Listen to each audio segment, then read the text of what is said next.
Alright, and we are live. Welcome everybody to the next stream.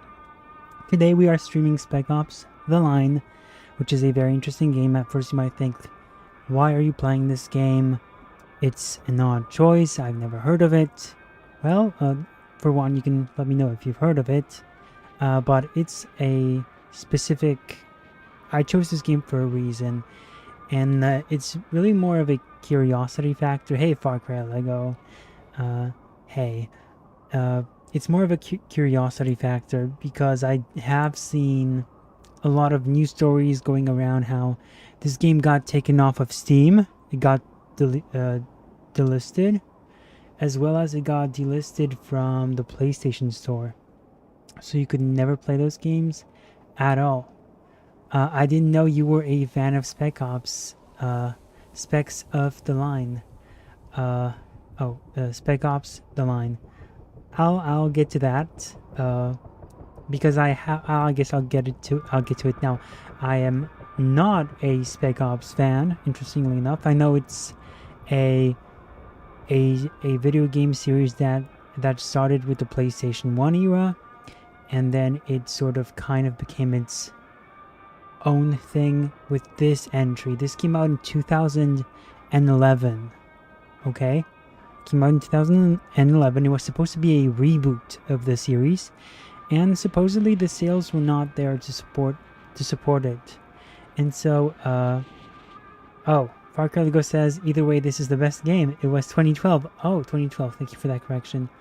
Yeah, and it's kind of crazy because it got delisted like what, 12 years after it came out. So it's like, what is in this game that made all these companies just pull it off the store in a year where, you know, the current conflict between Israel and Palestine is happening, and Far Cry Lego is telling me you will find out, which now you're just getting me hyped up, man.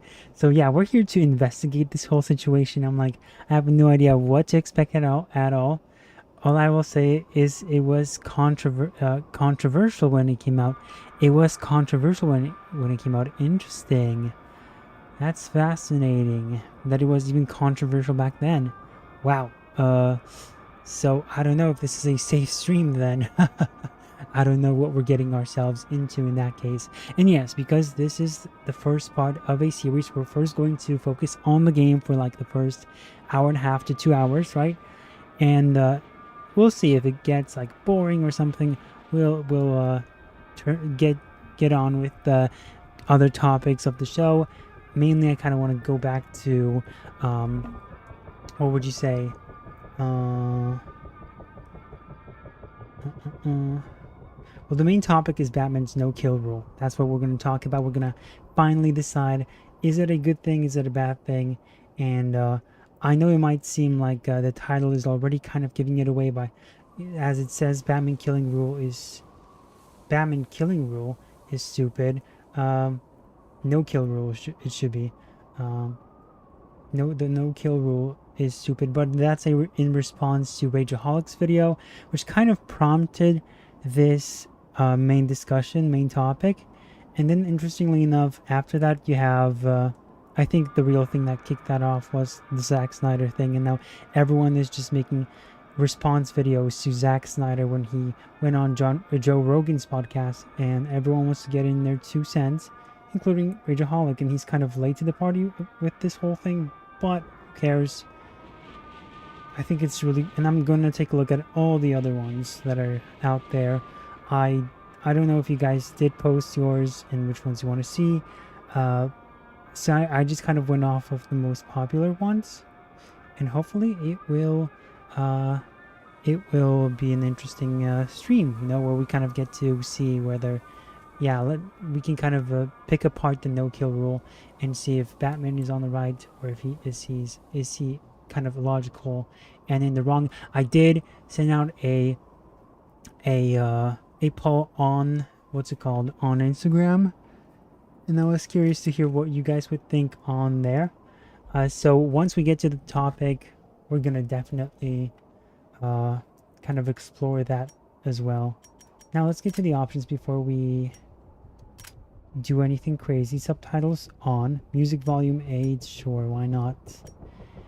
Everything else seems to be fine. Chat. What up? What about the chat game?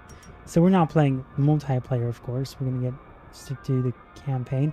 And as you can see, you can already kind of hear the music in the background. And the American flag is flipped.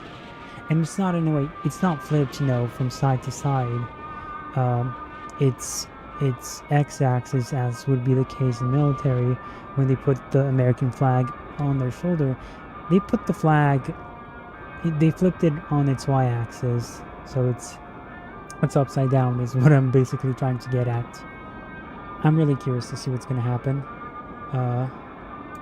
And yeah, I guess this is in a way like a, who knows, I think, here's my prediction of what we can sort of expect.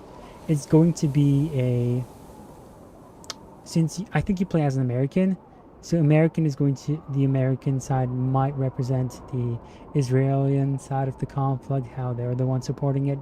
And obviously, what country is this? The Middle Eastern side, I think it's Dubai.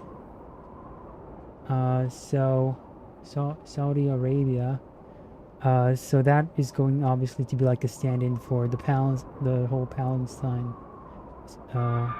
country. Okay, so here's, by the way, should I read you guys the summary at the back of this box? Because yes, I did have to get the physical copy for PlayStation 3. If you guys want me to read you the summary, let's just read it. It's been 6 months since Dubai was wiped off the map by a cataclysmic sandstorm. As we can see, that's kind of true. And then what does it say? Thousands of lives were lost, including those of American soldiers sent to evacuate the city.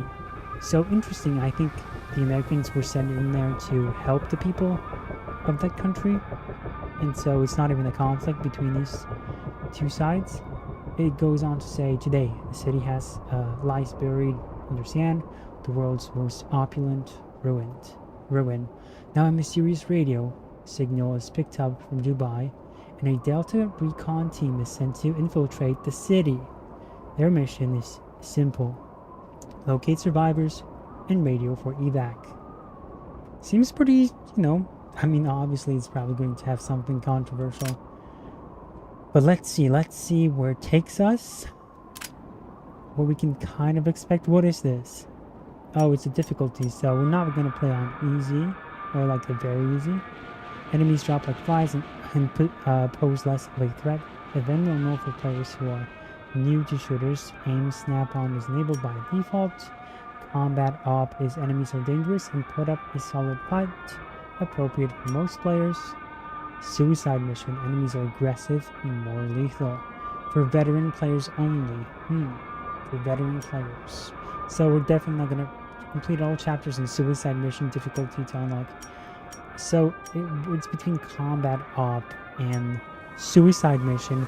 What do you guys think? Which way will the wind blow on this one? Maybe I should listen to you, or maybe I should just do like a quick search. Let's see, Spec Ops, the line. Suicide mission, you say, Far Cry Lego? Well, if anything, we can always change the difficulty. Either normal or hard for sure. Never use easy setting in any game. Just finished a playthrough of Arkham Knight and I need a palate cleanser. It's okay, Moodcap. I'm here to palate cleanse you. Fine, let's do suicide mission. I generally want to play on the streams. I generally like to take one of the easier ones so that you guys are not just rolling your eyes through most of the game. And you're saying there is a good reason. Okay. It's already taking us into the action.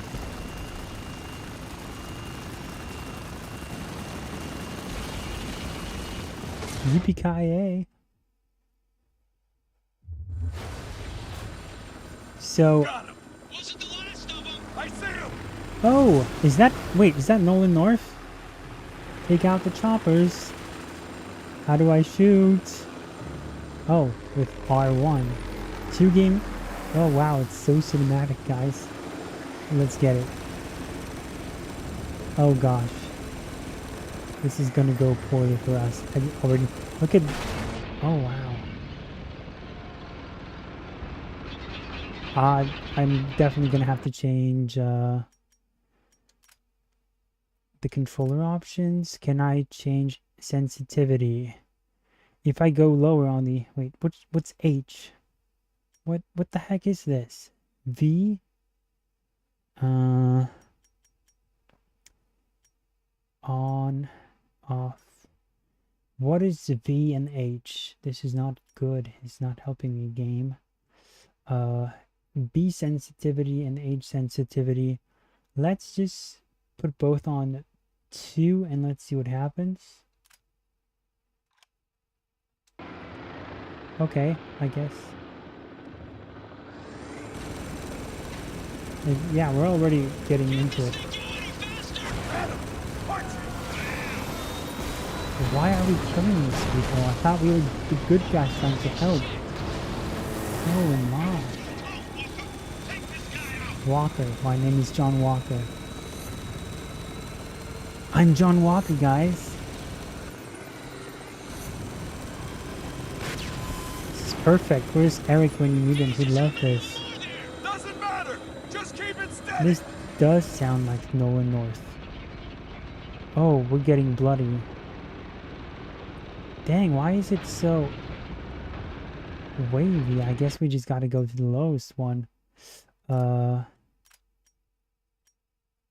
But even then, it kind of feels like it's odd, you know? Like it's too floaty. Hopefully, on the boots, shooting will be better.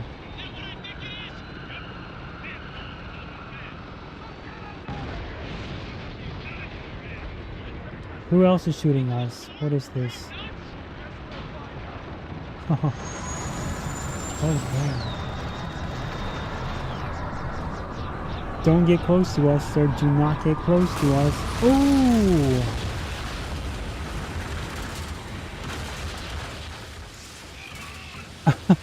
What's going on? Oh, brother! Ooh! I should be definitely dead. I should be dead, guys. The story should be... Did we fail the mission? Was that like a info for us that we failed earlier? Okay. Yeah, give me some context here. I need some context.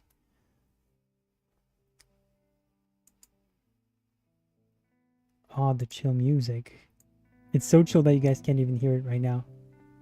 I'll turn it up. Is John Conrad the greatest man I ever served with? John Conrad. Well, I don't know.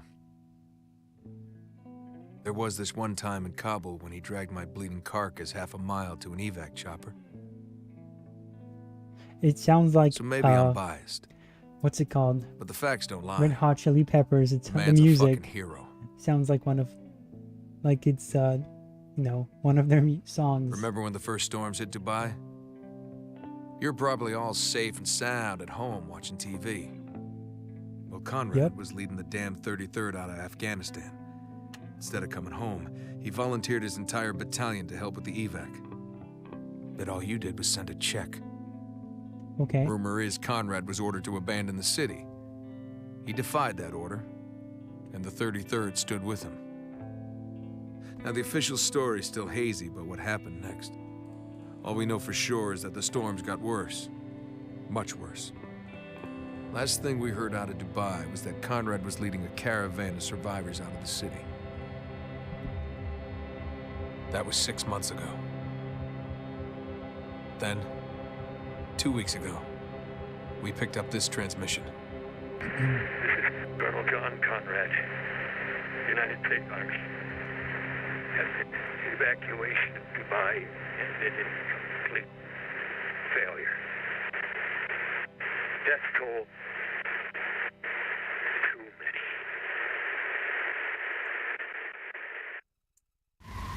Dang. Oh wow. I told you it's like a movie. How do I take down this whole thing? There we go. It's annoying us, so let's just put it down. Let's not ruin your cinematic experience with some stupid sign about when you can catch the streams. Now the audio. Can we make the music speech volume, make it sure, let's make it louder. And then maybe the same for music. Sound effects are okay, I think.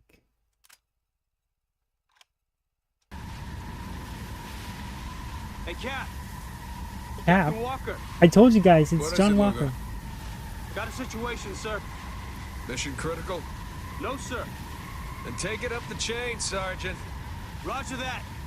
Lieutenant Adams. I hear you, Sergeant. What's your status? Status is chafed, sir. You say chafe, Sergeant? Yes, sir. A local airborne insurgency has That's infiltrated us. the U.S. zone designated as my Generic pants. white guy.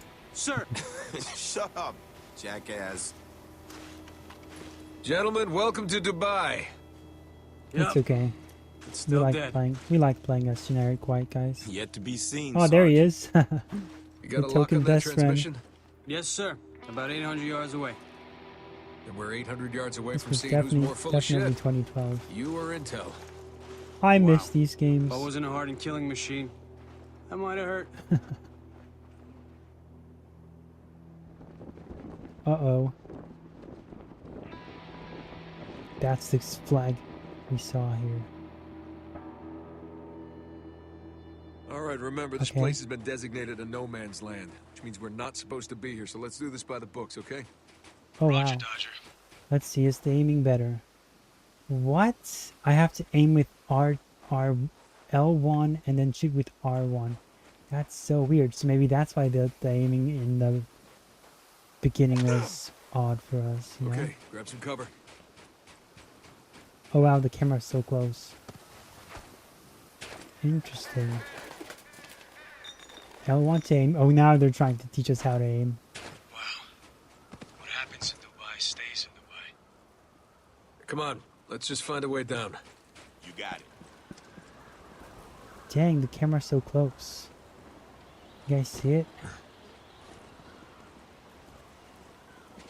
We got bodies.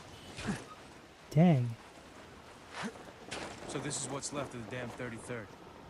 Command thinks otherwise, or we wouldn't be here. They have names too. Hey, got some rope over here. Adams, Let's put it to use. Hugo, Repel. Whee! That's enough, Lugo. We're just keeping it light, boss. Yeah, I don't need light. Need you focused on the mission. What mission? We're basically Are those poking a dead what dog with the a stick. heck? We Switch have our weapon. orders. Locate survivors, leave the city immediately. Radio command from outside the storm wall. What are goats Send in the doing cavalry. here? We go home. Hey, did you guys hear that? You fucking with us? I am hurt that you'd even ask. Ain't nobody here, man. Sounds like the transmission. Huh. Could have sworn I heard somebody. Come on, let's just get this over with. Proceed toward Dubai. Locate the distress beacon. Hey! Anyone out there? Stalker says what? Leave it alone. No one's out there. Then what the fuck are we doing here? Lugo's got a point. I can't walk any faster if you're Are you wondering. taking his side now? When he's right, he's right. Colonel John Conrad. Hey, command wants us to look around, we look United States around. Army. I don't know. Sounds like a waste of 3 stone-cold, ruggedly handsome Delta operators such as ourselves. Complete. Think of it as a paid vacation. Well, for future reference, I prefer my beaches with a 3-to-1 sexy lady dead body ratio. 18 clicks on Lugo, do you ever actually hear the shit coming out of your mouth? No, I do not, sir. I find it messes with my rhythm. We are walking back. This is Colonel John Conrad. You know, United it States does Army. feel like we're You're being playing watched. his message Someone on the should see how speakers. sexy I look. Attempted evacuation. Well, this looks like the ended place. in complete failure. Yep, this is what Convoy we're looking stalled. for. Whatever it is. Trapped in the storm. Found What's that new supposed to intel. My Listen. name is John Conrad, commander of the 33rd Okay. Battalion, husband of Elizabeth, and father of Jeremy. If you are reading You're this, so slow, bro. The The desertion desertion of of the the 33rd 33rd is is undoubtedly no longer a secret. I secret. have failed my mission. Worse, I have failed my men. I have Let me failed my take them mission. down live. Let it be Worse, known that they are I have innocent. failed They my asked the men. commander. I forced them under extreme if any of them duress be found alive, to stay let it be nearby, known to that they are disregard their innocent. orders. I alone am to blame. As their commander, It's a distress beacon, but it ain't military. Someone built this out of spare parts. Any idea who? No, not a fucking God clue. damn it. Walker, you better come see this. Where are you? Oh, fuck. I think you get to That's make putting it choices in this lightly. game. So if we end up choosing the wrong Body looks choice, fresh. It is. Even worse, he's 33rd. that's a he. did this? Probably Looks the like same he had people been black ghosting lipstick us. on. Uh-oh. That doesn't answer the question. It's the Don't sand worry. people I think we're about to find out. from Star Wars, of course. My name is Captain Martin Walker. We're looking for survivors. Why? So you can kill us Can we too? kill him? You speak Farsi? Maybe we can Ooh. understand each other better. Agarin Torim Hafizanim. Good call, Lugo. This could go south. The bots are here. Oh no, Mary. Mary. Yeah, she looks like a bot on YouTube. Message redacted. Lol. Put user in. Hold on, hold on. We don't want to fight them, do we? I don't want to instigate a fight. How do you fight? We don't want to report this user. We want to just put them. Fine, let's put him in the timeout. We don't need any thoughts on here. There you go. You're gone, Mary Lou. All right. Intel 1 out of 2. Locate the distress beacon. Oh no, they want to kill us. Oh dang. Everyone move! Let's move. Yes, good idea. Who the fuck are these guys? They're refugees, survivors of the storm. Oh That's good, dang. right? This is radio command. Give them the news. Be my guest. I'm sure they'll stop shooting so you can make a phone call. Gentlemen, less talking, more shooting! Target Whoa, he disappeared. On your left, more coming over the dune. Pretty easy to kill though. What the heck? Are we playing on the right difficulty, boys? What is this? Stun command? 5-2? What is the stun command attack? Empty that bus! Ooh. Nice. Moving to clear. You can tell them what to do. No, I want the gun we had. It's clear. Come on. Nice, that's so cool. This is not bad, I gotta say. Although so far I am sort of confusing Keep moving. which one Out the is back. to vault. I wanted to use this. So we had a thought on here that said she wanted to. Oh no, the grenade. She wanted to touch he hiding? herself. Billboard crossed the way. Give me the word and I'll take him out. Okay. Yes. What is Waiting this? on your order, Captain. Let's get the white guy to do it for us. Anytime you're... Lugo, take him out. Okay, Yes, sir. that's kind of cool, not gonna lie. What other game do you see that does this? Games used to be very On top of that different bus! in their Take him approach. down! Okay. That's so cool. One down! And it's not like this game was popular, right? Coming out of that cargo container. How do we heal in this game? Let's see. Nice. Obviously take them out. They die pretty quickly. I'm honestly kind of surprised how quickly they Head for die. that cargo box! How do I loot? Nope. I don't want these weak weapons. Okay, let's go in. Walker, the door. Melee. Oh gosh. Ooh.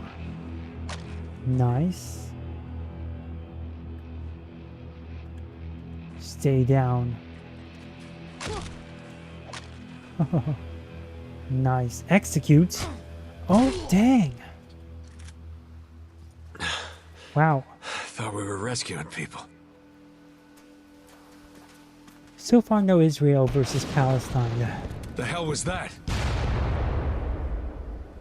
I'm picking up a distress call. Patch it through. 33rd Dispatch, this is Alpha Patrol. We're under attack. Repeat, the insurgents have us surrounded. Request immediate assistance. Shit! Markson's down! We need backup! Lugo, distance. About 100 yards away. Let's move. Contact! I'm gonna just head into this. Oh, dang. Oh. Dang. So, not only do the enemies die quickly, we do as well. That's pretty cool. So, that's kind of like a big thing with shooters in general, is that, you know, usually you get to kill people in like 15, 20 different shots, and that's like, even in multiplayer games, like any other game you have, but, you know, it's more realistic for people to die in one shot. You know, the less shots it takes for people to die, the more realistic the game. So I didn't expect that. Let me skip this if we can. Good. So we gotta take our time with this.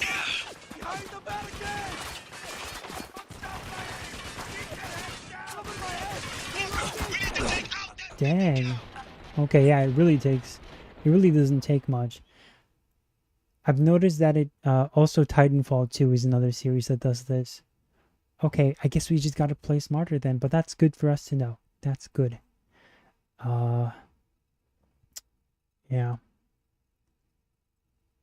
To avoid fire while on the move, take cover while sprinting. You'll slide into cover from further away. Okay, so if I just keep running, it'll slide automatically to something? It does. Okay. Out cover edge. Go, go, go, go, go. We need to take out that 50 cal! Dang. Walker, pin down. Flank that turret and take it out. Okay. How do we do it, guys? He's shielded. We can't hit him. You got him. Priority target. Take him out. I got him.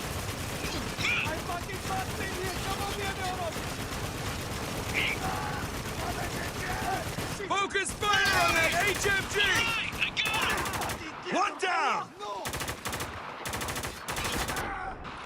Got your back. Hurry, Shaq.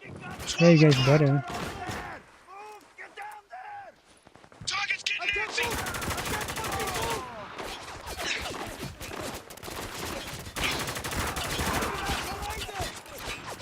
Get him, boys.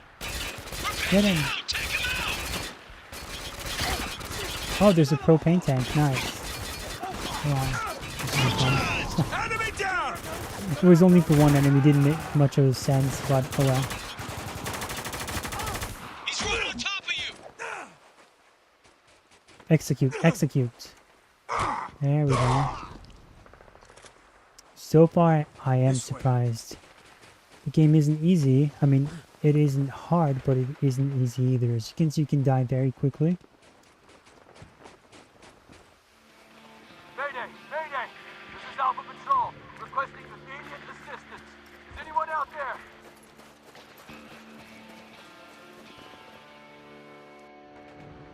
Alpha, if you can hear me, we're approaching your position. Oh, fuck. Thank fucking Christ. I think Markson's dead. Are you hurt? Is anyone else with you? There's 4 of us. We're okay, but we're running out of ammo. Can't keep them back for much longer. Okay, stay cool. We're almost there. What do we got? Our guys are pinned down in the fuselage. We ain't been spotted yet. Might want to equip silencers. Good call. Silencers. Did I just put on the silencer, guys? It looks like we... Okay, oh, I see. So we really did put on the silencer, nice.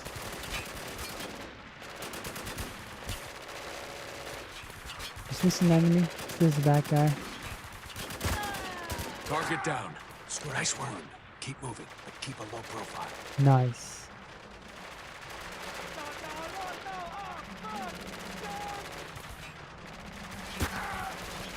I always find it hilarious that as soon as you put on silencers, the game pretends like no one can hear any gunshots anymore.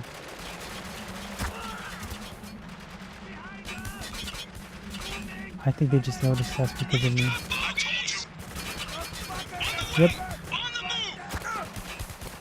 Oh, dang. You know what? I really like the fact that you can die in a couple of shots. Get him, boys. Right there. Oh, dang. Take off. Wait, maybe no. Let's put it back on. I have refreshed the page. Be careful, says Far Lego. You had to refresh the page? Is it because... Target neutralized! There's one more target. What are you doing? Oh, damn. What do you mean you had to refresh the page, Far Lego? Does that mean that... Oh, my.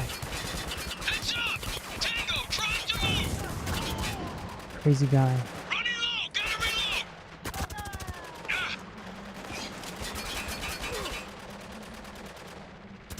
Is that... Okay.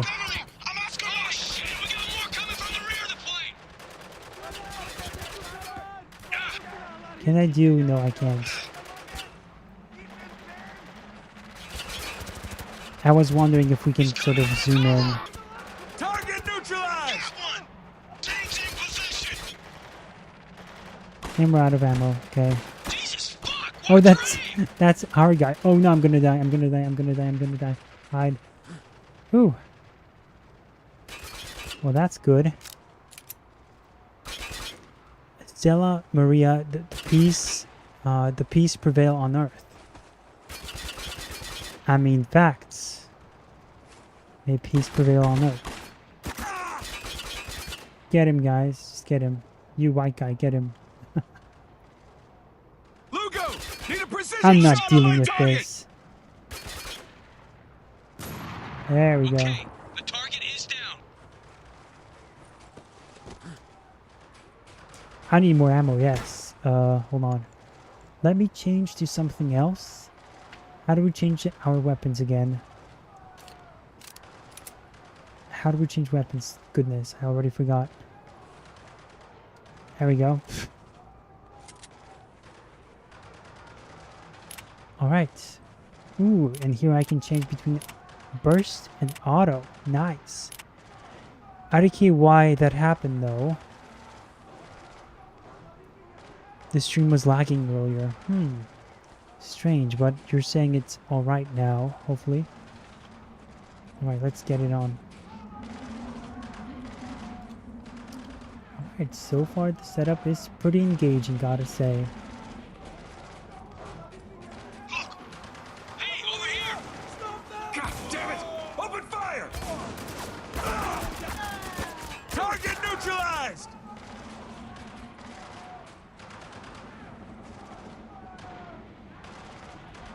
It happened just now? Why though? That's so odd. Reloading! It's weird because from what I know, the stream should be fine. What about on Twitch? Twitch, ladies and gentlemen, Twitch, what's up with you, Twitch? Okay, Twitch is fine, I think. Hostile closing!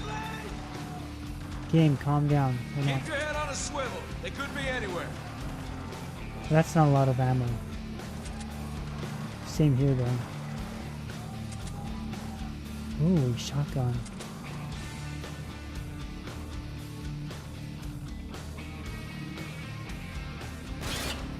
Yeah.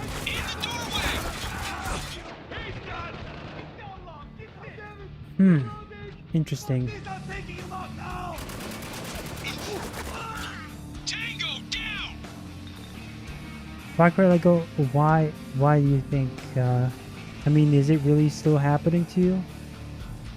Is it because of maybe your, no, it's probably not because of your connection.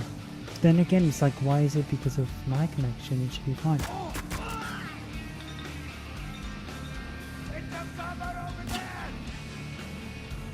Heads up, shotgun, coming for us! I guess the shotgun doesn't make any sense to use. It's not like the Doom shotgun, I assume.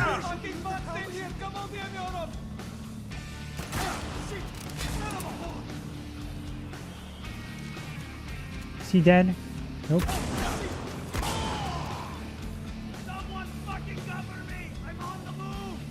Yeah, thanks for telling us, boy. Oh, dang.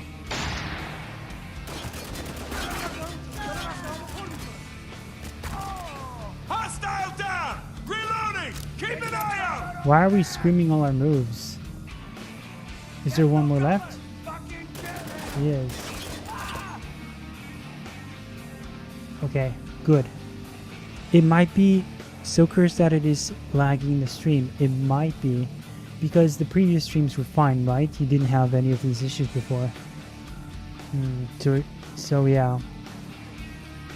It might be just the fact that, you know, the game realized that we're playing a cursed game. I want to check if I can sort of pick up the... Oh, we got a lot of ammo here. I'm sticking with this. Oh, dang.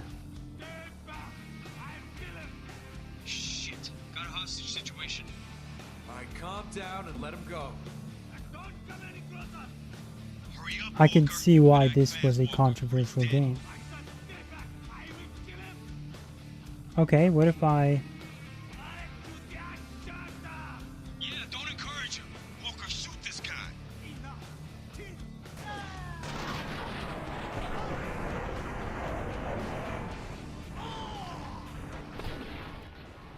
Oh no!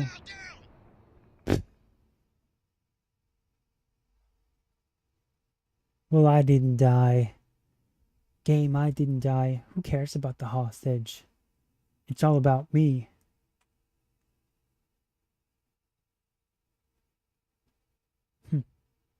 Well, fine, game. It might happen. Oh, okay, I read that one. But yeah, so far you guys saw this. Oh, we're here again? What? Oh, whatever, Keep your head game. on a swivel. They could be anywhere. Yeah, they're right above us. This guy is just One down! waiting to die. Reloading! Cover me! You guys saw the whole news story of Tom King writing the new Green Lantern TV series. We're taking some heavy. I mean, that's so ridiculous for obvious reasons. Tom King has written Hal Jordan before in the past, and you've seen how it was done with Heroes in Crisis. But I gotta say, it was not just in Heroes in Crisis. People are using that Justice League Darkseid War issue. They're using time. Quite the game to pick. Yes, Nimbus, it is. And we're trying to investigate why why it's so bad. But yes, Tom King is one of the writers for the Green Lantern TV series, and it is it's going to be a problem because even the example people are using as like, oh, this is peak Tom King for Green Lantern, they're using an issue from Justice League: The Darkseid War, right? And that's the issue where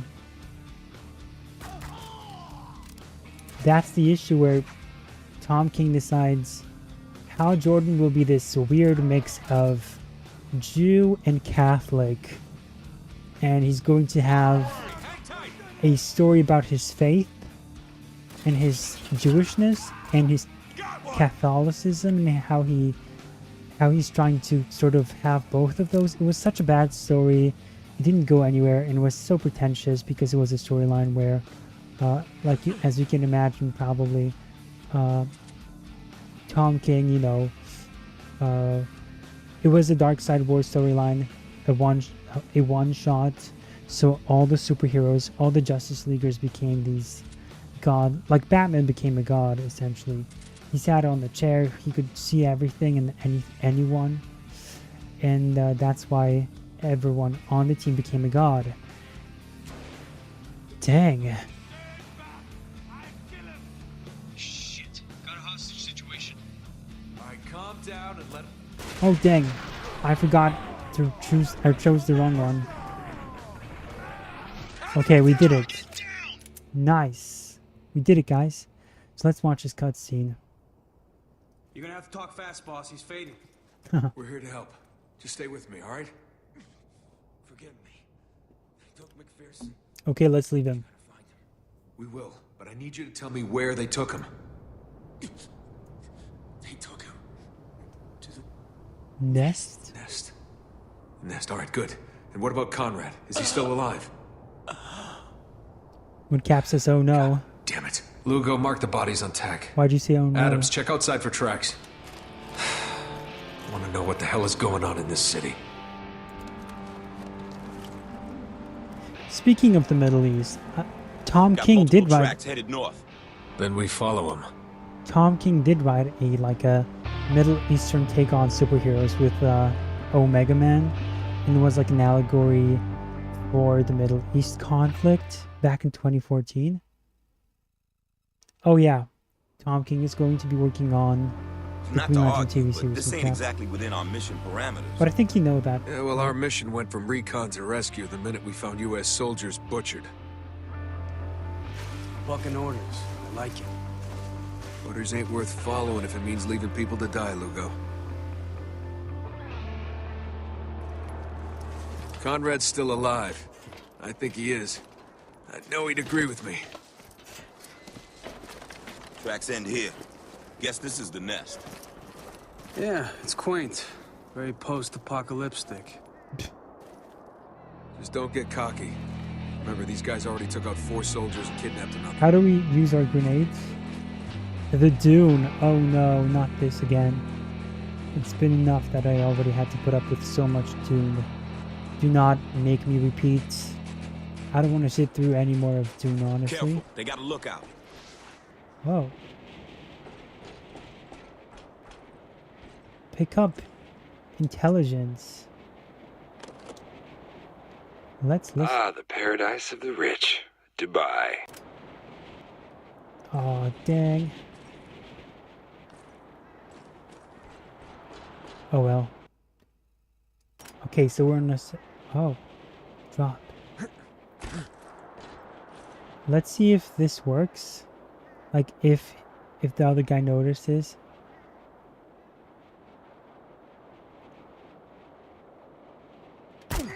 Oh, dang, they did notice. Okay.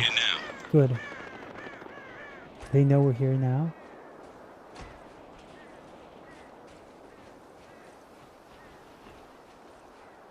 Do they have to know? So yeah, Tom King did write a Middle Eastern take on the whole, from like a DC perspective, but it was in space, obviously, and the Omega Man is like this very obscure team. Lots of them. Looks like someone's stocking up for winter. We should grab what we can carry. No point wasting them. So he used Kyle Rayner as the main character of that storyline. It was so odd because obviously I don't even remember what it was about, but I remember it being very bad and forgettable, and none of it made any sense to me, which means again it was bad. And plus it's Tom King, so if Tom King wrote something and you don't get it, it must mean it sucks.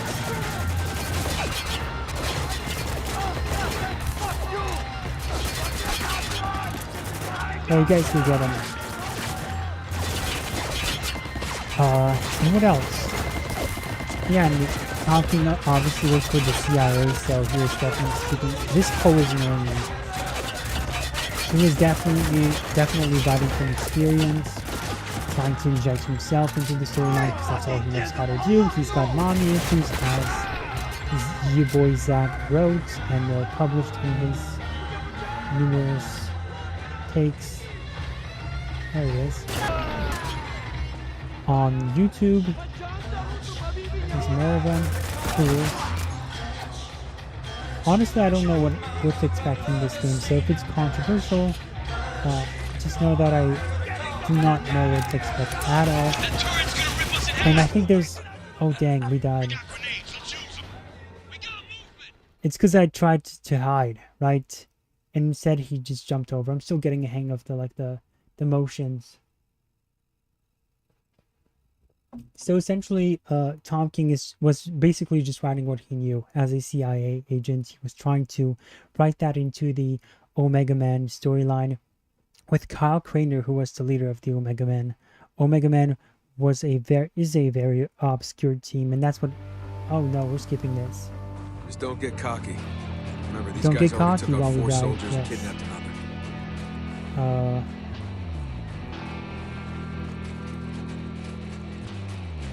Careful, they got a lookout. So we collected the tape.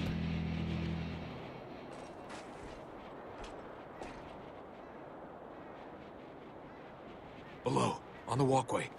Put him down. I'll take this one out, and I'll take this guy out. And they should know that we're here now. Good.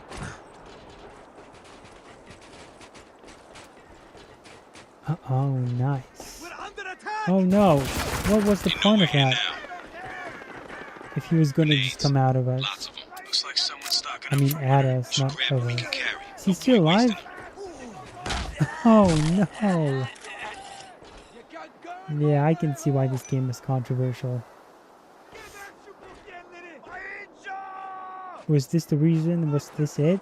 Is this just violence against Middle Eastern characters?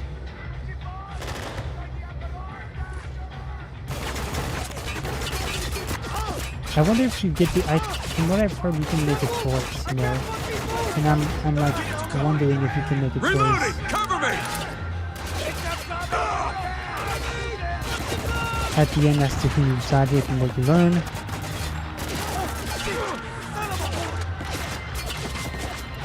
Oh. Is it too loud for you? Sorry. There we go. Now it should be better. Yeah, the audio in this game is like not perfect, you know, it's like it ranges from bad to good. It's too loud for you. Yeah, sorry. I just turned it down. So it's like when it's the cutscenes, it is too quiet, and then when it's the gameplay, it's too loud, and so I have to go constantly back and forth. But yeah, what I was saying is that basically Tom King wrote the Omega Men. He chooses obscure comic books, obscure comic book teams and characters, and he writes them into the ground. He thinks he can get away with more creative liberty, which is usually true for less popular characters. However, he also incorporates popular characters into the stories, and he ruins them. And even, you know, while I was reading Omega Man, even though I didn't know who these characters were, even I could like tell, and not just Omega Man, like the Human Target, even then I knew like something was off. Tom King has his style of writing, so obviously he has his mommy issues and all that stuff. And I also said while we were playing this game that Tom King is also a CIA agent, so he turned that story into a Middle Eastern conflict, and that's why I even brought him up here.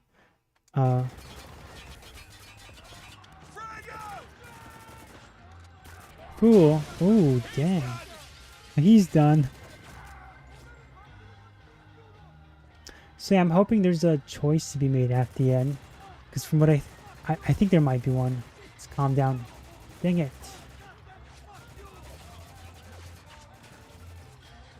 There we go. Another turret guy? Seriously?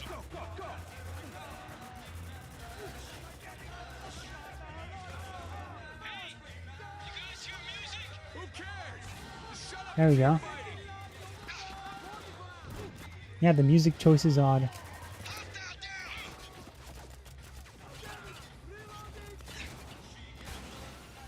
Oh dang, I destroyed that glass. Who else is left?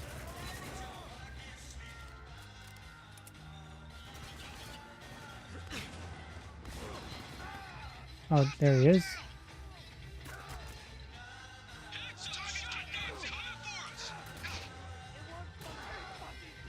Dang. I didn't expect this game to be this violent. I guess what I expect, right? I wonder what the turn or like the twist in the story is. If there even is one. Okay.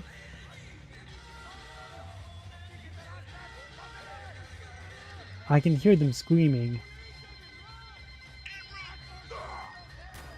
Oh my. I mean, not gonna lie, doing that is sort of satisfying.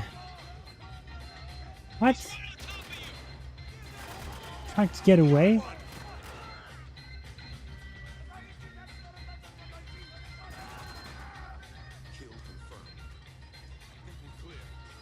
Okay, let's keep moving.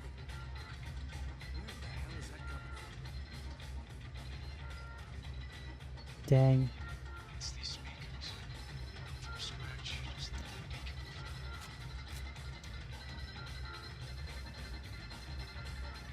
Okay, people. Places. Prompter ready? Yeah, you won't be questioning who it is when you hit the points. I can barely hear the good, says Fokker Lego. Do you mean you can barely hear the game? Is that what you're saying? So, Fokker Lego can barely hear the game, whereas Nimbus can barely hear me. It's just in. An unwarranted assault on the 33rd today means, you guessed it, an end to the ceasefire. All insurgents wishing to surrender, please report to your nearest outpost for processing. We now return to our regularly scheduled broadcast. Here we go. Let me go on record and say this shit just got weird. Fuck weird. This is out of control. Okay. They got people here, they got a fucking DJ. We need the radio command ASAP. No, not yet. Conrad and the 33rd need our help. Okay, Nimbus says you won't be questioning what it is when you hit the points. I still don't know what you're talking about, but Far Cry Lego seems to know. Yep, if you know if you know, you know. Nimbus, maybe turning up the dialogue volume without the SFX would be a good idea. I think we did that already though. Audio. So we've hit like top. Maybe we can keep down the music. And then the sound effects should be kept down as well. Let's try that maybe. So the gunfights don't overpower your voice. Okay. Maybe this will do it.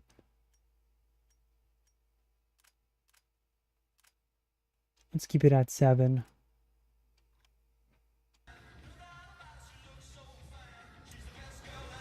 There we go.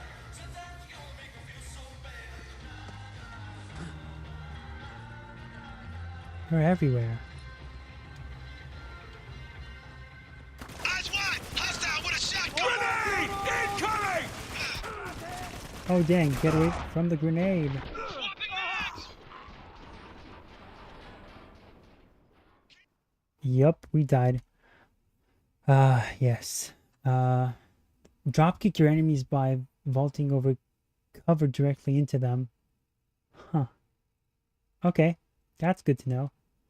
But yes, and also the Green Lantern TV series will be written, as you guys probably, some of you know, by the guy who wrote the Watchmen TV series, which was awful. I didn't even bother watching it, just because I knew it was going to be bad. I've seen the reviews. Fuck weird.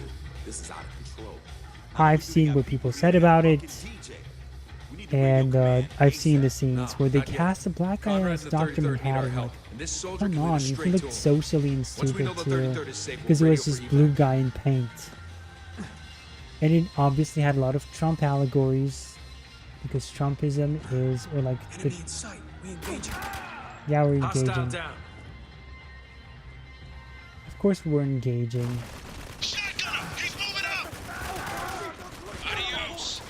Throw it, Frank! Swapping Whoa, mags! whoa, whoa. That's a lot of them. Rock close to the turret, flip turret. Moving! Heads up!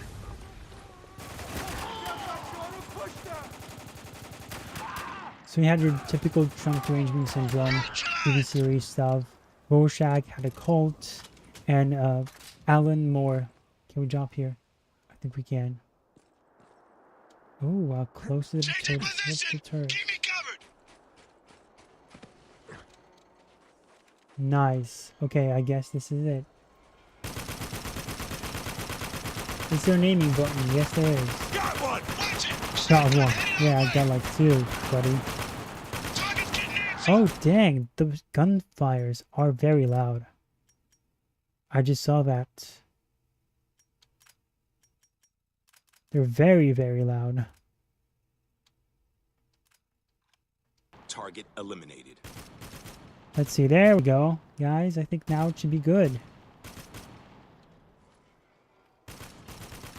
I'm testing the gunfire. Okay. I think now it should be okay.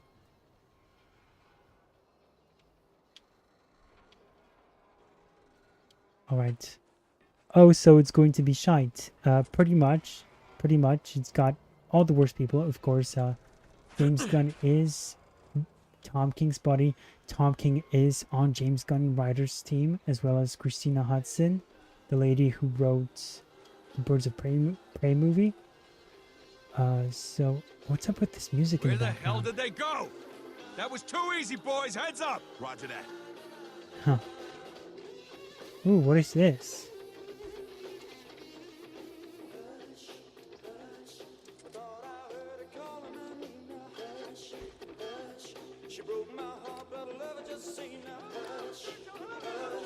Didn't the Birds of Prey movie... Wasn't the... It's a fucking ambush! Take cover! Ah, bad moment to read the chat. Okay, good. Didn't the Birds of Prey movie bomb? It bombed big time. It bombed to a point where it didn't even affect Christina Hudson herself, because now apparently even women can fill up words in Hollywood. So that's a thing. And Margaret Robbie definitely played a big role in that, since she was the producer. And it was this total disaster. Oh crap, I forgot I'm not holding it up. Focus on my target. Yes, guys, do my dirty work for me. I mean, they're gonna die. Guys, you're in the open fire. What? Where are all these clowns coming from? Ooh. Let's try this on him. Damn it, I'm out. Oh. Guys, can I just jump over this? I'm trying to. Oh, we barely hit it alive. Dang.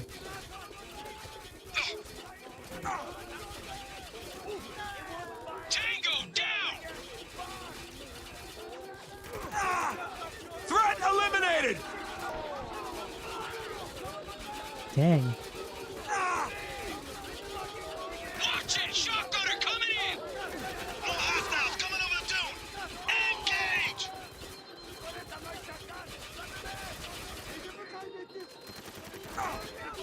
We got movement! There's a lot of them coming. Don't you don't want to quit? Save your breath! Keep firing, Sergeant! Stay cool and pick your shots. Lugo! Get your right I'm constantly sending that guy to do all the work. Got the target. Dude, what are you doing? They're right here. Out here, Walker. Oh shit, man! That storm's way too fucking close for comfort! Let's just stay here. Oh, fuck me! Walker, the storm's about to murder us all! Dang. Stick to this position. Wait for an opening. Running low. Gotta reload. Oh my. Yeah, I'm staying here. The ground's caving in. Ooh.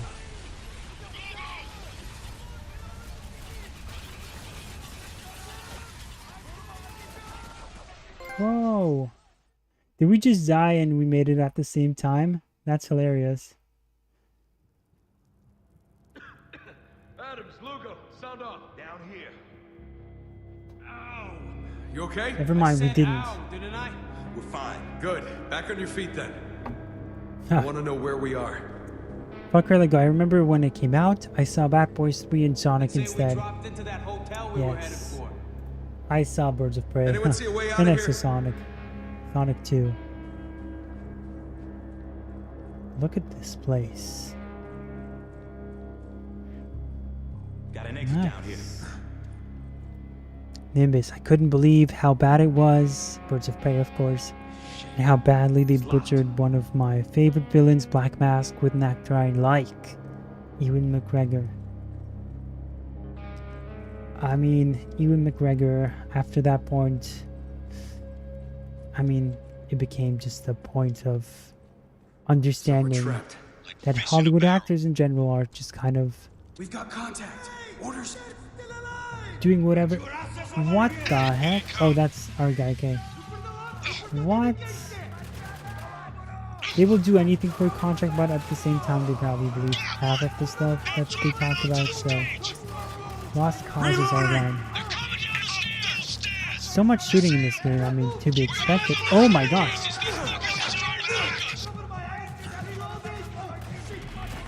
Finish this guy. Oh dang, they can shoot through that. Okay. They shot us. Oh well. I mean, gameplay wise so far, it's pretty, you know, just shooting people. Come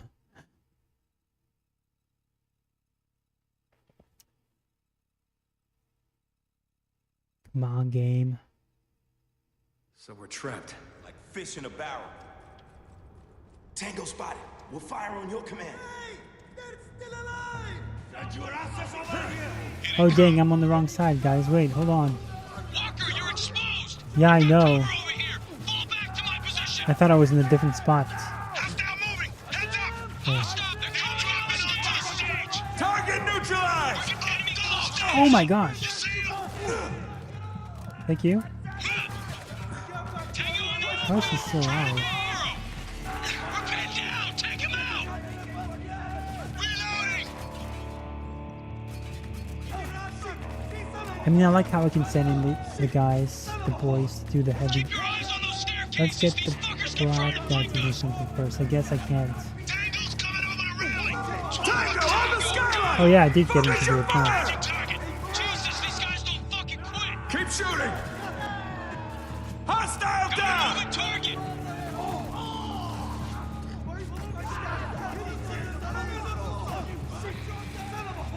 We're getting overrun here. Push them back.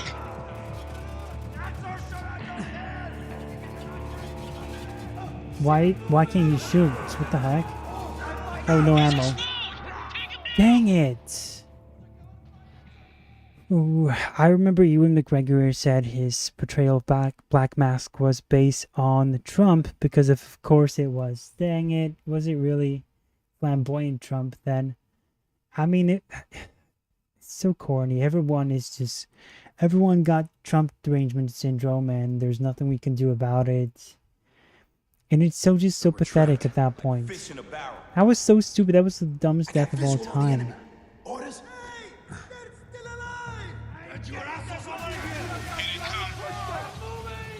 Stupidest death alive. Oh, nice. That was a cool death for him. We shot one of the, we shattered the glass and he fell. They're coming down the stairs. These guys are running. Reloading! Enemy on the move.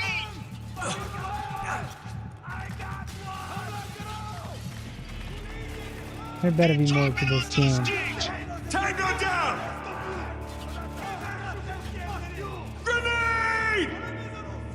I'm leaving. Over the railing. 12 o'clock. Up those stairs. Jesus, these guys don't fucking quit. Keep shooting! Neutralize. Grenade! Not this again. Grenade! Hostile moving. Heads up.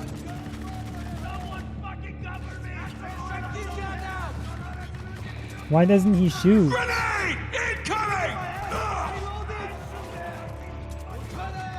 Alright. Let's go.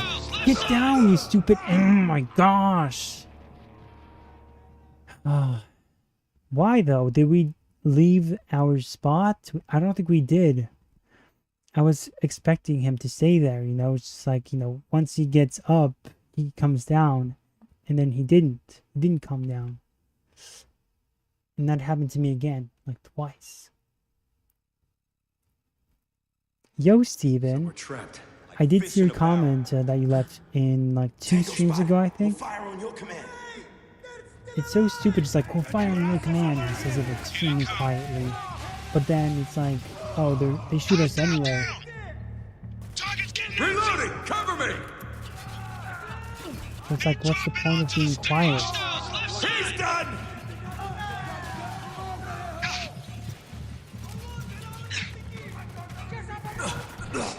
What the fudge? Are you kidding me? So yeah, Steven, I did read your comment about Robin, and I was thinking like, maybe we should address it on the stream. But it's not a Robin themed stream today. But I was thinking of addressing it in the future because I think it was a very interesting comment. It was, of course, pertains to my rant about mantles and universes, multiverses. See, it's like so stupid. It's like, oh, we'll fire on your command. Really? On my command? They're already shooting us.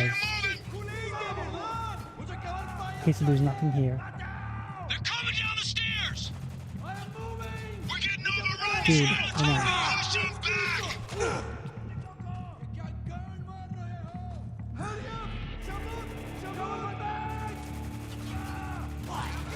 Got one! Fine, we changed to a different gun, obviously.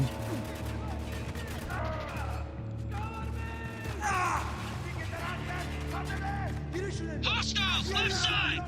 Got a moving target. Jesus, these guys don't fucking quit. Keep shooting! Get one. Dude, get down. You see him?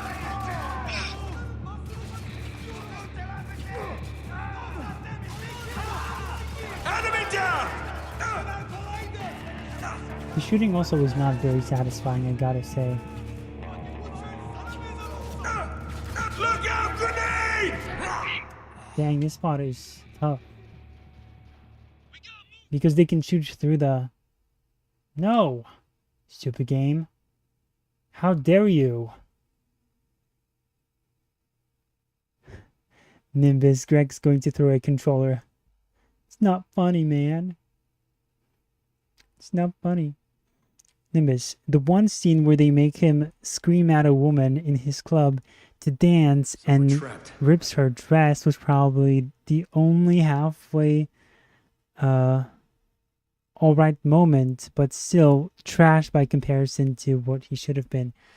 I gotta tell you, I thought that was a pretty stupid scene because it seems so like outlandish. You know, it's like, oh, dance for me, dance, and he's holding in on that woman like crazy. And it was just so over the top, and you could just tell they were like, gee guys, he's a bad guy. You were wondering why he's a bad guy. He is a bad guy. Look, he's being mean to this woman. They gave me a trophy for sucking, is that it? Guys, get him. Do your job. Keep shooting!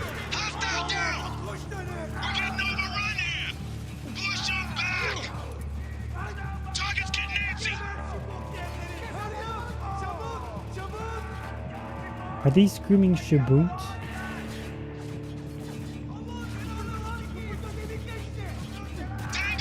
I mean, here's what I'm a fan of so far.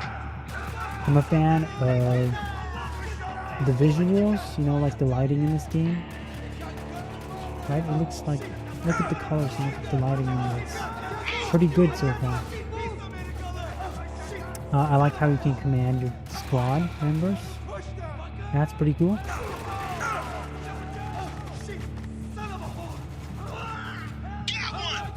Get him, guys, get him. And so far, I guess maybe that's it. We did it, guys. They give up? Good. I don't think so. Listen. Something's going on up there. Oh, dang, they're all just... What, again? Adams, door, now! Shit, Walker, this room's gonna blow! Fucking go, go, go! No, not here, dude. Stop. I guess I like the cover system.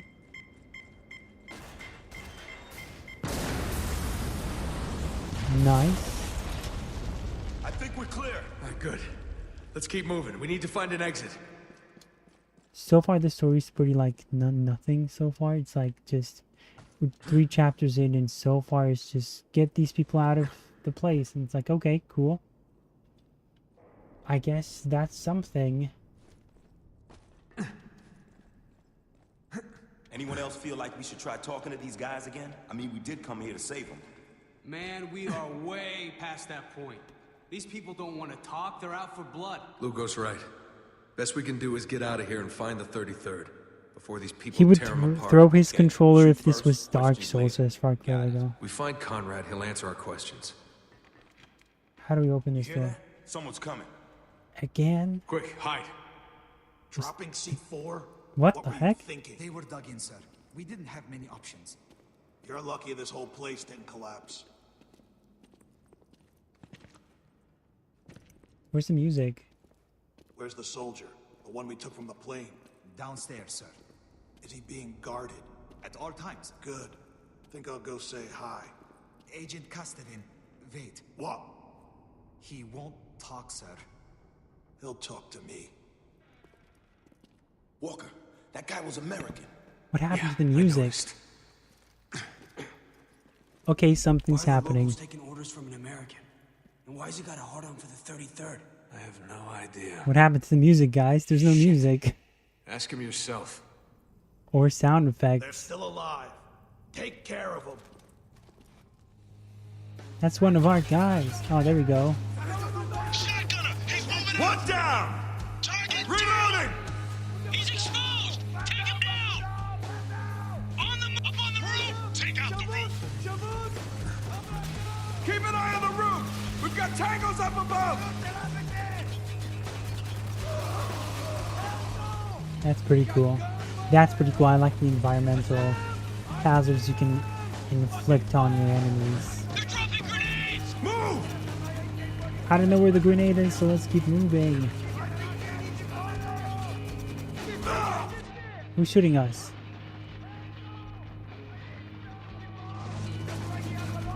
Okay. Dang, what? Oh, it's a turret guy, okay. Well then.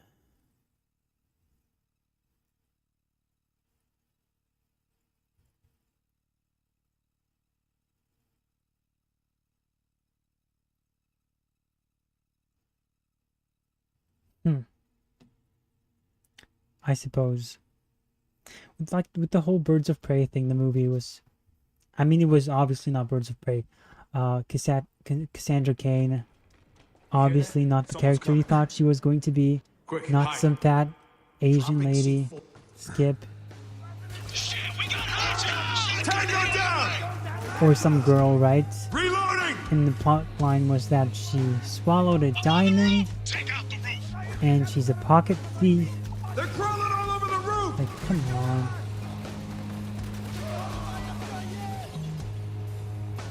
Nice, you can see him here. Heading out!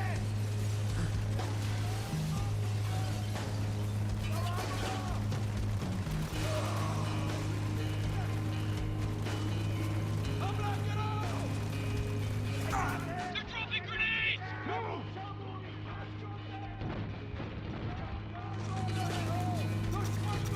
How do we... I don't have any grenades left. Is that it?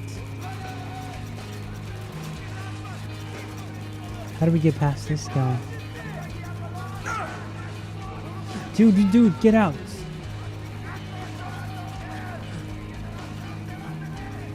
Trying to figure out an alternative way. Game, stop giving me trophies for anything. I don't know how I'm supposed to get past this thing.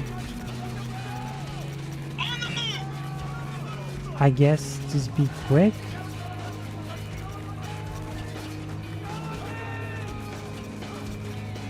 There we go. Shoot out the windows! Fucking Christ, it's a lot of guys! Oh, what? Where did that guy come from?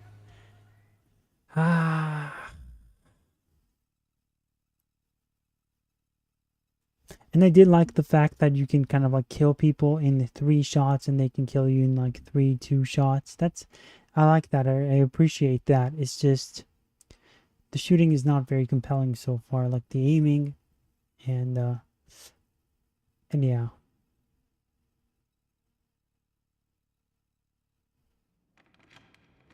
You hear that? Someone's coming. Oh, there we go. Quick, hide. Dropping The C4. cutscene kind of gets in the way of you getting those. That's a frag, so I don't know what that's gonna do. Hostile down! Reloading! Keep an eye out!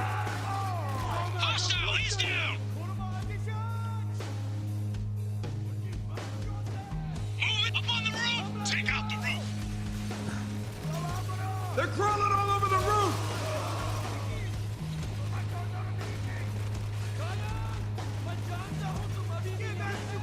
They're dropping grenades! Move!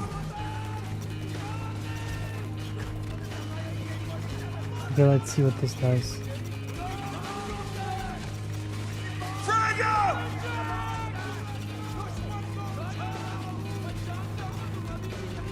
Dead end! Shoot out the windows! Fucking Christ, that's a lot of guys! Enemy close, heads up! Are you kidding me, game? Are you kidding me? I'm behind a shield. How come is it that when I shoot at that other guy, he's safe, but as soon as I get deterred, it shoots me and I die? Game. I think this might be the last chapter we do today. Let's see how long it takes us. Quickly get You hear the... that? Someone's coming. Okay, gotta rehide. Dang it. Dropping C4. What is with this stupid cutscene? Heads up, contact! Second See, that's like pretty bad design work there. neutralized! Like, that should be unexcusable. Take out the roof! Here I go! They're crawling all over the roof!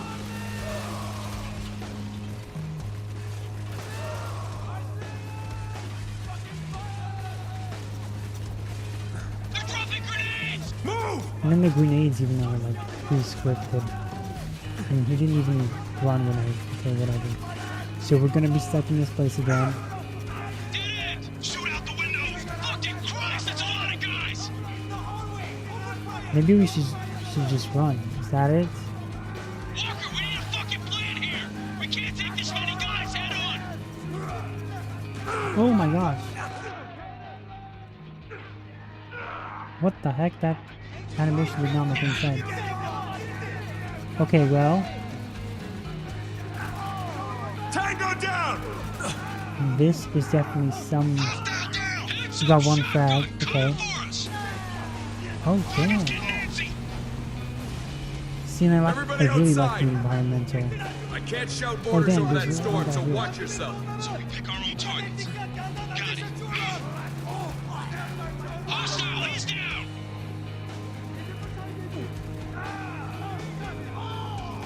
We need to move! Get outside! Need to Use move. the storm for cover! The storm for cover, okay. I guess that's some kind of solution. Ah, let's go. Move it out! The storm's too strong! We need to get back inside! We can't go Really? back! Look, those stairs! You see them? Look! Take them out! Oh, dang, they're coming for us. Walker, where the fuck should we go? Oh no! High ground, sir. Look, I can't What do you see think? shit. Good, lead the way! Yeah, I think this is definitely going to be the last mission we do for today.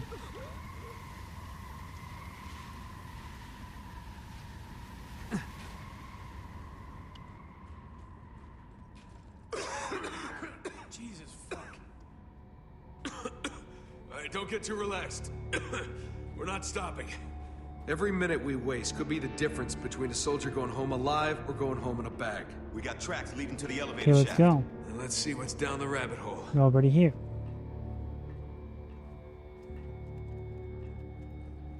There we go. Story moment. Let's be careful, gentlemen. We're Chapter not 4, alone. the refugees. Let's see. We didn't even get, I don't know. Fine, last one. This is last one. The refugees, we're gonna learn something about them. You smell that? Someone's definitely been living down here. If you can call it that. Yeah, I'd call it survival. Probably been this way since the first storms hit. Life's hard. Doesn't give them a reason to start killing soldiers. I mean, it's like, so far we're just American assault soldiers, stairs you know? gave him a reason. Yeah, but why? Wish I knew.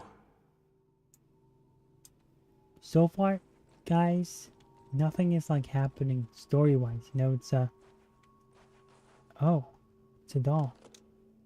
Found a doll in the OZ. No way it's left over from the old days. Diamond earrings for eyes, silk for a dress. This was made after the storm wall fell. That means children, families. Yes, we're aware. We're starting to wonder about our enemy. We're not that Ooh. far from Conrad's failed evac. Could these be the survivors? Are we killing? Or we're killing the people we came here to save? I'm not gonna tell Adams and Lugo. I'm not going to tell Adams or Lugo. Shit's hot enough as it is. They don't need this weight on them, too. Anyone shooting at us is an enemy. Whether they got families or not. Okay, so I guess that's like the part where you're like, oh, look at the gray morality, guys. Look how sad you should be for these people that you're shooting, even though they're kind of shooting at us, too. Got a light up ahead. Go take a look. You're the boss. Yeah, send you over to the eye, and I'll just sort of tag along.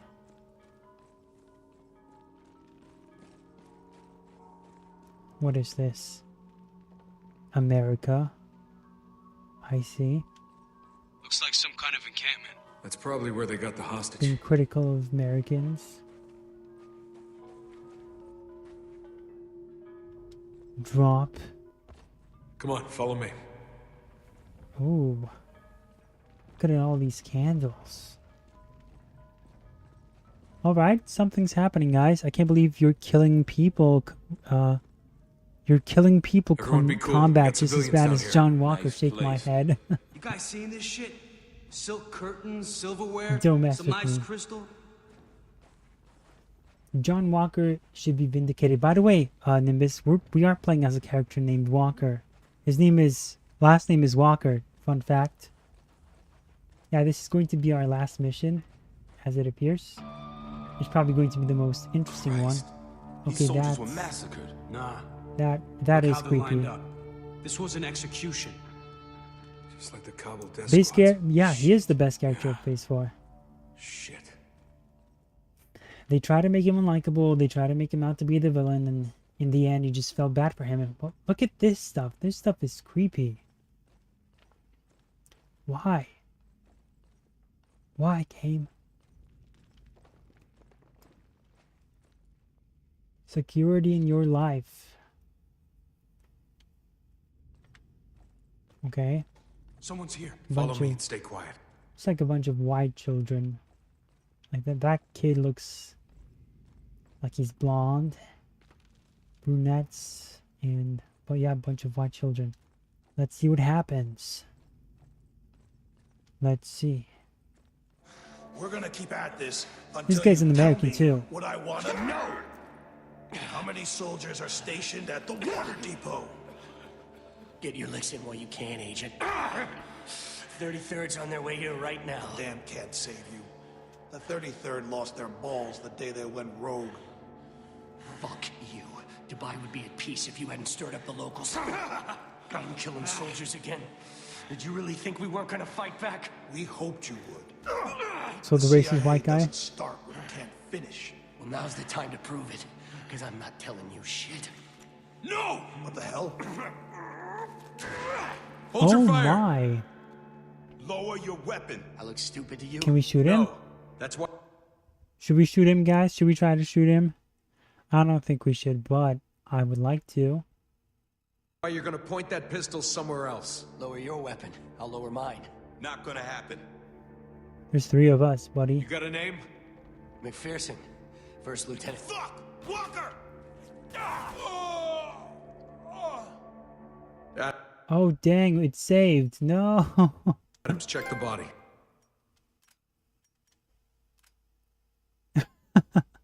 Don't shoot him. Yeah, we just shot him. And I think it's over for us. Uh-oh. I can always replay this level, if you want to call it that. Right?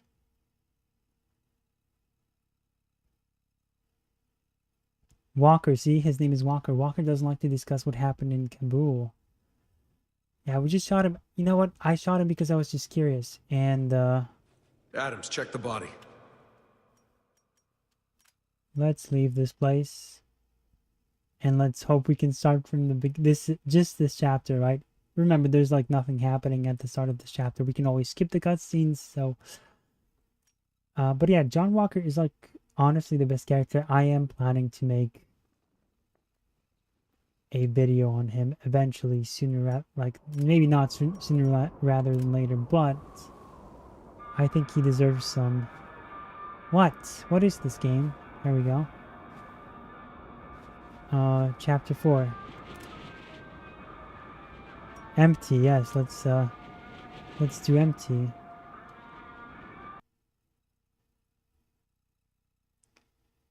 Commit to actions. Yeah, but I just shot the ground, okay? I didn't even shoot him. The other guy shot him. So that wasn't my choice. That was their choice. So isn't that crazy? I don't even get to make decisions in this game. Let's be careful, gentlemen. We're not alone. Oh, you smell that? Like you guys saw what I did. I shot the ground. Call it survival. And these other two morons, I didn't even ask them to do It's anything. hard. Doesn't give 'em a reason to start killing It's like the soldiers. dumbest thing of all time. The American we saw upstairs gave him a reason. Yeah, but why? Wish I knew. Got a light up ahead. Come on, follow me. Alright, don't shoot anything. I can do whatever I want, Far Cry Lego. Everyone I will be cool. shoot whoever I want to Civilians down shoot. here. Nice place. But you know what? I was not going to shoot him, but I just wanted to see if we could, you know, the curiosity factor. I just had to check. I'm in the wrong line of work. Lugo, quiet. Sorry. And supposedly that alters your storyline, so that's pretty cool. Christ. These soldiers were massacred. Nah. Is that Look how it lined Cyborg's up. voice? This was an execution. Someone's here. Follow me and stay quiet. There we go. We're gonna keep at this Skip. until you tell me what I want to know.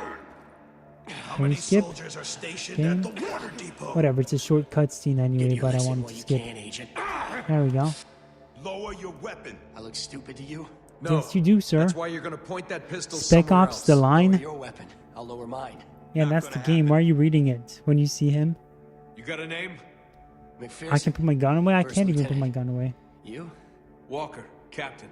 We found your friend at the plane. He told us where to find you. Really? Or can I? Where's he at? He didn't make it. Why am I not surprised? So what? You think we killed him? I didn't say that. You're not saying much of anything, Lieutenant. Article 4, Captain. You gotta speak to my commander. But where's he at? Captain By now, Walker, I'd imagine that's he's right. just downstairs. Yeah, I'll bet.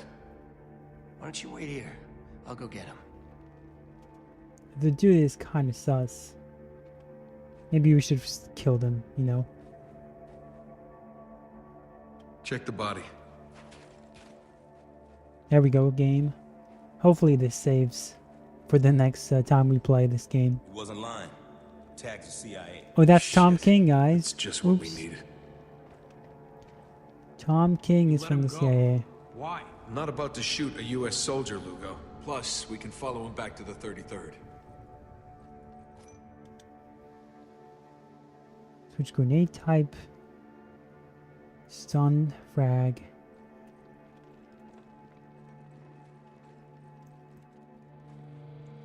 Ah, cool. What game? Oh, that's why you said it. It has now saved. Yeah, it has. And let's just. But it, the other slot is still All there. this stuff is CIA. This must have been their safe house. Tom Hiding King behind is civilians? crazy. Not Look the at manliest this. of tactics. That's normal for the CIA. Yeah, but killing U.S. soldiers isn't. Look, I don't know their names, but they're CIA. Who else could they be? You know our orders. There they are. Take them out. What? Return fire! Got bogeys! Those are our guys? Hostile down! Well, there you go. That's for sure. Close! Take him down! Hey, they're the CIA. I don't feel bad for them. Shit, man, we're taking some heavy fire here! Watch out, man! Ah, screw you. We need a medic, goddammit! No, you don't. You need to die. As originally reported upon first arrival, Okay. situation in Dubai dismal. And that's an an understatement. Civilians have turned into Civilians have vultures, turned stealing, into rioting. vultures. Hell, I saw a Stealing, man rioting. gutted over a can Hell, I of saw a soda. man. Hold on, let's turn him down. It's a mess. Your soldiers trying to keep martial law, only making it worse. No way to Radio HQ from inside the stone wall. Agent Daniels has left the OZ to report our findings. To receive further instructions. Langley's not gonna like what we have to say. Got a feeling return the favor. All right, and he finished at the same time I did. Hilarious. Under heavy fire! Those were soldiers. Our own guys. It was self-defense. Doesn't make me feel any better. It's not supposed to. Okay, there we go. That's the twist. We're shooting our own guys.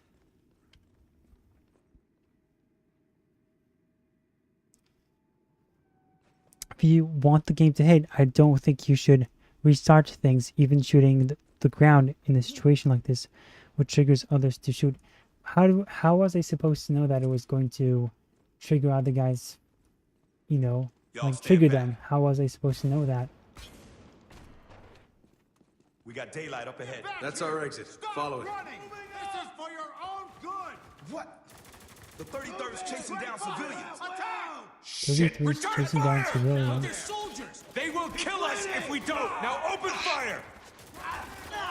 What? We're shooting our own guys? Reloading! Keep an eye out! That's why the game was controversial. So we went from shooting the bad guys to shooting the other bad guys. Okay. I mean, honestly, we don't even know why, like, who is doing what, but the CIA is the CIA.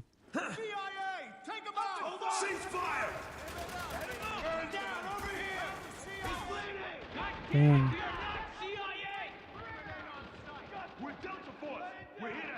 Do the words friendly fucking fire mean anything to you? Jesus Christ! We're not CIA! Friendly fire! Fucking grenade! Dang.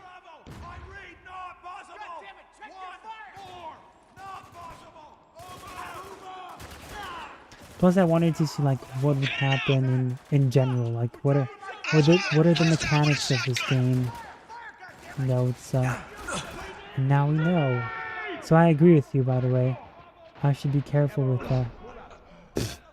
with how I, you know, which choices I make, and I'll do that from now on because that's what I want to do. I'm not gonna go back on my choices at all. It's just the thing that happened before is like I didn't want to make that choice, and that choice was made for me. Hoske, ultimate lurker right here.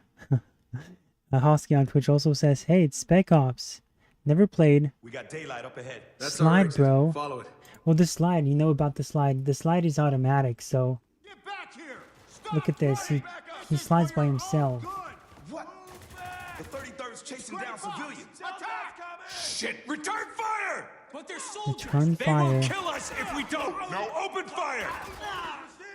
Engaging! Shit! Fuck, shift right!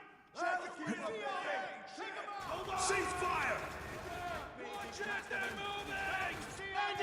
God damn it, we are not CIA! We're Delta Force! We're here to help! There's no cover here, is there? Aside from that side, you know, the one we were before. Yeah, but the sliding thing, like you have to run towards a target, and then at certain point, it automatically slides. You don't get to decide when he's going to slide. Yeah. Again, this will be our last mission, and as you can see, something is already happening. We got daylight Took him up long ahead. enough. That's our exit. Follow it. Stop running! This is for your own good! Let's just shoot him. 33rd's chasing down civilians. Shit! Return fire! But they're soldiers! They will kill us if we don't! Now open Ah, fire! game. Look, there's no cover here. I guess this is... Cease cover. But then what about my other soldiers? See, I'm kind of explosive as well. We're Delta Force. We're here to help. See, I was aiming and he couldn't even take cover right there. What the flip is this game? You guys, he didn't even take cover while I was next to that thing. This spot is poorly laid out, I'm telling you. It's like, there is no way for you to kind of take a good hiding spot because there's always... We got daylight up ahead. That's our exit. Follow it. There's always somebody who can shoot you. This is for your own good as they shoot you. Shit! Return fire! But they're soldiers. They will kill us if we don't. Now open fire! How do you know though?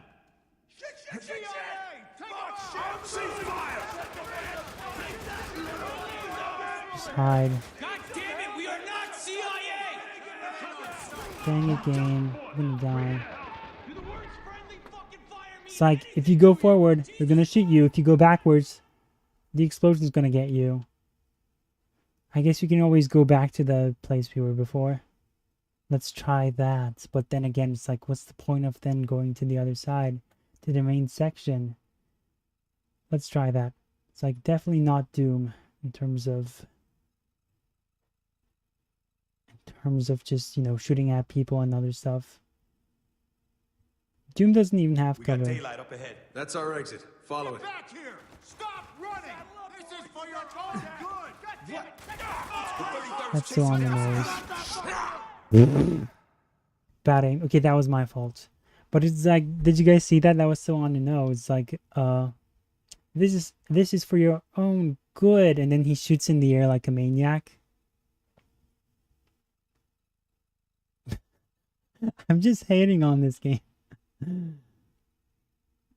I just realized I'm hating on this game.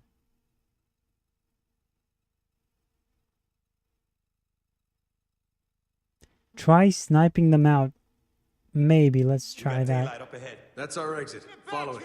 I guess we can use our own grenades too. Look at this. So cartoony.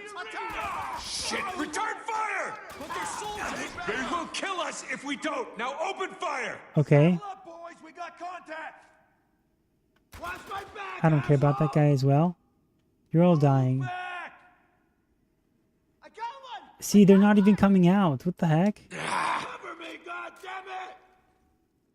They're waiting for us to make a stupid move. And I can't even go back. What the heck? Game?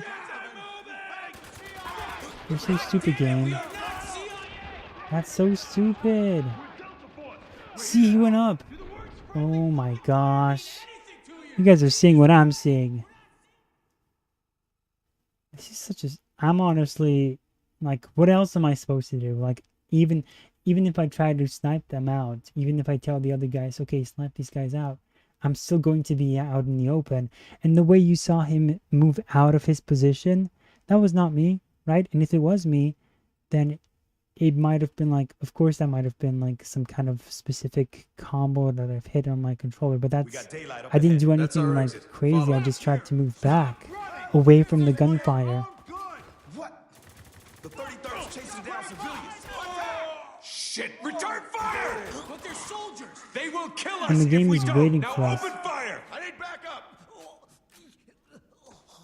Sit rep! That's so dumb.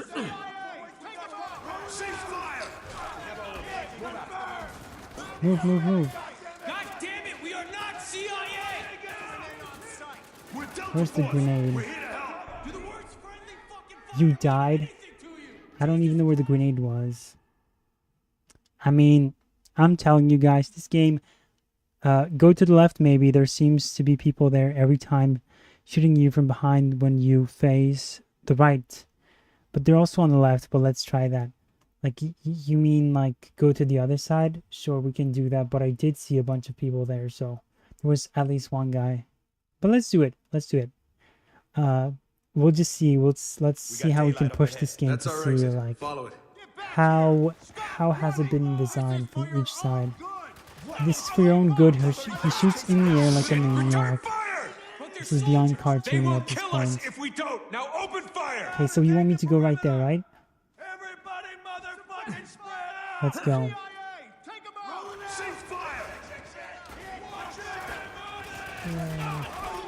Okay, okay. That did something. Okay, thanks, Nimbus. There's a grenade behind us. Move.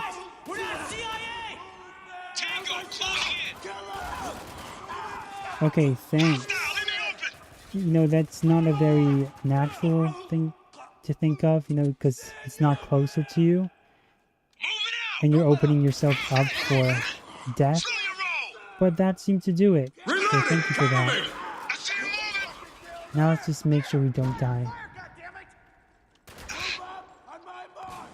That's Lugo, okay? You guys suck at aiming. Why are you shooting there?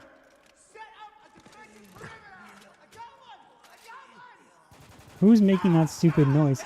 I got one, I got one. Oh dang, get him guys.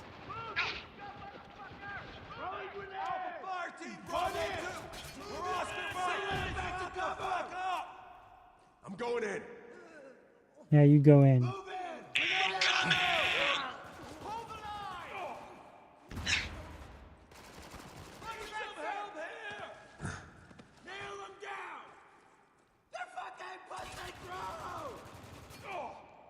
Let's go. We got a fucking Roger 2-2 Bravo. I read not possible. One more. Not possible. What's up with the music? They're just screaming. Saddle up. Contact. Okay. It's so quiet here. Dang, it's so quiet. Let's switch to a different weapon, sure. No free arms in the camp. And then it's written out in different languages.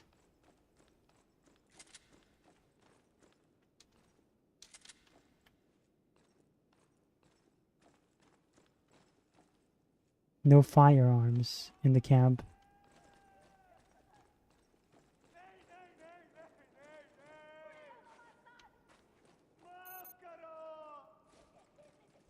Okay.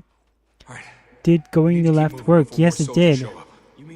It did work, even though it was kind of like It's clear the 33rd is no longer acting as part a of the not US Army. choice. No, because you know you're opening yourself up, Well, if we're gonna sort this and out, it's further we need to find away. John Conrad. But it did work. We managed to make it work. Conrad wouldn't So thank abandon you. his duty. The 33rd may be hostile, but I guarantee the colonel isn't part of it. How can you be sure? Because I know the man. Can we just go inside? Now get that open. Not a problem. I think these guys are gonna turn on us for sure. They don't seem very happy about what we're doing here.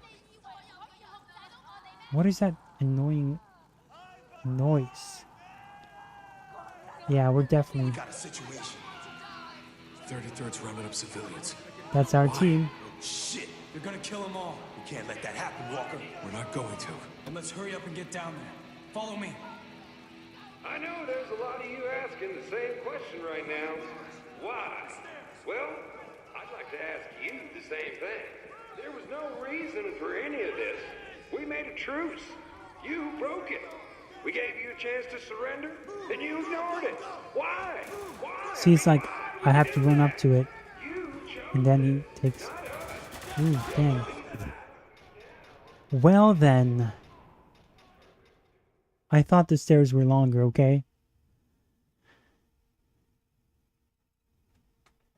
I thought the stairs were longer.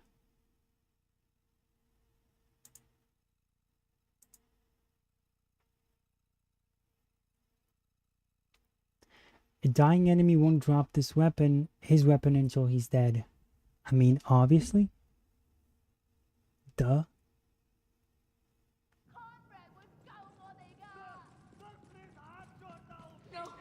Skip. 33rd's rounding up civilians. Why? Shit! You're gonna kill them all. You can't let that happen, Walker. We're not going to. I can't Let's skip hurry up and this. get down there. Follow me. Follow you, okay, Ethan. And you lead the way, sir. Come on. Oh wow, amazing following skills. I mean leading skills. Clown. I'll lead the way. Hides behind cover like a wuss. Why would you do that? You chose this, not us. Oh dang. The piece I can offer you now is this. Perfect tune to play you off. Shut up, man. Target neutralized! You guys are not doing anything. Heads up! Tango, trying to move! Oh, come on. Make it... I can't even aim from here. What is wrong with you, game? No, no, no, no, no. I was just trying to show you guys how, like, the aiming is messed up in this game. Got one! Oh, they can get hurt too. Heads up! Tango, trying to move! Are you kidding me? Grenade launcher!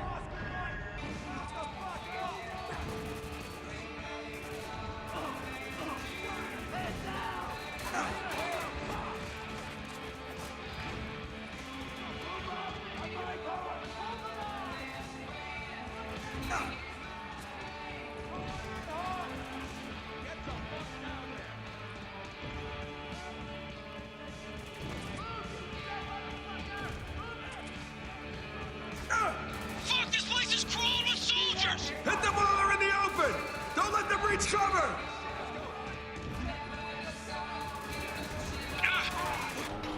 We're paying Enemy attention, down! goddamn aim!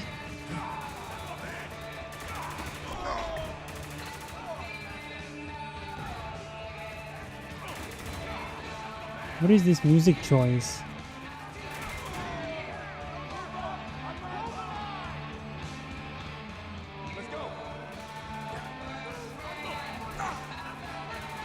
Dude, hide.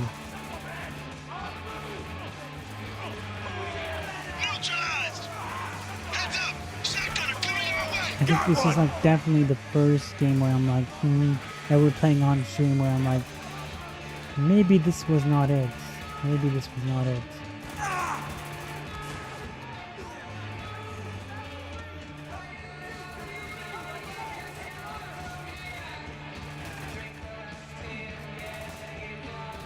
Get a flashbang in there!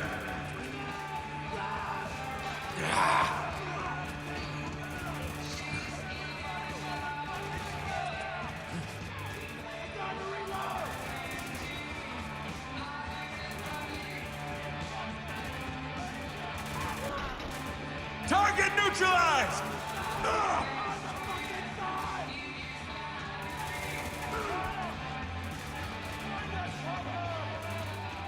What are you guys doing?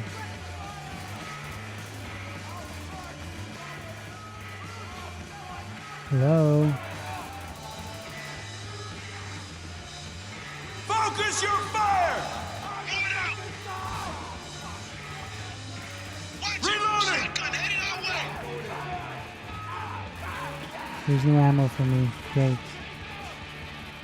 Let's change to this then. Still on the target! This might take Not a lot of ammo here.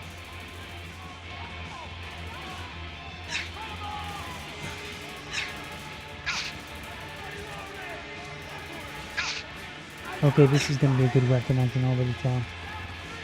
Help him! Okay, keep heading down! Keep your eyes peeled for contact! Tango There we go. down! Target down! I see him moving! The sound effects are not very satisfying. Shotgunner! But is it because we turned them down? I'm reloading!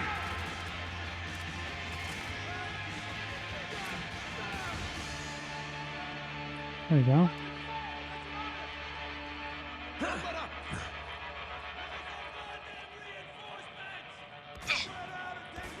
More shooting.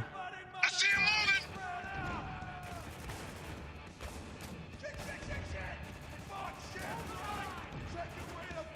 Target down.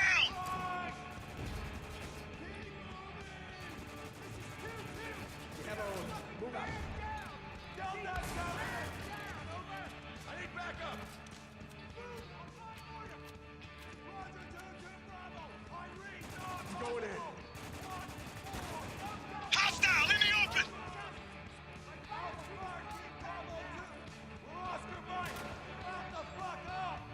When is this level over? I assume once we meet the other guys, we'll be like, be able to see them. What's up with this audio? We're totally quiet now. Odd choices here, I gotta say.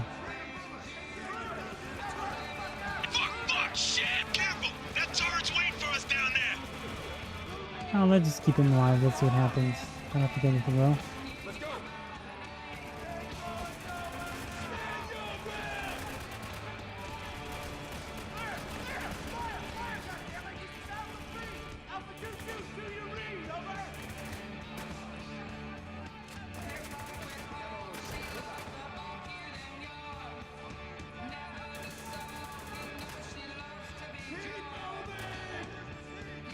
Dead.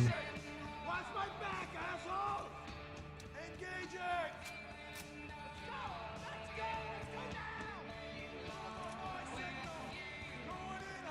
The music is coming in and coming out. What an odd choice, huh? Alright, so, what do you guys want to do? There's an update I want to do before we get to the main topic of this video. It's got something to do with the last thing we did, which is George Lucas related.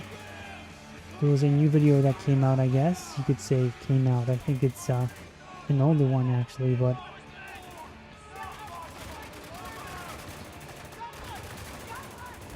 But it's almost like it addresses some of the things we talked about, and it's from him.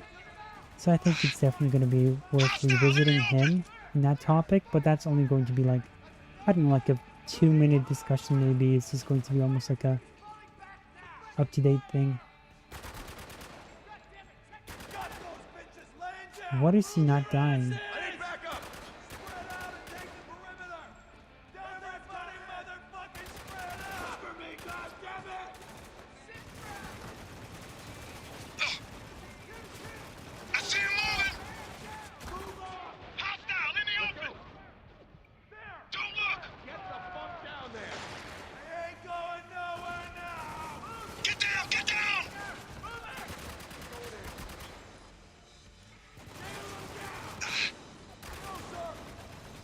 I'm just kind of like not into the fact that you can't...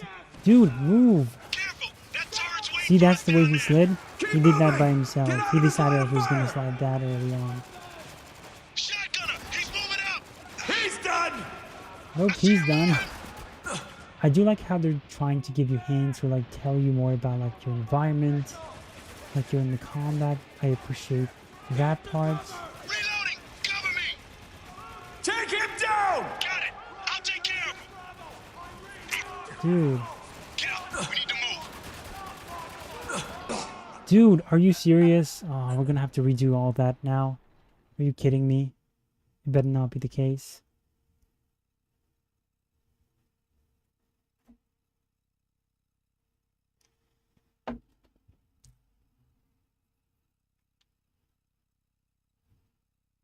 No, you get a checkpoint. That's good, I think. Playing on hard mode seems like a good challenge for you, bro. Turn them up. The sound effects. Throw the grenades. Throw them hard. The sound effects, huh? So let's change them to like 4.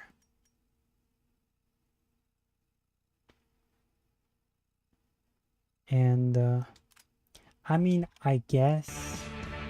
Here I go! Careful! That turret's waiting for Okay, us we're down here. there. Good. Keep moving! Get out of his line of fire! Oh, yeah. Hostile down! Archer, shotgun! He's done! Heads up! Tango, trying to move! I mean, now it seems easier for whatever reason. I mean, yeah, I built a nice challenge, and I obviously, like, gonna try my best. But you guys see, like, some of, like, those level choice designs being not very clear, or if, like, I still don't know if what we did was, like, the supposed solution, just go left, you know, it's like, maybe we just left out. Because the whole idea that you go left is just so odd, you know what I mean? And that kind of puts you out in the open. And you're dead, huh?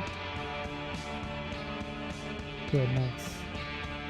Explosives full, so we can use those.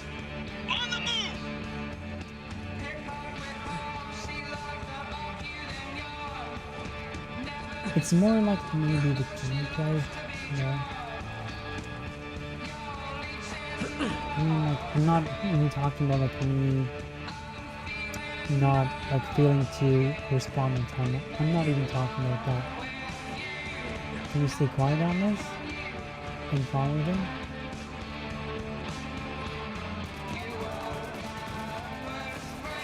Whoa, how do we leave? Draw its fire! I'll flank it, take it out!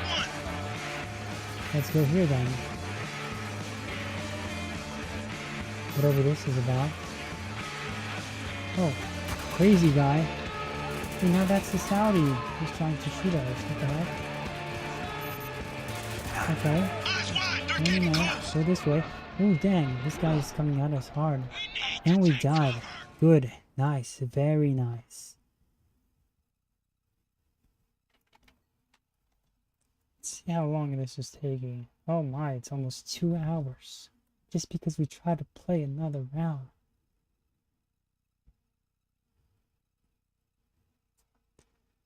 Dang, dang, dang. Alright. I hope this is nearing the end. And we're on the same place. Careful! That turret's waiting for us down there! Keep moving! Get Open out of up his the line turret. of fire! Got one! That's a lot of guys. Heads up, shotgun! Come for us!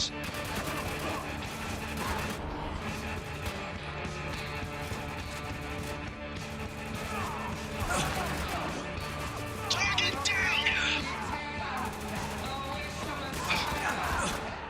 So let's stay here. Take him down! Sure thing! Taking him down! Got him! He's done!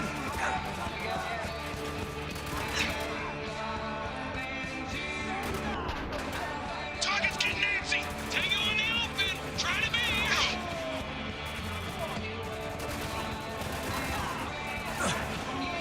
Adios! You do it? Did you guys hear the music? It's like going in, going out. In the oddest, in the most odd way possible.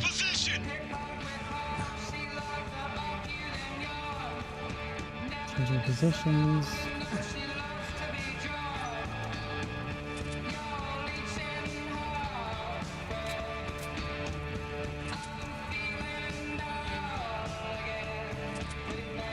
So you can turn it for zeros.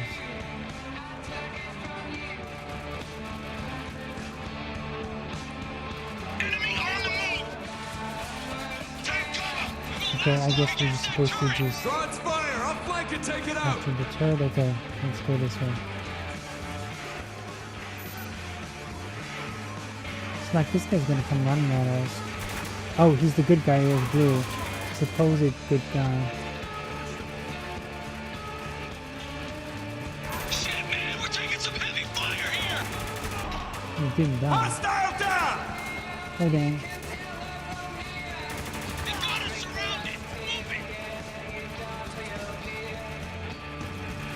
Okay.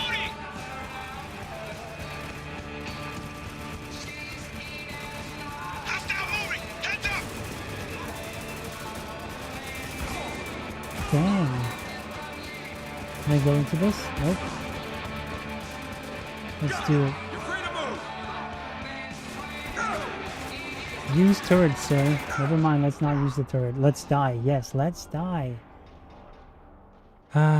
Okay. Throw them. No, you get a checkpoint. It lagged just now. But it's not so bad, okay. I know we got a checkpoint here, but... yeah, I think we did get a checkpoint.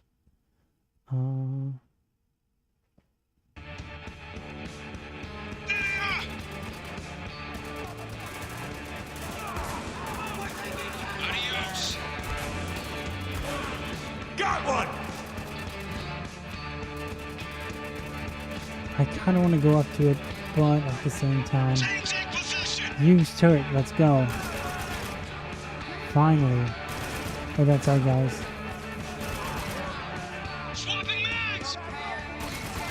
Oh, there's another guy with the turret.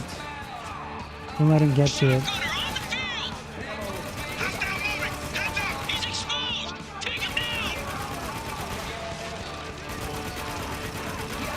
Oh, those guys are made of tanks.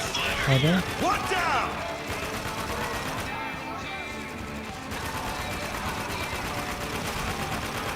By the way, what do you guys think about like the new Call of Duty trailer, huh? Oh wow, now where is he going?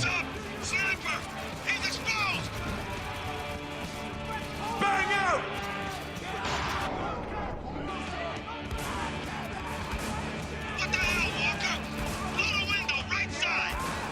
Yeah, I got him.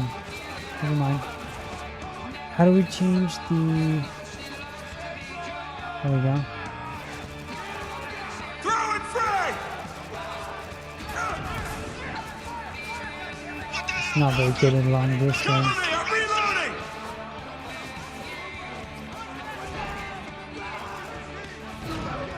Enemy down!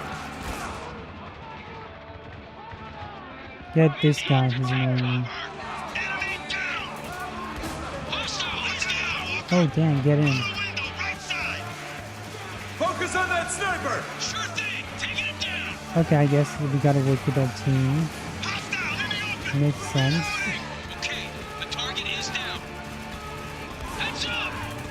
We don't have a better gun, that's like the problem here, I would say. It's like we don't have a different gun to work with. I guess if you look around, let's see. Nope. Still. I thought we took cover, guys. Apparently not. Apparently not. Shot the window. I'm supposed to shoot the window? The one that's behind them? Is that what they said? Perhaps.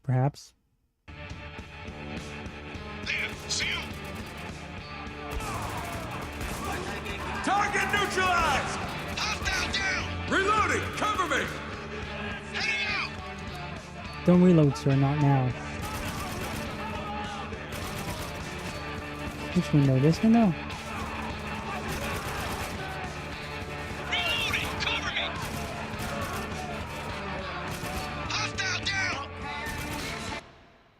I'm loving the music choice for the game. Are you really? I'm like, I don't know. Seems kind of odd. I mean, kind of. Tango down! I guess it's very typical for, I don't know, is it? Are we supposed to shoot this thing, guys? Oh.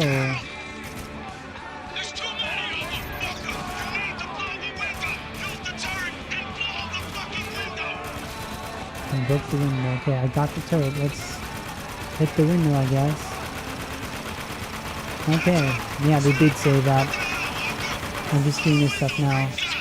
And we're out of ammo upgrades.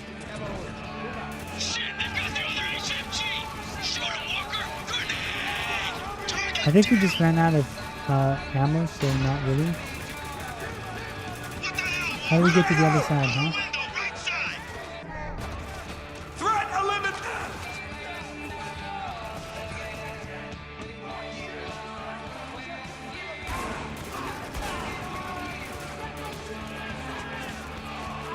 It's Nope, nope, nope, nope. Sir, move. Hide.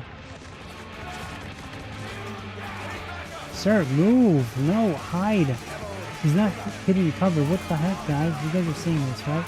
There you go. So how do we now break this thing?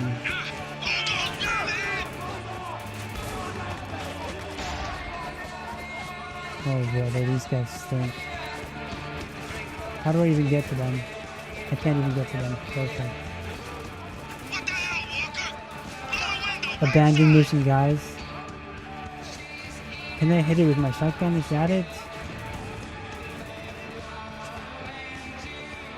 Something tells me I'm not gonna make it in time. Move, move, move. I can't even go over this thing. Game. Let's see, hold on.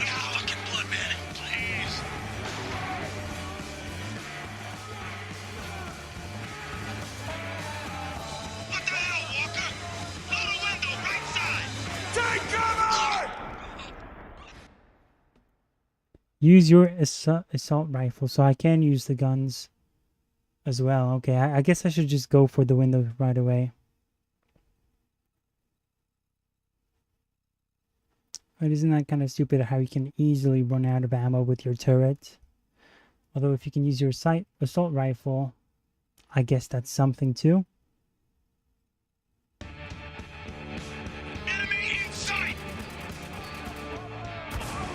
Tango down! Go.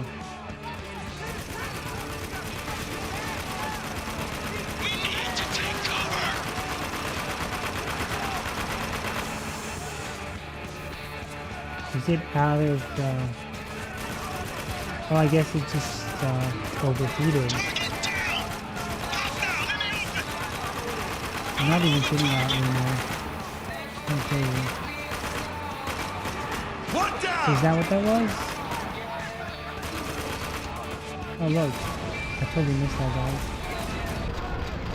Okay, I guess that didn't have to be so hard. Maybe it was just me being stupid. The game is being loud now, isn't it? Get out the window! Yeah, I guess it was just me being stupid.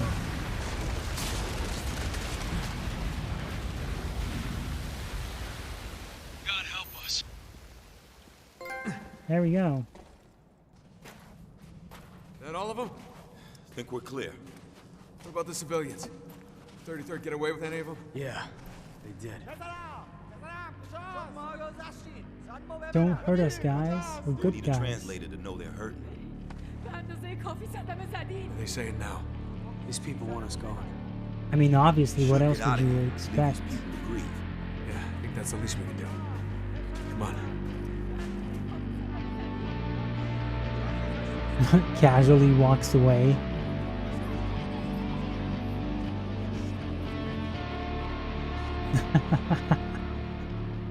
The end. Amazing. That was. It'd be hilarious if that was just a game. And that's why it was so controversial.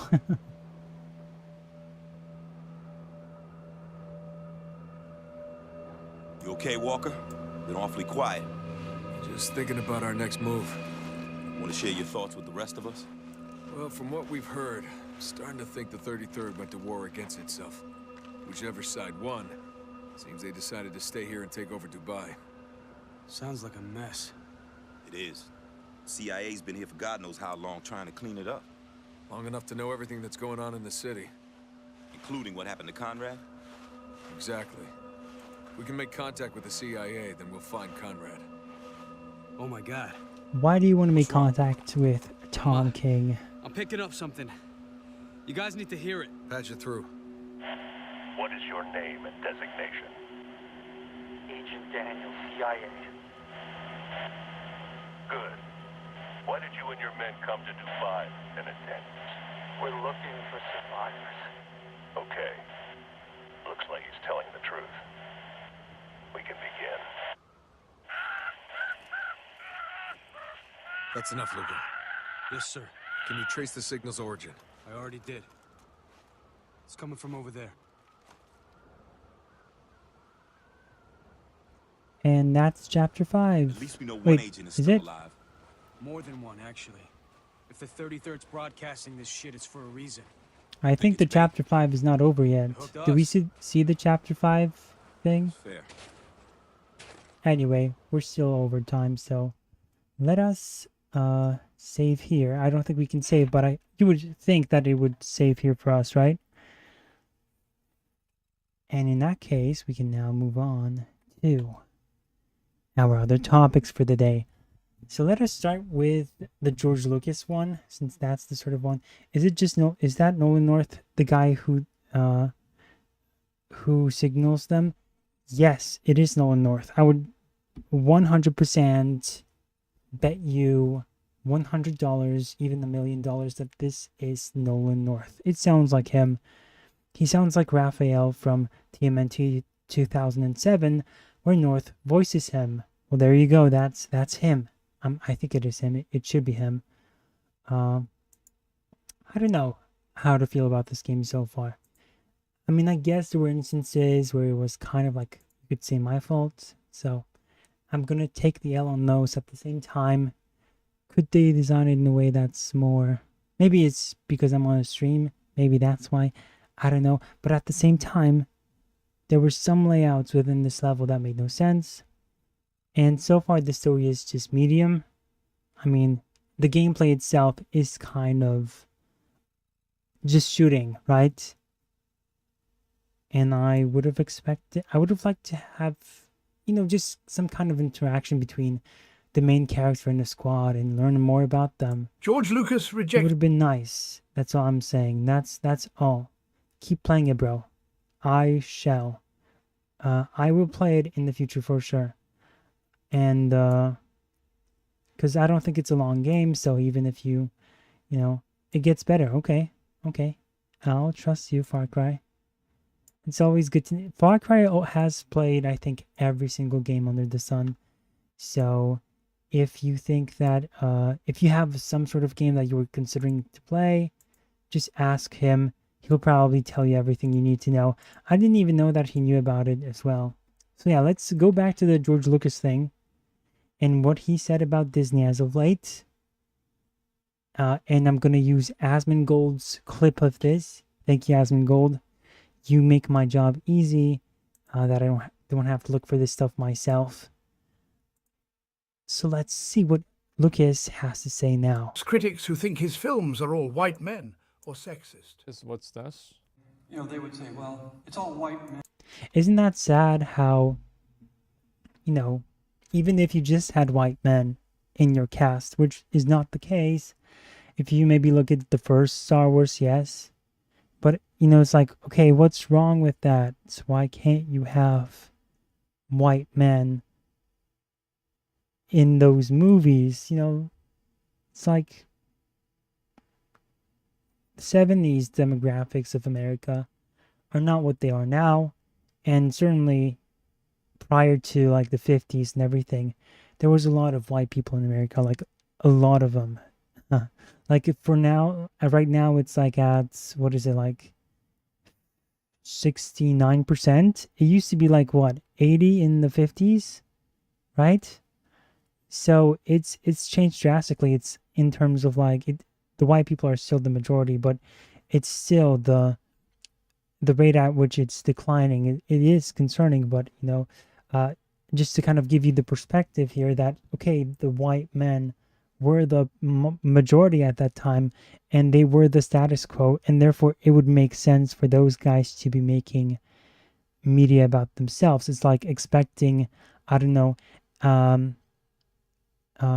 Egyptians to, I don't know why I went with Egyptians, but Egyptians in, let's say, 1940 to make, I don't know if they made movies back then, but if they wrote stories about white men, it would make no sense. And even today it would make no sense because there's still the status quo, right? So this taste towards white men and like that cringy thing where everyone now cringes even probably myself included.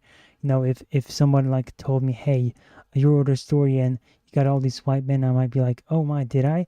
But then I would course correct myself and say, well, that's not a problem. And I think there's like this now, definitely there is a stigma. And so that's why George Lucas is now kind of responding to it.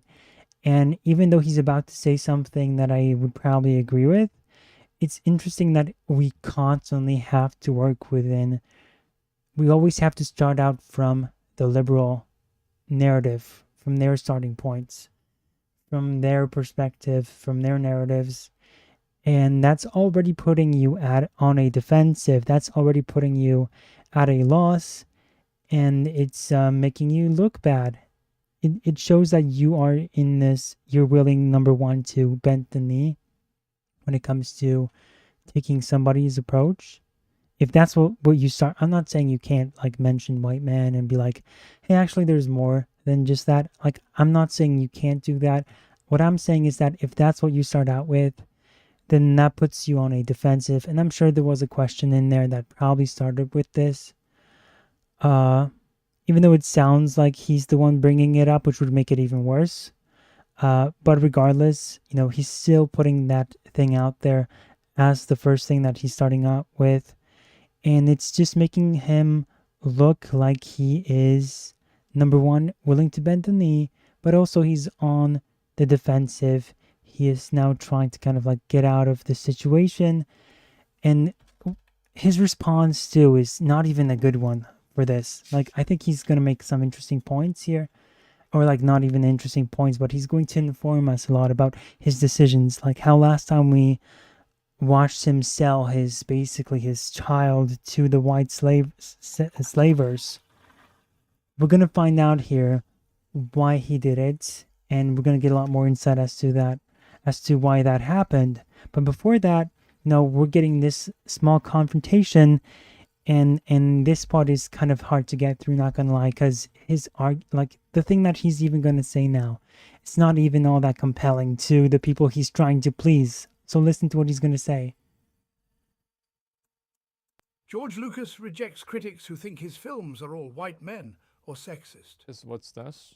They would say, well, it's all white men. Most of the people in there are aliens. And the idea is that you're supposed to accept people for what they are, even if they're big and furry, or whether they're green and whatever. So his argument here is that, well, there aren't just white people, there are aliens. That's not going to please the people you're trying to appease. So right away you started out with trying to appeal to these weirdos, and then once you kind of like start using their language, you're just going to make them even more mad by saying, well, we have aliens and droids. No, that's not going to work for them. That's not what they mean when they say they want more diversity. They want blind people, they want like people on wheelchairs to stroll in. And they want as many different, races in the mix to make it more diverse. That's what they want. The idea is all the people are equal. As I said, there's no... And then he's trying to take that approach. I don't ever remember that being the case. I don't ever remember him saying that all people in the movies, all these aliens that you see here, all of you are equal. I never really got that from the movies. I watched them and I thought, okay, well, these aliens exist and they're from different regions, and we don't know what their situation is when it comes to race relations. I'm pretty sure it's complicated, but that's not what the story is about. And we know that droids get discriminated against, they're robots, so maybe that makes sense. But for example, what about the sand people? Like the sand troopers, I forget what their names are. The Ewoks, when they tried to attack the outsider, clearly there is a totally different... You can't tell me that the Ewoks are equal to the humans at first. There's like a huge racial tension there, if you kind of want to read into it that way. But the reason why we don't look at it as a racial sort of like a racial disagreement or conflict, even though it's like two cultures butting heads, but it's just, we don't look at it that way because we're more concerned with the outsider coming into this clan of people or these furries, and it's like you're wondering like, okay, so how does this person get out of this one? And that's what you're focused on. You're focused on the adventure. That's what's at the heart of these movies: space adventure, space soap opera, and the family relations that they have with one another, at least with like episode 5 and definitely 6. That's what you're focused on. That's what you're watching. There is no civil rights in this world. There is no, it's not like the X-Men where they even allude to this sort of stuff. It doesn't even have that. It's just pure adventure. That, sure, if you want to kind of like extrapolate racial tensions and conflicts from that, then sure, you can get that out of anything, and in a lot of ways you'd be right to do so. However, you're still overplaying your hand, if that makes sense, if you are trying to make it primarily about that as like your main thing, and like now trying to tell people, especially when you're telling people that, you know, oh, the furries are aliens, it's like you never explored this stuff really. And so, and the stuff that you did, you know, if we want to read into it, then there's also stuff that supports the notion that, you know, there are some racial tensions and not everyone is equal. Just take a look at like Jabba the Hutt. He has so many different slaves, and you got so many different dynamics in this world that it's really difficult to pinpoint what the climate is. It's a big galaxy as well, so even wasting, I would think it would be a waste of time, honestly, to try to explore that, because you have so many different galaxies. And I think the closest you got that was with the sequels in The Last Jedi and the Casino Planet and the Privileged. So I'm not going to take you back to that flashback, but yes, that was the thing. And that's where it was kind of like they were trying to explore that, even though it was poorly explored. The previous movies did not have any of this stuff because it wouldn't really make sense. The galaxy is big enough, and the main conflict is between the Empire and here's another point. The Empire does not hire aliens. It does not. Like, so that's another aspect. And I guess if you're trying to say, well, the story is about the heroes and they get them to work for them, I guess that's an element that you can definitely explore. But then again, you go back to the Ewoks, Jabba the Hutt, or like the Ewoks, since they're the heroes. And also in the original, the first film, you had, you know, you just going to these different planets, engaging with these bounty hunters, and these going to these cafes, or whatever you want to call them, these bars. There's a lot at play here, and so it's not always easy to kind of just say everything is one thing when there's also other things that tell you it's the other. So I think what he's doing here is just bad. But anyway, I think now about the women, he's going to get into the women. I guess here he has something better. Women in the movies. Who do you think the heroes are in those films? What do you think Princess Leia was? She is the head of the rebellion. She's the one that's taking this young kid that doesn't know anything and trying to save the rebellion. She's the hero of the movie. I mean, again, calling her the hero of the movie is too much. We know that Luke is the hero of the movie. She's one of them, but she is not the hero. So again, it's like I was with you when you said, okay, she led the rebellion and she gave him briefs and all that stuff. Like that, all that stuff is great. But then once he gets into like, he starts overselling this idea that she was the hero, and it almost makes it sound like the movies were about her. And so at that point, it's like you're trying too hard, and the people who you're trying to please are not going to be pleased. Let's just put it that way. Sold the company, I just sort of said, I had a baby girl, I got married, I had a different life, because I knew it would take me another 10 years to make those films. And I was 69, and I said, I'm not I'm not going to be doing this when I'm 79. It's time to let go and let somebody else do it. Then they started other ones when I sold the company, and they...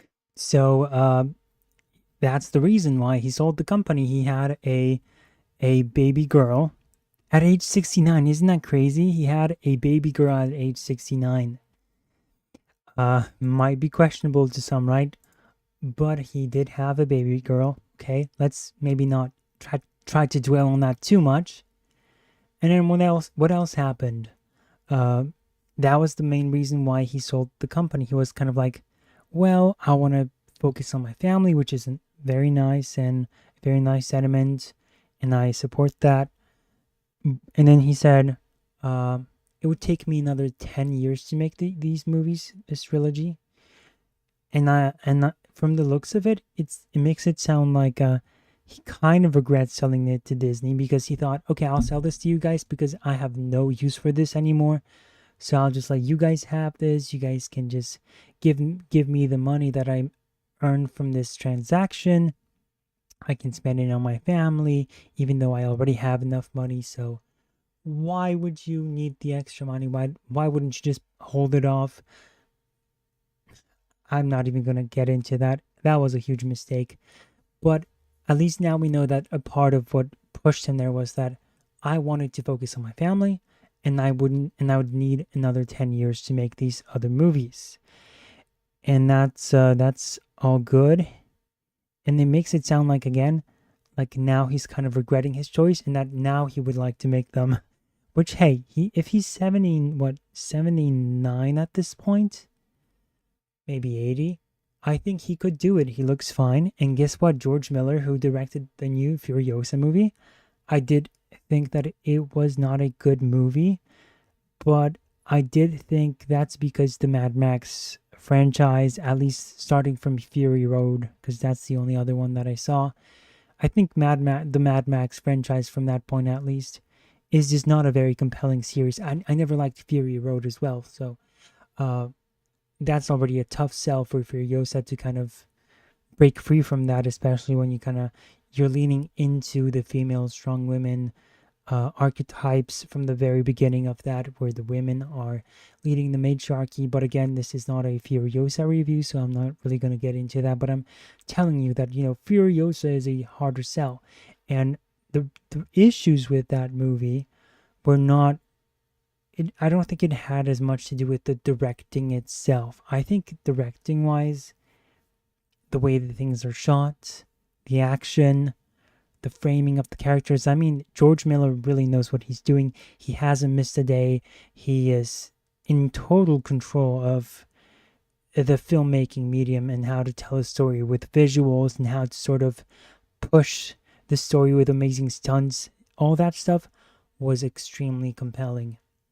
George Miller proves to us that even if you're 80 years old, you can make a really compelling action sequence, and you can make a compelling piece of filmmaking, let's just say, because I wouldn't go as far as to say it's a good movie, but I think it's like, if George Miller is able to put out something like that at his age, and if George Lucas can also put out something of quality, then I think George Lucas would put out something good. There's a possibility that George Lucas could put out something that still appears like it's not, it would not seem like it's because of him that the movie is lacking, at least from the directorial perspective. I think directing wise, George Lucas could probably still do it, and I think George Miller definitely proved that. And that's that. And so I think he'd be able to do them right now, and I think he'd like to, but he now realizes that that's gone, and he's no longer getting a hold of them, of those characters. And now he's going to get into, they started other movies when I sold the company, and they a lot of those, and what he's going to say next, a lot of those ideas that were in there sort of got lost, but that's the way it is. If you give it up, you give it up. So he's disappointed with how a lot of the ideas were executed, the ones that he came up with. He's on record saying that Disney does not understand the Force. Disney does not understand all these other things that are that have been created by him, and that they're messing up a lot of the lore and everything else and so on. And he's not very happy with that, and so that's where things are right now. And but he has to say that he's gonna have to give it up. And isn't that interesting? He's constantly like makes these remarks, always like kind of complaining that Disney owns it, and then he ends it off with, "But I gave it up. I gotta own up to it." Are you owning up to it if you refuse to kind of let it go? I don't think you are, George. So if you look at the richest directors, yeah, so George Lucas, as you can see here, if you look at this number, this is $10 billion, and Steven Spielberg, $8 billion. That's a lot of money. It definitely is. But yeah, George Lucas, $10 billion. He's the guy, man. Isn't that crazy? He didn't even like he didn't direct a lot of movies. He certainly produced a lot of them. But the fact that he's able to make a fortune outgrossing Steven Spielberg himself, who has directed how many incredible movies in the past? Not so much the recent past, but in the past, nonetheless.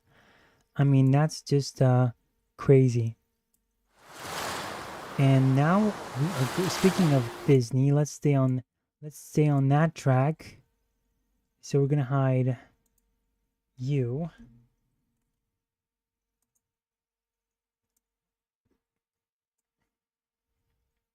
Okay, yeah, let's react to the latest Moana 2 trailer. I haven't seen it. You're getting a fresh reaction out of me. Everyone makes some bad films here and then. True. Although I still think that, George Lucas is probably... I'm not like the biggest fan of the prequels. I did like The Revenge of the Sith. And I liked Phantom Menace, but I do think that both of them still had glaring issues. And I think George Lucas would probably still bring those on with him as well. And I'm not saying that they would be better movies than the prequels. I do think that they would, but I am saying that they probably would have been better than the sequels. And so Moana 2, I did enjoy the first one. This second one was originally going to be TV series. And then Disney realized that there's failing at the box office. The situation is looking really rough. They need more. They need their stock to go up. And they decided, okay, let's take this TV show that we had and let's make sure that it is now turned into a theatrical feature. And that's the history of this movie. They got The Rock to reprise his role before it was somebody else. But once it hit movie status, they decided to go back on that, which is just sad, honestly. That this is how movies are made now. They see that's how Blue Beetle got leveled. That's how Blue Beetle leveled up, right? Somebody decided at Warner Brothers that it was an amazing movie and that it did not deserve to be an HBO Max exclusive or like an HBO Max movie. It cannot be a streaming movie. It has to be a theatrical release because it is just that good. But then when it got released in the theaters, no one went to see it and it was awful. And it still looked like a streaming movie. So I think just looking at this still of animation, it does not look like anything from the original film. The animation quality is just totally different. It's trying to be more photorealistic, and I think you guys can see that. So it's already kind of concerning from that perspective. And I saw a still previously, and Moana herself looks almost old, but at the same time young. Like she's got the baby face, but it looks like now she's got like wrinkles, and they're trying to make her look older. So I'm not sure what they're trying to do here.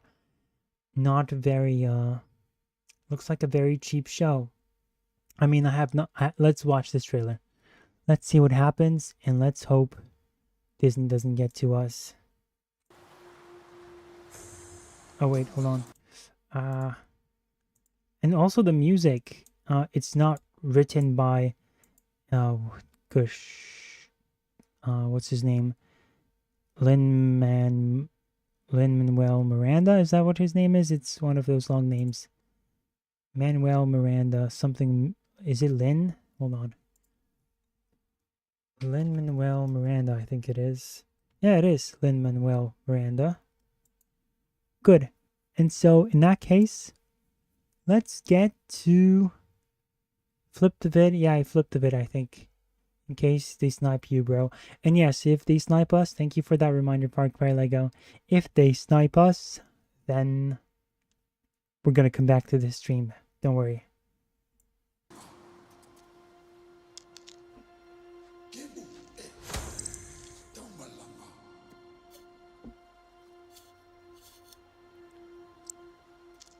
You're welcome. Okay, so right away, this animation does not look good. You just know it was probably made at a, again, European studio. That's kind of where I'm going with a lot of my recent reviews. Like if you read my Garfield review, you'd know that I did criticize the movie for that reason, that it was probably made in a European studio. And you're like, why are you talking about European studios? Because a lot of the animated movies that are being put out, a lot of them are being made in Europe, in European studios, because it is cheaper to make movies that way. Isn't that crazy? And so a lot of the Illumination movies are made in France. And it's just, I guess, cheaper to pay people in Europe. So that's what they do. And this looks like it was definitely made by not the same people, but by a studio that they would probably prefer if it meant paying their workers less, paying the animators less. Definitely looks like that, like so far. From Wayne Sid.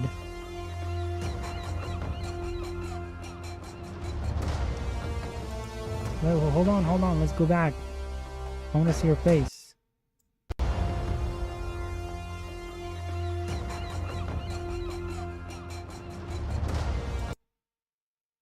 It's just an odd face. Maybe it's just the hair throwing me off. Because she has wavy hair. Did she have wavy hair in the original? I think she did. I don't know, it just looks like she's got the same face almost, but it's just more wrinkly. Like it aged by a lot.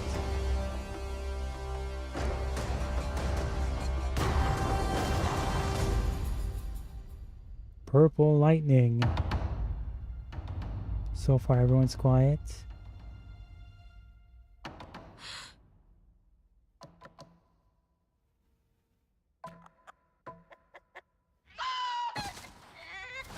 Okay. That was supposed to be funny, okay? Is this movie coming out when Wicked is coming out? Let me check. Wicked release date. It is. It's coming out on the same day as Wicked.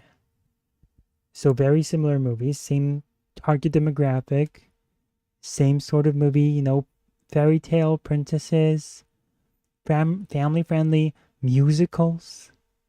I think this movie is getting sniped. This is a call from the ancestors to sail to new skies and reconnect our people across the entire ocean.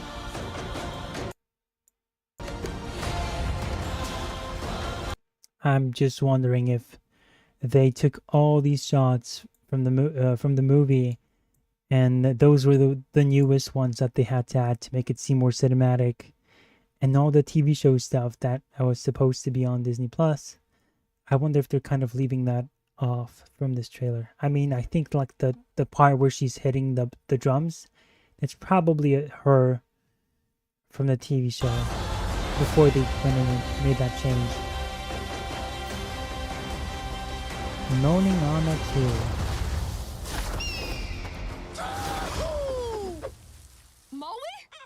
Moe? Did you just call him Moe? What? Isn't it Maui? Something is off.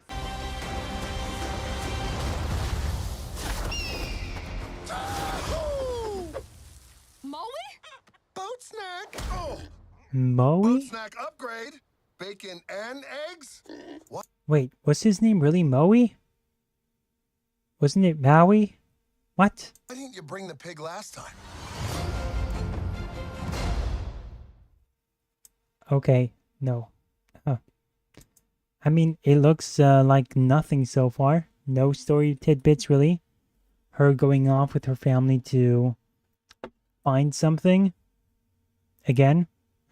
Except this time she's maybe resettling to a different place. We don't know. Yeah, I'm definitely concerned by the quality. Next. The main topic. Let's start with... Let's lay this sort of argument here. So, Batman killing.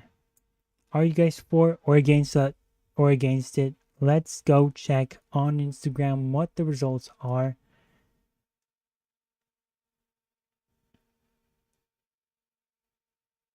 So,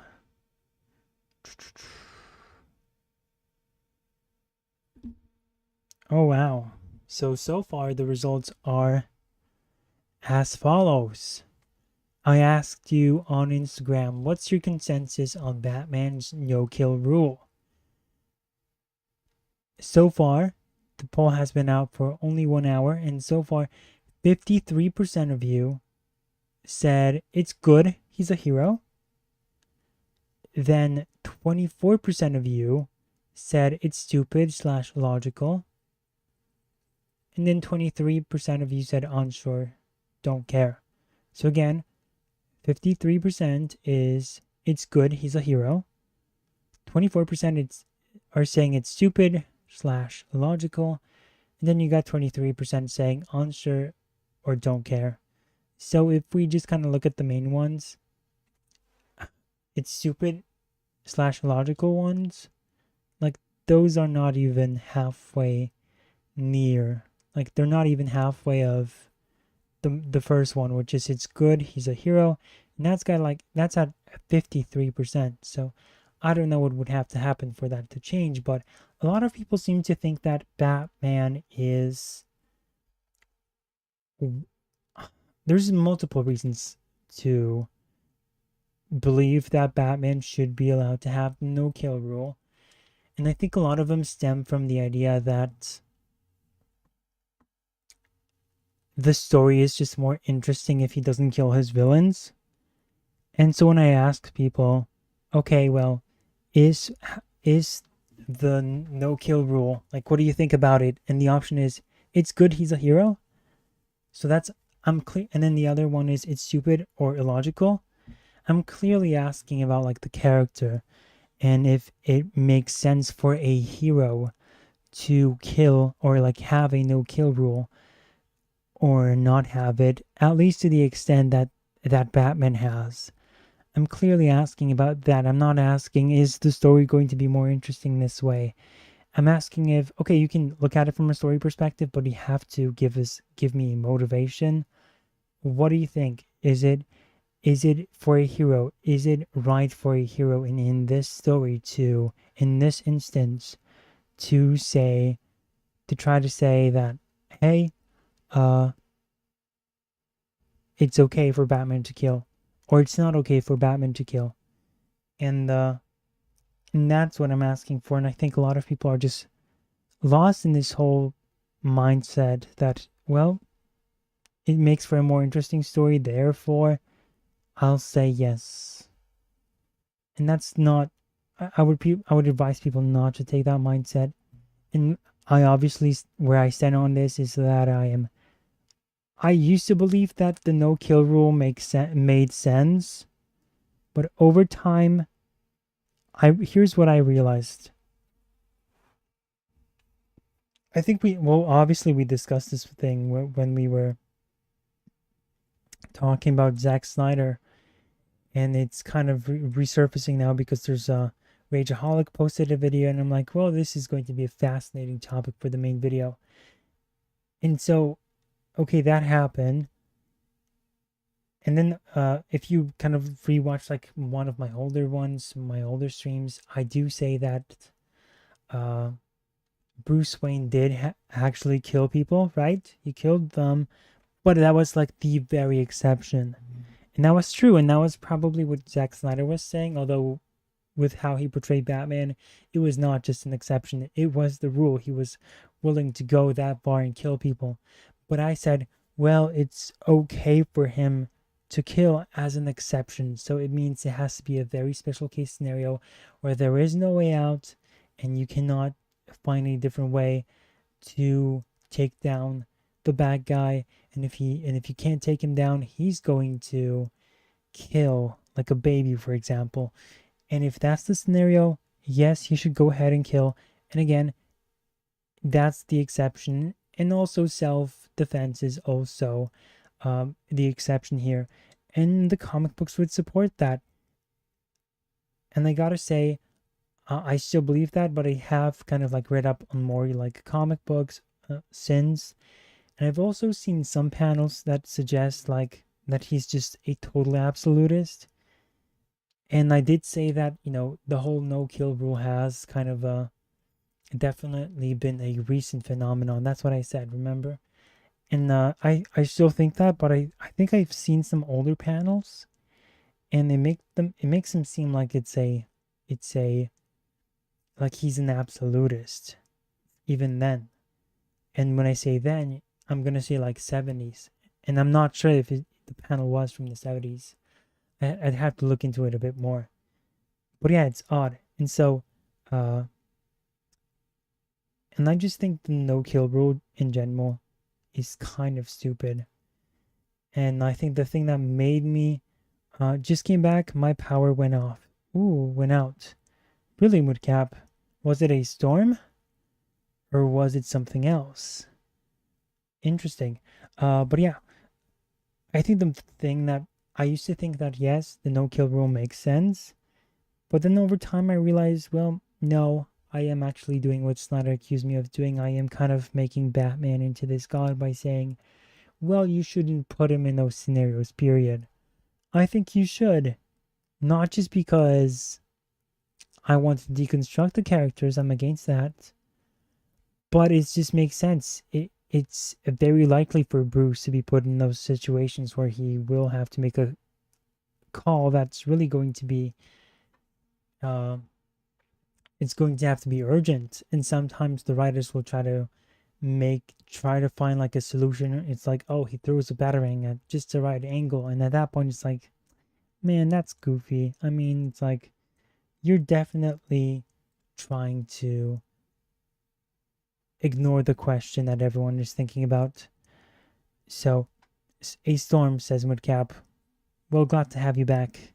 We finished chapter 4 of Spec Ops The Line, in case you're wondering, and we reacted to the Moana trailer, and we watched George Lucas's bit about why he sold Disney. He gave us more insight on that, so that's kind of what you missed. But yes, I used to think it made sense, and I used to kind of be of the opinion, and I'm still of the opinion that you don't just get to write anything about the characters. I think certain characters are limited in terms of what you're allowed to do with them. Otherwise, they are anything. And I think you cannot have Spider-Man go to like a strip club, for example, and start dancing on a pole. And that goes against the character. It doesn't matter what execution you take. It's just wrong, and it should not be in a superhero story. So I'm still a firm believer that you should keep in mind what characters you're writing. But for Batman, again, it's very likely for him to be put in that situation. It's not out there, and if you make it ridiculous, then it's then you're not doing your best. They'll probably make another what? Again, these stupid YouTube icons are blocking everything.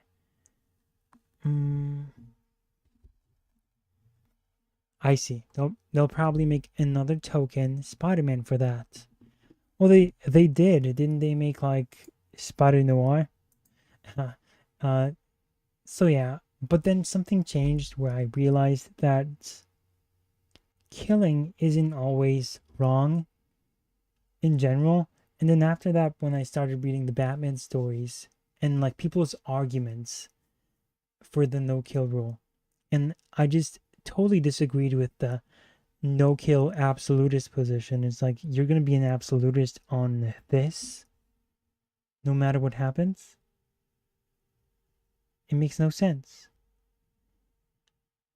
So, and then what else also changed my mind? I did watch, I did read a panel of Punisher, and Punisher and Batman had a crossover, right? And I just saw a scene where Punisher was trying to kill the Joker, and then Batman steps in, and at that point it's like, at that point you are now you're going out of your way to save the Joker. You're not even like, it's one thing to have a no kill rule in place, and it's another for somebody else to want to kill the bad guy. Kind of like a cop would, right? If a cop tries to shoot the bad guy, imagine if you had Batman just attacking the cop, stopping him from killing the bad guy who is just going to murder everyone. It's stupid. And so that's what really made me wake up to the self-delusion of the no kill rule, absolutism. And here is a scene from this comic book that we can watch together. So in this crossover, you have Batman, who is facing Jigsaw, Punisher's archenemy, and then Punisher is going to be facing what's his name? The Joker. So Batman's archenemy. And let's see how they both approach both guys. And yeah.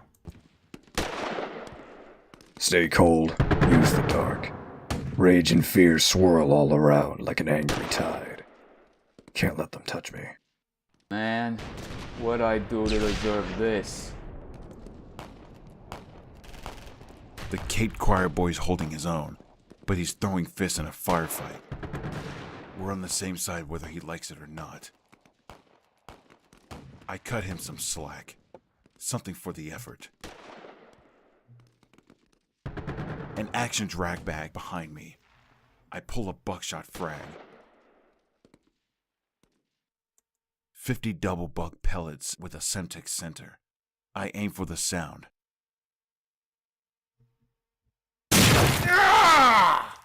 Close enough. My face. My face. He took it again. Again. Castle! Jigsaw does the world a favor and takes out Navarone and his paisans. After this is over, don't ever show your face in Gotham again. Nice place to visit, but you wouldn't want me to live here, right? You've been warned. What brought you here? Maybe the city's too big for you to handle alone, Bats. That's a creepy laugh. We're back to your classic look, huh?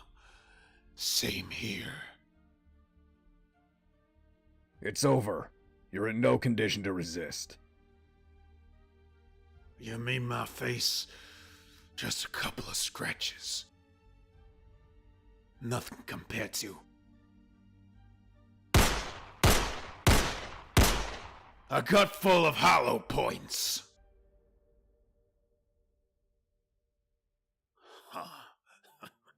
I killed the Batman. There's something to tell the guys. Thought you were supposed to be a tough guy. Thought you were some kind of bad...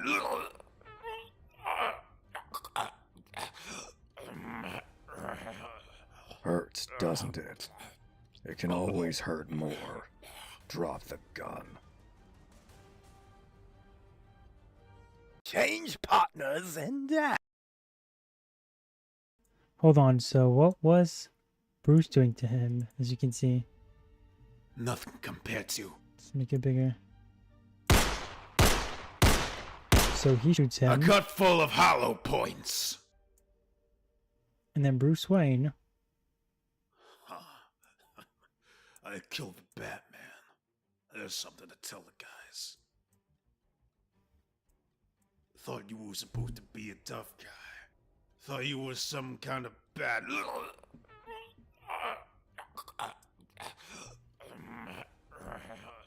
Hurts. So he really just chokes him, right? It. It can always hurt more. Drop the gun. Change partners and dance. We're both crazy, you know that. You know the only difference between you and me, Castle? You kill because you hate. I kill because I love it. Jiggy told me a whole sad story. Your family got themselves killed. So sad. Indeed. You know, I think something like that happened to Batty. But it happened a long time ago. Do you know how I know that? Gotcha! Blinded. The masquerade, the gadgets, he reacted just as a child would. So the Joker was trying to kill the Punisher, and he's killed like a bunch of people, right? Throws shards of pain into my eyes. But I can hear him. That laugh. Rising to a shriek. Blink the sparks away. Vision's red around the edges. Lost a lot of blood. No Look at this bad aim. problem. I told you to drop it. Are you the one the Punisher came to Gotham to get? You seem like his type. Mindless and brutal. He stole my face again. Well, you're staying here. I cuff him to one of his victims. Castle and the Joker are next.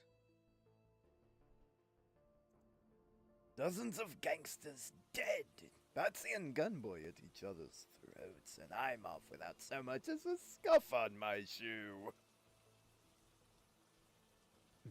It's all too rich. Last round's out of the MACs. No problem. I can do the Joker hands-on. If I can catch him. Do it, Frank. Do it. Banana peel? No, that... What Cap says. In the Arkham series, he unintentionally kills Clayface, and no one ever brings that up. Huh. I guess you're right. I don't even remember that totally, but you're probably true. You're probably saying something that is true. That's comedy. You know, it's funny. This situation, it reminds me of a joke. You've probably already heard it, huh? You know, I'm a sick man, Mr. Vigilante. I'm really not responsible for what I do. With the proper Sure. therapy, I'm sure I could be cured. I've got all the therapy you need right here, comedian. You're Nice. really going to do it? That's enough, Castle. And then we've got Batman. Like, what? Why, dude? Why don't you just sit at the back and just enjoy the show? Like, imagine if he came like 2 seconds after. If he came 2 seconds later, 5 seconds later. What would he do? Would he be like, oh no, Frank Castle, how could you have killed this man? Or would you be like, well, I guess I'll just go home and ignore not pretend I didn't see anything? Why didn't you sit back and not kill him? or like a not let him kill him. What the heck is this? Exactly, what the hell is this? Wait, he How said many heck, times have you nice. put this maniac away? I can end it right here and now. Joker, Yes? run. What is he doing? Joker, yes, run. He's talking like he's... Bruce is acting like he's talking to some kind of like hostage. Or some kind of helpless victim. Run for your life.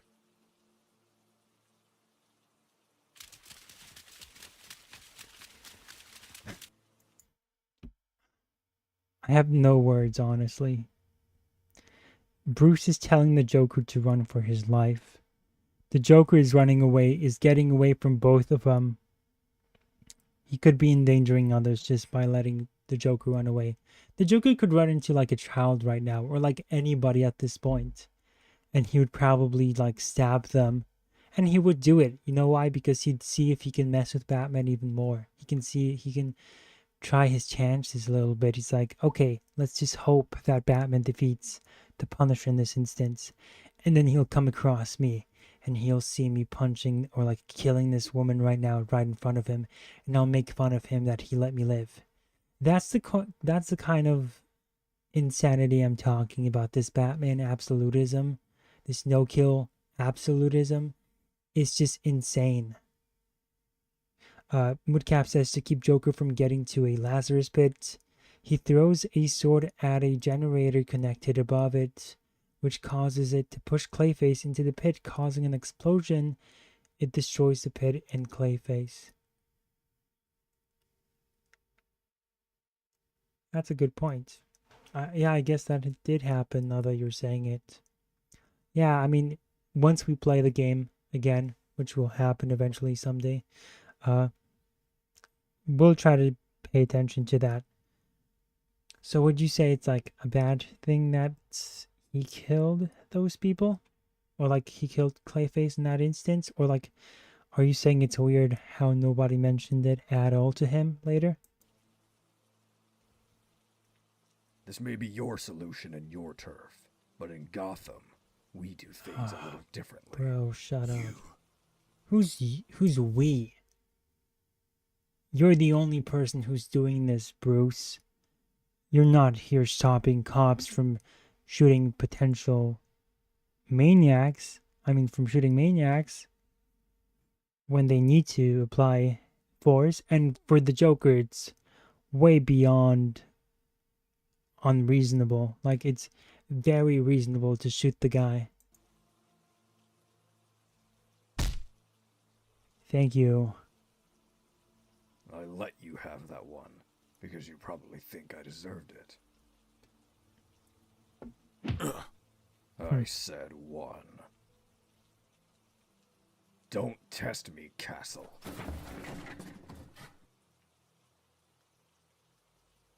You ever come here again, and I'll see you in a cell out to Blackgate with the other murderers. What? Or maybe Arkham would suit you better. That's so goofy. You know, you and that giggling idiot deserve each other. Jigsaw will come. I can wait.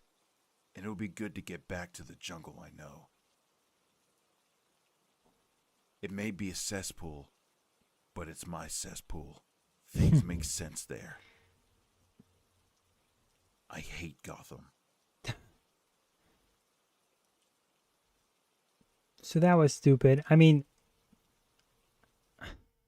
catch the Joker, please. I don't know. What do you want me to say? It's like we don't even get a closing. We don't even get a conclusion to that. So for those of you who are on the fence about like the whole situation, I think in general it's just stupid. It's not even that he has. Even I would say that I get like the absolutism and oh no, I don't get the absolutism, but I do get that he doesn't want to kill people. But dude, you're dealing with insane people who are evil, so even killing them without even like self-defense is, to me, that makes sense. And it's logical. And for you not to do it is illogical and stupid. And I'm not saying you have to like be ruthless and kill anyone you come across like the Punisher. I'm saying, hey, if you see things like get real bad, do not hesitate to perhaps kill the bad guys.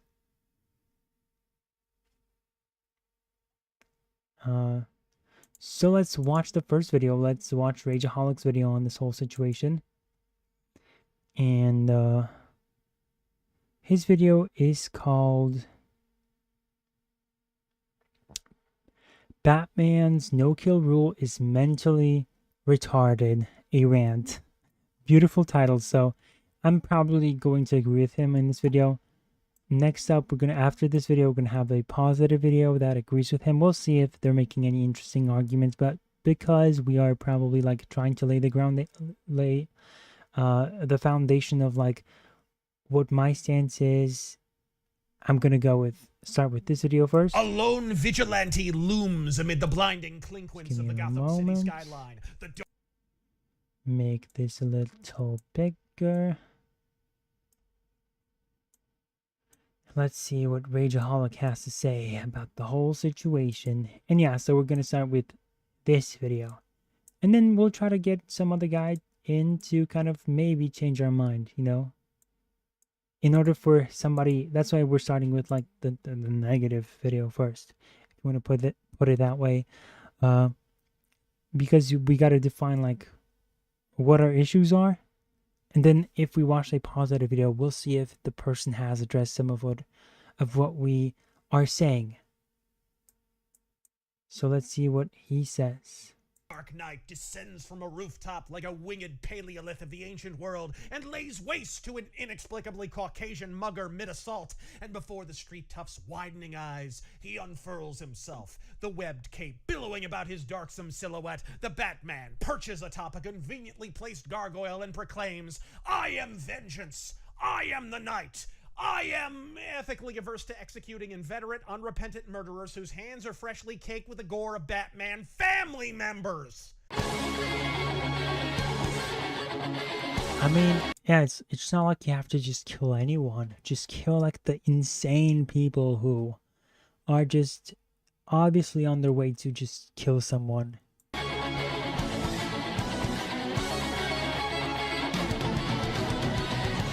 Like, if you are dealing with somebody like the Joker, yes, kill him.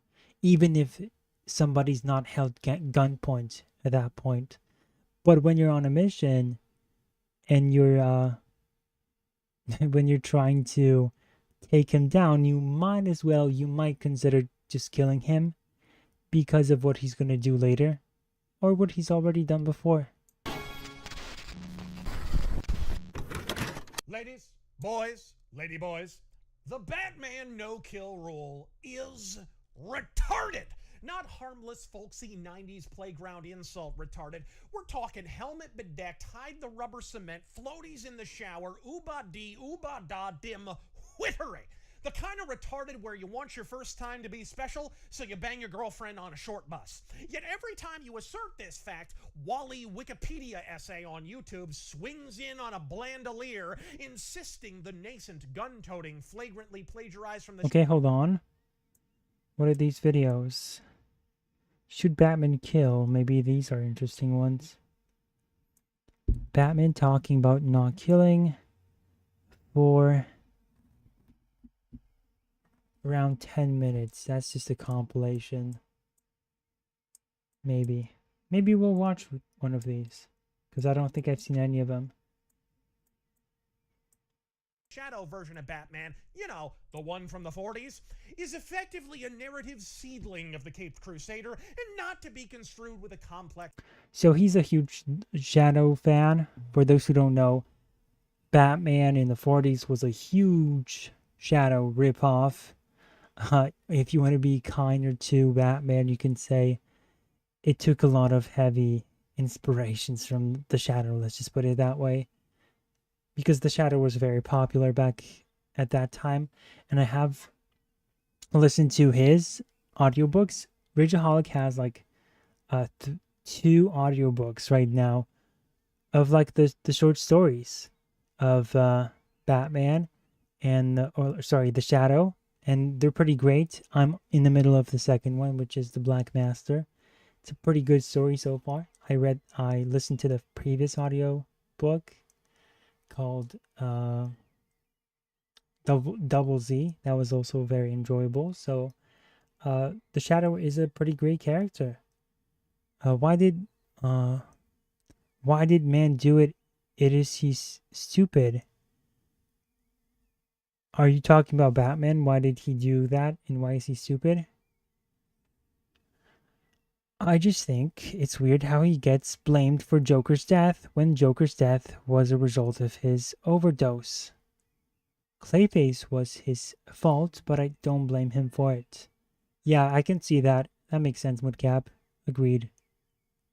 Cultural institution who cries about the concept of murder while running over criminals with a multi-ton tank and firing more mercy missiles. That's a than video Bronson game. at the end of Death Wish 3. A bad video game. You wanted a palate cleanser, Mudcap? Well, guess what? You're not getting one. You're getting more Batman Arkham Knight. Oh, I could never wield the godlike power to cease a hoodlum's lung activity. I'm far too busy barreling my Bat APC down Broadway with my non-lethal electric force field engaged, watching hobos baked on blue fentanyl get launched like a tribute. Have you listened to the Shadow radio series from the 30s? I have not. Where can I listen to it? Is it any good? U-shaped projectile by the Bat Mercy Mobile and split their skulls and spines on the non-lethal sidewalk below, at which point, regular as rain, advocates of the no-kill Batman BS inevitably retreat into mendacious absurdisms. The music may be unfamiliar, but I guarantee you know the lyrics by heart. Bruh, so like, you can accept that a grown man wears a bat outfit and beats up strangers, but like, can't suspend your disbelief about the Batmobile? Quick query. What year did these dong holsters misbelieve it to be? Because out here in the land of burritos and bath salts, last time I checked, it's 2024. Far Lego says, yes, the radio series is great when you have the chance to listen to it. Where can I listen to it?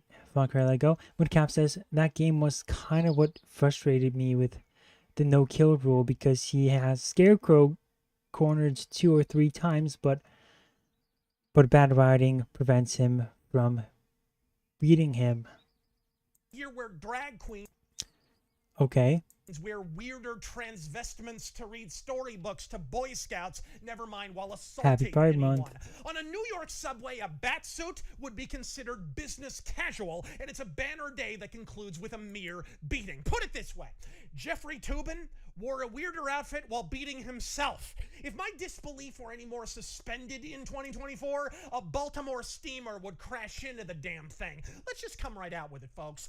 Batman killed more people than Pol Pot in the beginning, with Bob Kane later admitting that they had Bruce Wayne boofing bad guys with a bat-gat in the early days for no other reason than they assumed it would be okay because, and I quote, the Shadow had a gun and he killed people. Now, we've already established this fact in previous videos, but for the few coming in late, Batman, for those as yet unaware, is perhaps the most profound example of commercial plagiarism in contemporary history, and certainly the most successful. Most creators who steal do so much more subtly, swiping a style, concept, or character. The inveterate thieves at Games Workshop cribbed the Chaos symbol and Chaos Army in Warhammer, and they crapped out a camera-negative Elric and Melna Benet they dubbed Malice Darkblade, and this, at least in noxious nerdy circles, is considered one of the most rapacious examples of plagiarism in pop culture. Yet even this was less obvious an offense than Bill Finger and Bob Kane's cribbing of Batman. Rare indeed is the event that a story is copied plot point for plot point, character for character. So let's see these. Hold on. Let's go to the first one he showed. Rare indeed is. So, a blackness emerged from the open rear window. Up the beamed outer wall of the English timbered house crept a tall bat-like figure that clung and climbed like a huge bird, etched against a cliff. A black slouch hat emerged cautiously above the edge of the roof. Burning eyes peered at the slope that rose toward the peak in the dark outline of a chimney. So yeah, it's kind of, and then in the panel it says as the two men leer over their conquest, they do not notice a third menacing figure standing behind them. It is the Batman. The Batman. So yeah, there's some parallels here, of course. And you know, I gotta say, when I listen or when I read the Shadow stories, I always imagine him differently than what they use for the concept art or like for the cover art. Am I the only one like that? And let's see the second example. The story is copied plot point for plot point, character for character. There was a quick, deadly struggle. Garrity was strong, lithe, and poised for exactly what he had determined to do. His arms caught the shadow in a tight grip. His body shifted and whirled toward the edge of the roof. The shadow was lifted, clear of support for a split second. Then Garrity's body heaved. And then in the panel we have, he grabs his second adversary in a deadly headlock and with a mighty heave. Yeah, like a condensed version of what was basically written on the left. And yes, there's even more glaring examples. Like, there were some illustrations included in the Shadow stories, and the Batman comic books were basically retraced. That's the sort of plagiarism we're talking about here. And as if to draw a thick Compton black underline beneath the theft, interior artwork was then traced from the very same pulp story being stolen. But that's... So yeah, Tarzan, and then in here you have...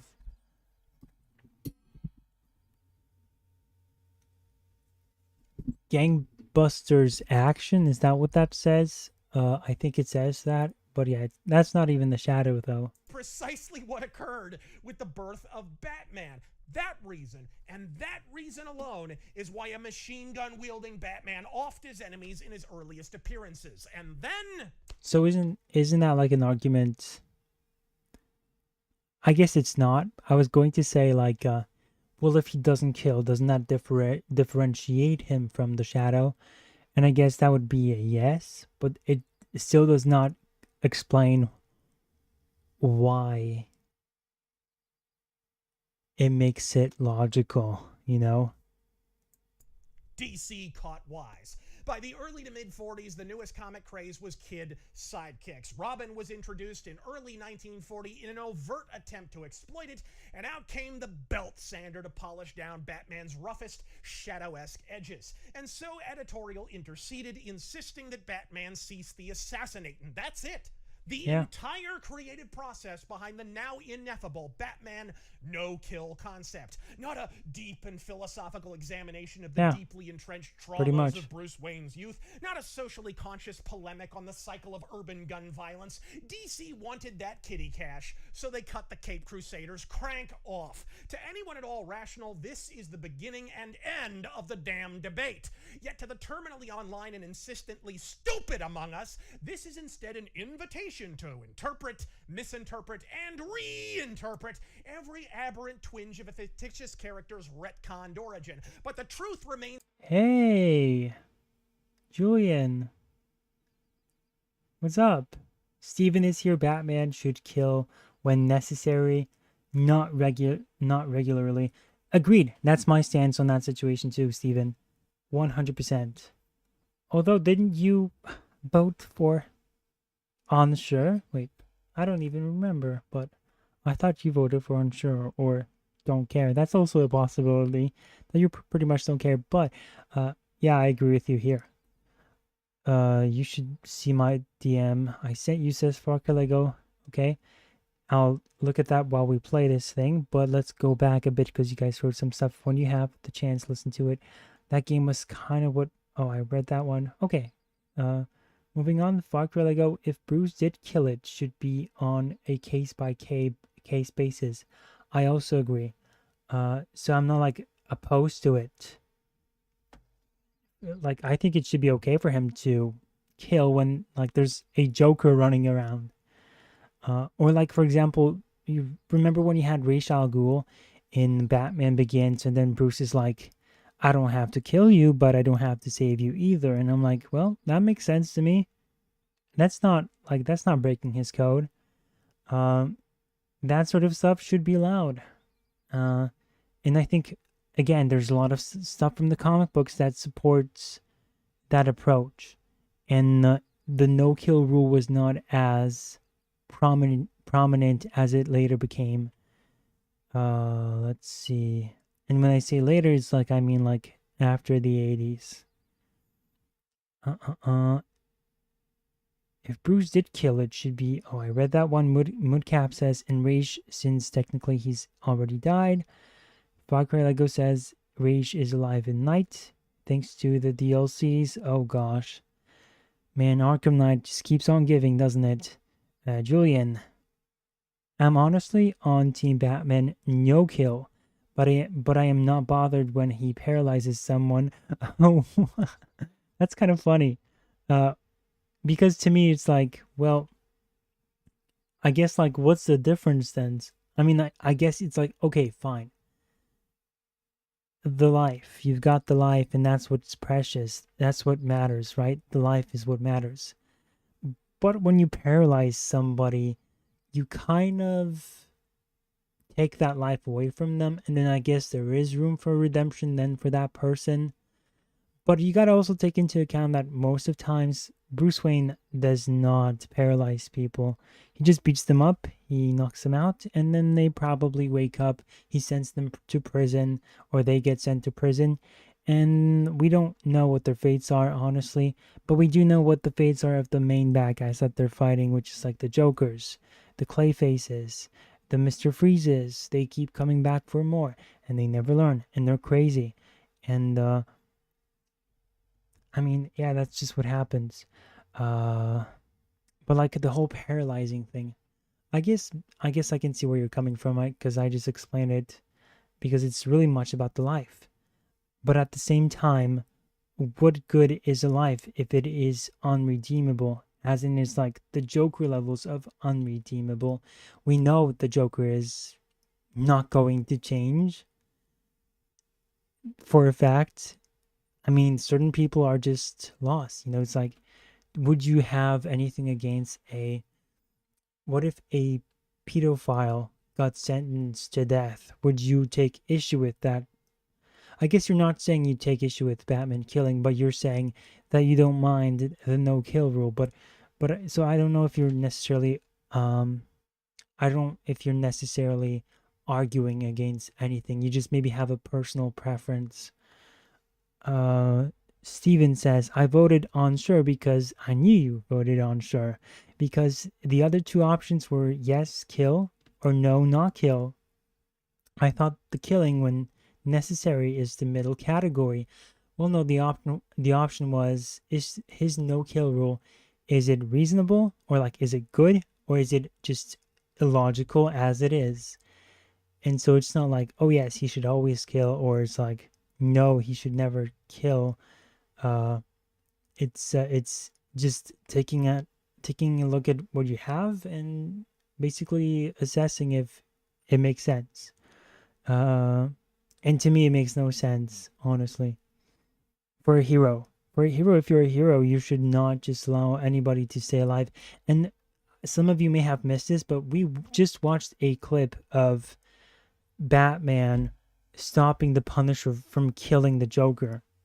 And it's basically the Batman letting the Joker go. He lets him run. He's willing to fight with the Punisher just so that the Joker can run away. He's willing to hurt the Punisher, but he's not willing to let the Punisher kill the Joker. Isn't that crazy? He steps in at that right moment to just stop him. And at that point, it's like, dude, you're going out of your way to save this guy.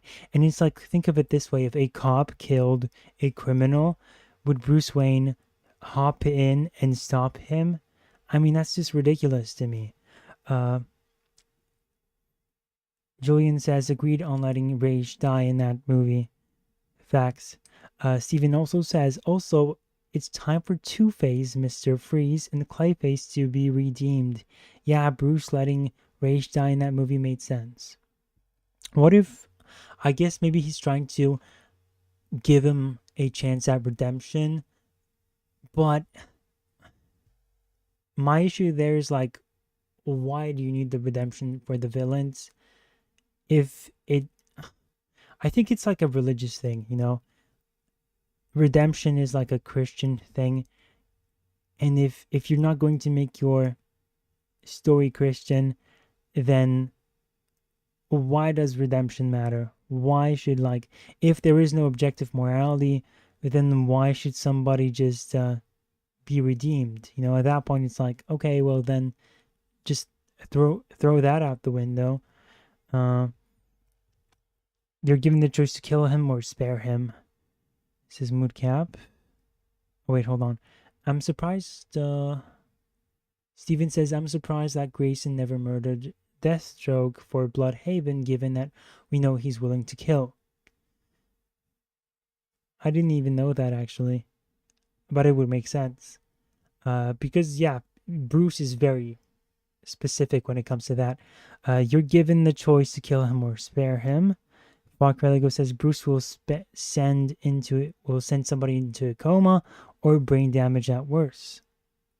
But then it's like that's the thing. It's like, I don't understand what, in that case, like, if we're going with Bruce Wayne is a no-kill rule absolutist, then it's like, okay, what's your reasoning for not killing someone? And then how does that not apply to paralyzing somebody or making a mush out of someone or making them basically disabled, mentally disabled? It's like, okay, so is it just really about the sanctity of life? And if it is about the sanctity of life, then is there like a religious component to that? Because if you're gonna try to explain the sanctity of life without religion, I think you're gonna have a difficult time doing that. And if it's a trauma thing, you can also explain it that way. Then you're just unhinged. I'm sorry, dude. Then you're just unhinged. Julian says, that's the point I'm getting at. They're not redeemable, so leaving them in the vegetable state is almost worse than murder. Oh, I see. I mean, that's a good way of looking at it. But it doesn't go against his but his thing is like, oh, I'm not gonna kill because killing is wrong, right? That's his approach. So you'd say, oh right, killing is not necessarily always wrong. It's just, it can be a punishment, but a worse punishment is making somebody disabled, turning somebody into a vegetable. And so that's definitely, I would agree with that as well. That's okay. That's a possibility we can explore.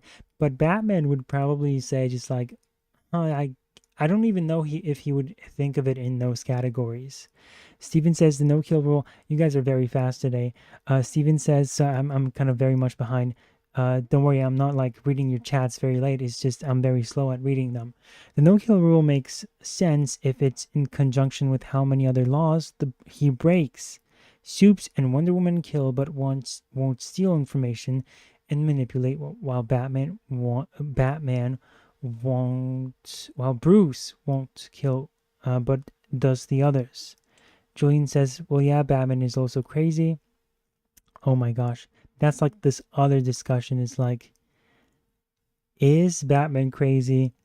That's like a whole other discussion that I think I'd be willing to also get into, but let's keep it about the no-kill rule. And let's try to account for that scenario as well. Nimbus, I had to do something and missed something big, it seems. You're good, Nimbus, don't worry. We just watched the Punisher and Batman scene, and yes, we're talking about his code. And Julian says, I'm atheist, but I believe in redemption. Why do you believe in redemption? Like, I have no faith, there is no God. I have no faith, there is a God, but I believe in the good in people. Then what is... Oh, that's a fascinating thing to say, because then it's like, what is good? Who defines good? would you say that people define what good is? And then in that instance, why do you think that your morality, the one that you define, your definition of good, why do you think that is the objective one and not the one of the others? If it's the people deciding, then it's like which person gets to decide which one is the one true way of what is good. And I think so that's the sort of problem I have there. And then without God, God is really like the objective being here. And so that's, for example, where I derive my meaning of good and evil, or like good and bad. Nimbus says a lot of us growing up, and then you can't really refute with that because at least, there's like one God, one person calling the shots, one source of morality, and you can't argue with it, and it is what it is. Nimbus, a lot of us growing up with a great redemption arc in Zuko from Avatar The Last Airbender definitely has a part in it. Yes, I see what you mean. But can the Joker be redeemed? I don't think so. And also people don't change, so it's a slippery slope. Also true, usually they don't change. Let's see. Grayson's code makes more sense, which is why when Red Hood comes back, he eventually agrees with him. Grayson prevents Titans from killing because it's usually unnecessary, says Steven. Steven says also, however, the Titans, including the one most likely to kill, Starfire knows that Grayson will kill and let them kill if necessary. Yeah. Moncap, Harley definitely deserves the electric chair for literally everything she's been involved in after the DCAU. Yep, and we can probably shove her writers into it as well. Nimbus, saying people don't change. I mean, they usually don't change, so I wouldn't necessarily disagree with Julian there. And he says, well, I don't think that's everyone. I mistyped. I meant it takes a lot to change someone. Yeah. Steven says, if villains get redeemed properly, like Two-Face, Mr. Freeze, Catwoman, and Clayface get redeemed fully, then it shows that there's merit to it. Harley has not been redeemed. And I don't think she ever will be. Nimbus, but then again, it's like, how many people do these individuals have to hurt before we get to a point where they finally have what it takes to turn a new leaf, to become the good guy that they are supposedly going to become? It's like some people are just crazy, and sometimes just killing somebody saves you the hurt that they're going to enforce on others. And make no mistake, the actions, the sins of other people, or like the way somebody else is able to hurt somebody, that says a lot about you as a member of a society too, because you're willing to put up with that. It says that you are willing for these tyrants, essentially that's what they are, if no one is willing to stop them. If we're all just going to say, well, I guess they're allowed to kill because maybe one day they'll do something, I think there has to be something there. And people will say, well, it's the law, we can put him in prison. But even then, it's like, no, that's not enough. Especially with these supervillains who can get out of jail and wreak more havoc. I do think that Batman is crazy, says Far Cry Lego. When Cap says, is Batman crazy versus is he stupid? Moodcap, you are totally onto something. And then Far Cry Lego says he is both. Oh my goodness. We're just hating on Batman today, and that was not my intention, but I do think his one rule here is just totally off. Julian, to mean good is objectively to me. Hold on. To mean good is objective to me. It's looking out for fellow people and community and learning how to care for someone else or the community. I understand that, and that's like a good example of what like a good deed would be. But look at it this way. You have, like, when it comes to killing, if you have somebody like look at abortion, for example. One person would say abortion is good, the other side would say abortion is wrong. One side says it's okay to throw people off, to throw gay people off buildings. Somebody else would say it's not right to throw gay people off buildings. So you got two. It's not just about like your morality, right? It's about everyone's, like, who gets to be the one who is more right. You know, it's like who do you decide it has like the objective say on, like, or who, like, yeah, I guess that's what it is. It's like, who do you think has the final say? And when you're saying I'm an atheist and I believe in good, and you provide an example, that's, and I agree with that example. But what happens if you have like people who disagree with you?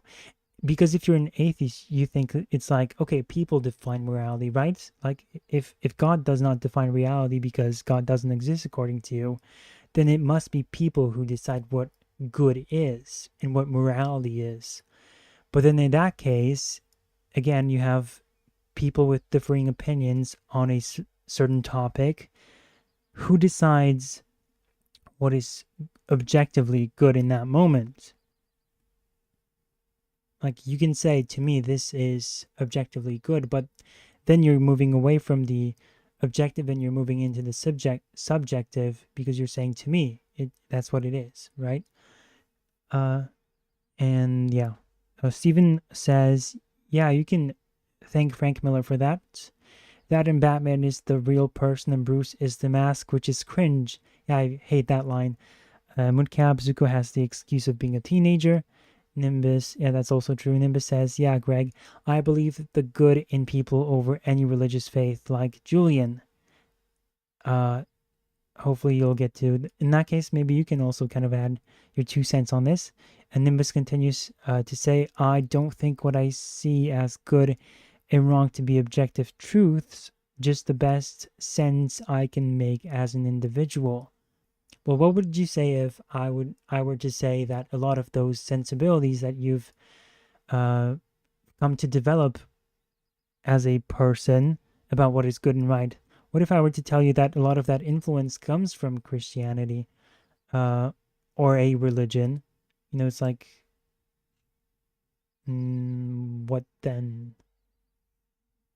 Because our ideas, you know, didn't come from ourselves.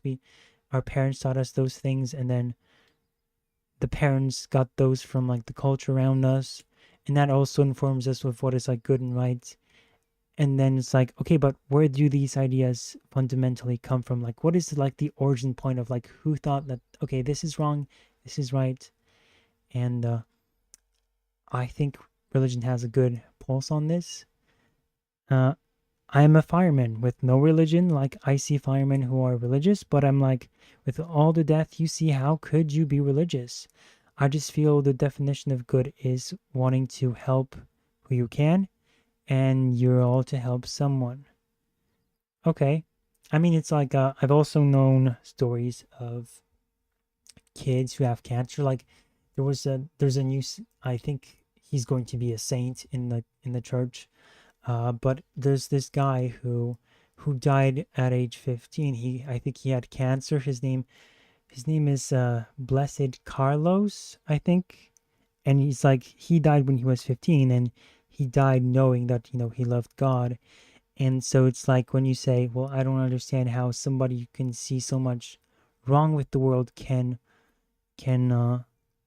like, if you're wondering about like how can God let bad things happen, you know, there are people who believe that, you know, even though bad things happen to them personally, they still believe in God, and I would maybe encourage you to maybe look at their perspective. I'm not gonna get into that perspective because it'd be a lot to go over that right now, but I think it's like maybe that's something worth to think about. It's like, okay, well, why would a person who is suffering still believe in God?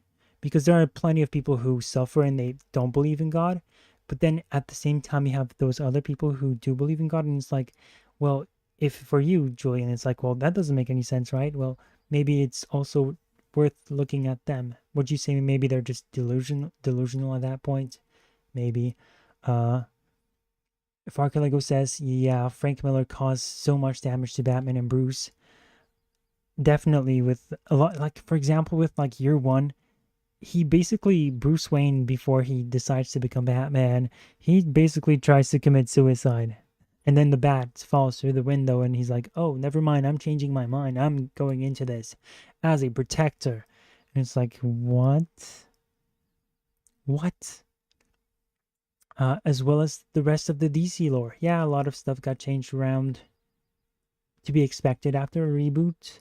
Nimbus, people talking hard stance on big topics like abortion, as it's only black and white, seem to remove all context from each separate situation, as it leads to suffering on both sides. Yes, and I think you're always going to have suffering, and I think that's, I think with issues like abortion, where it's like, oh well, it's not black and white. I think it is black and white, but that doesn't mean that black and white is not nuanced, because life, like you said, it's suffering is, oh, suffering, it's like pretty, we know what that is about. Like, it's pretty bad to suffer, but at the same time, people suffer, good people suffer, and they stay good, and also bad people suffer, and there's like layers to this. It's like onions, man. It's like Shrek. So I do think that morality is objective, and I think most of us would say morality is objective, which means it is black and white, but it has to be looked at as a case-by-case basis. And even with like abortion, I would say it should probably lean one way more than the other. You guys probably know where I land on this. Julian, that's a lot of gray. You're responding to Nimbus, I believe. Genuinely, I think you can totally isolate these ideas from religion. You don't need religion to do what morally like your gut just feel right. But when you say something feels right, you're not using objective language. Therefore, you're not being objective. You just kind of go with your gut. And sometimes your gut is right, sometimes it is wrong. Sometimes it feels right, sometimes things that feel right are wrong. And that's kind of like the issue I have with like your perspective. It's like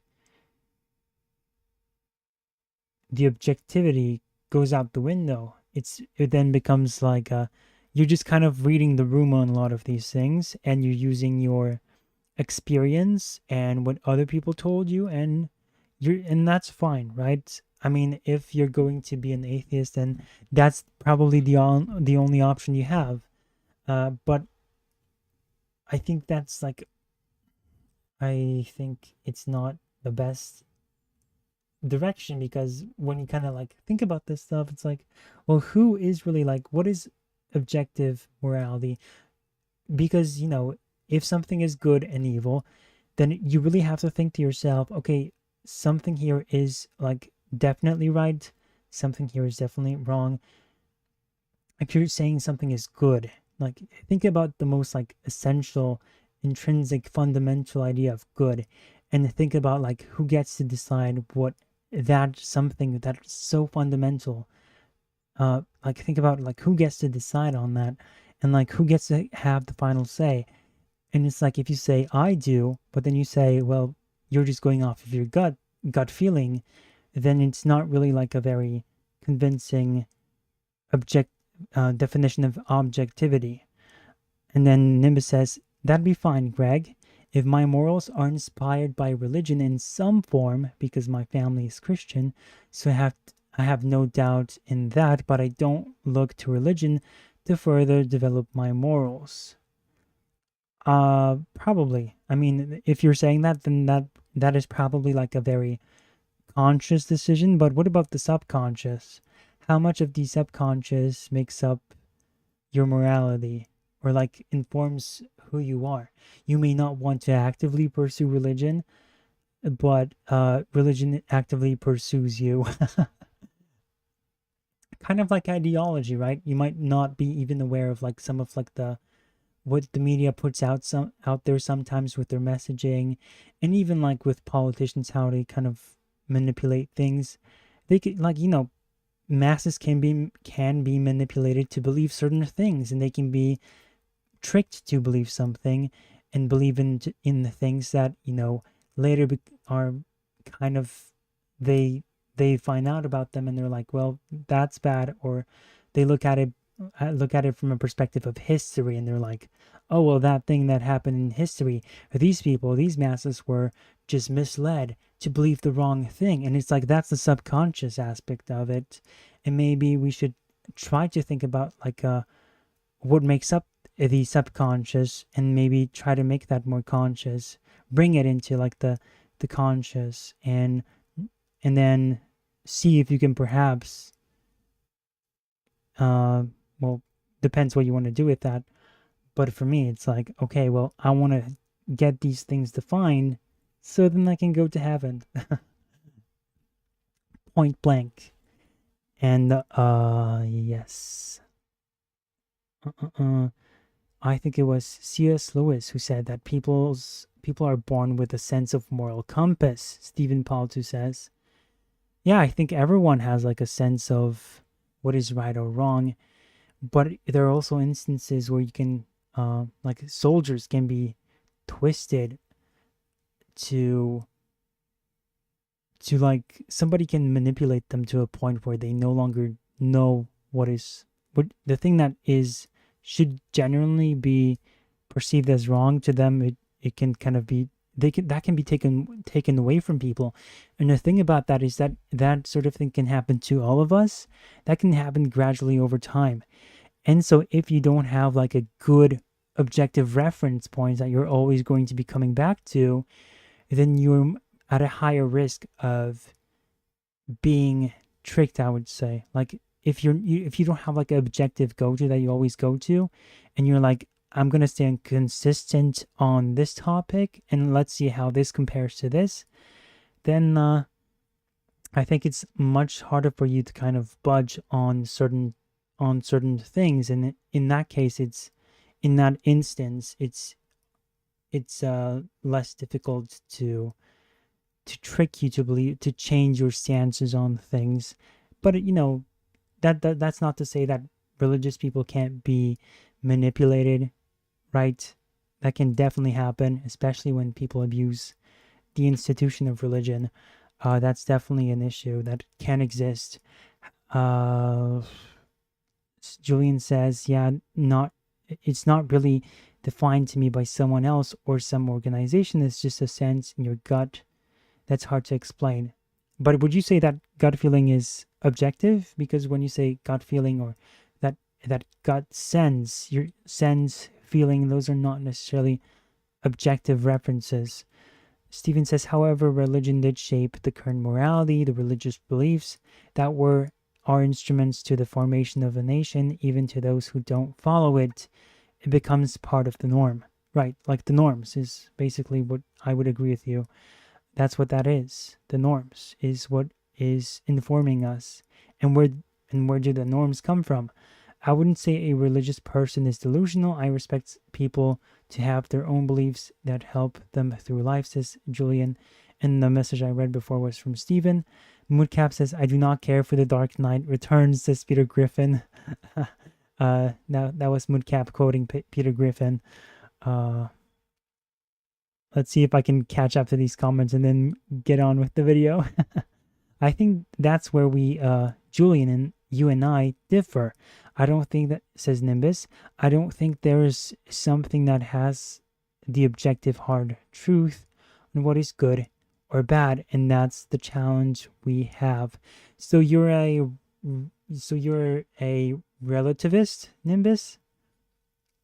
It's like you're trying to kind of, I guess you're a relativist. Nimbus says, we can only base good and bad of experience and personal feelings, and hope that others agree in providing the best outcomes for a situation, if that makes sense. That makes perfect sense to me. It's something I deeply disagree with, like you said, because I'm not a relativist, and I think that's the danger of relativism, is that you can definitely be easily, it's like you change your opinion or like your views based on the current state of, like, you're just reading the room, and whatever, you're using other people to kind of inform yourself more than you are kind of your how do I put this, you're more using other people to inform yourself about what your morality should be than you are using some kind of reference, which makes sense because you don't believe in an objective truth. But I think that just falls apart, because if you're going to look to others to kind of inform you on morality, and if you're just trying to agree with others on what works and what doesn't, then that's what that's what, in your world, everyone else should be doing as well, if you think that's the way to go. And in that case, you just have a bunch of people who are constantly looking at each other, and all of you are just trying to kind of make sense of everything. And at that point, it's like, well, then somebody else can come in, somebody who believes that they're better than you, right? And they'll say, oh, I'll make these guys believe something that I want them to believe. And you find ways to slowly but surely change the minds of everyone, since that person is not looking around themselves. That person is not trying to kind of work with everyone else. They're the ones who are going to say, hey, no, I'm going to introduce this idea. And slowly but surely, those people will, because all you guys are doing are just looking around yourselves, and you're trying to kind of agree with one another, come to a best conclusion. But there are bad actors, bad apples, and people who will just tell you, who will manipulate you, and they do not want to cooperate with you, and they're going to be there and say, yeah, you guys just got to believe what I got to believe. And of course, it's not going to be direct, but they're not going to be looking at it like you are looking at it. And then eventually somebody will look at them, since all of you are just looking around, and then you will just follow that because it seems like it makes sense.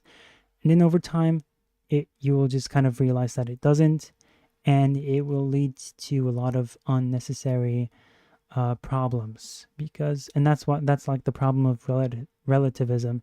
Something that happened like 20 years ago can be awful today, and that's because you just realized you came into, and then you might find out that you kind of contributed to something awful, and that's because you had this relative approach to morality, where it's like, well, it depends on everything. Steven says morals don't get twisted. People become demoralized, nihilistic, and think nothing matters. Their emotions become numb, or they suppress it to continue. It's why Anakin died for Vader to live.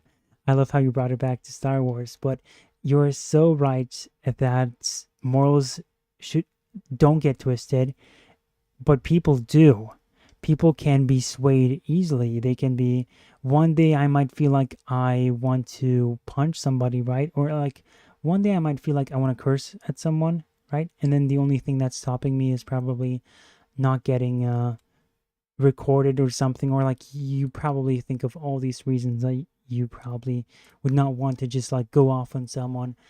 But it's like my emotions can change how I feel on a day-to-day basis, but they do not change the facts or the truth, really. Julian says it's all very personal and life experience driven thing. I mean, I think it's important to be a practical person and take into account your experience as well, and to use that experience to reaffirm what you've learned, and to kind of come to a conclusion of like, how does all that I know fit within this framework that I've come to believe in. And you're trying to kind of wrap that around your head, your finger, and that is what I'm doing essentially. but I always have a go-to reference, and I try to understand that reference, and then try to kind of see where my experience is within that, because it's very important to be also like to also again be a individual who lives in this world.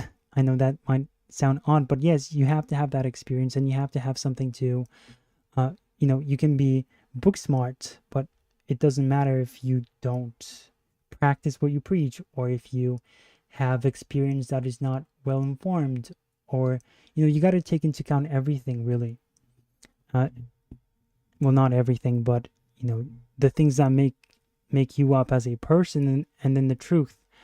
You got to merge those. That's my perspective on this.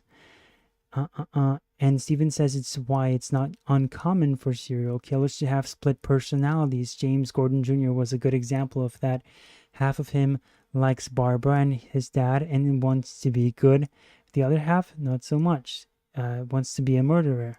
The only good run in Batgirl Rebirth came when he was trying to find the serial killer who was killing who was killing redheads to save Barbara, only to find out it was him. Nimbus says, I'm just a dumbass. I definitely don't think that term applies to me. If that's what it means, I don't change my opinion so easily. Well, being a relativist doesn't mean that you change your mind easily or regularly. It just means that your morality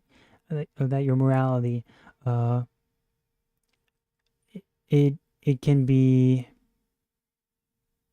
not that it can be changed. Well, I guess it can be changed, but it's like you look at others, and you look at your surroundings, and it's hard to explain, because it's like a very I guess I don't know, should I just search it up for the sake of being relativist? Meaning, let's see. Someone who believes that truth and right and wrong can only be judged in relation to other things, and that nothing can be true or right in all situations. Yes. And I think that would describe you. I'm just kind of like describing the consequences of that, and that's where I'm taking it. Agreed, it's not a swayed by the masses thing. Well, it's I think this Google definition did a better job at it. It's not that you're just kind of like swayed by the masses, but you're kind of looking at everything on a case by case scenario, and part of it inform, like the masses inform you in some cases. I'm kind of like referring to morality, but when it comes to like making choices as to what is right and wrong, which is also about morality, but when it comes to like looking at a problem and trying to make a decision, you are kind of, instead of looking at the basics or at the fundamentals, you focus on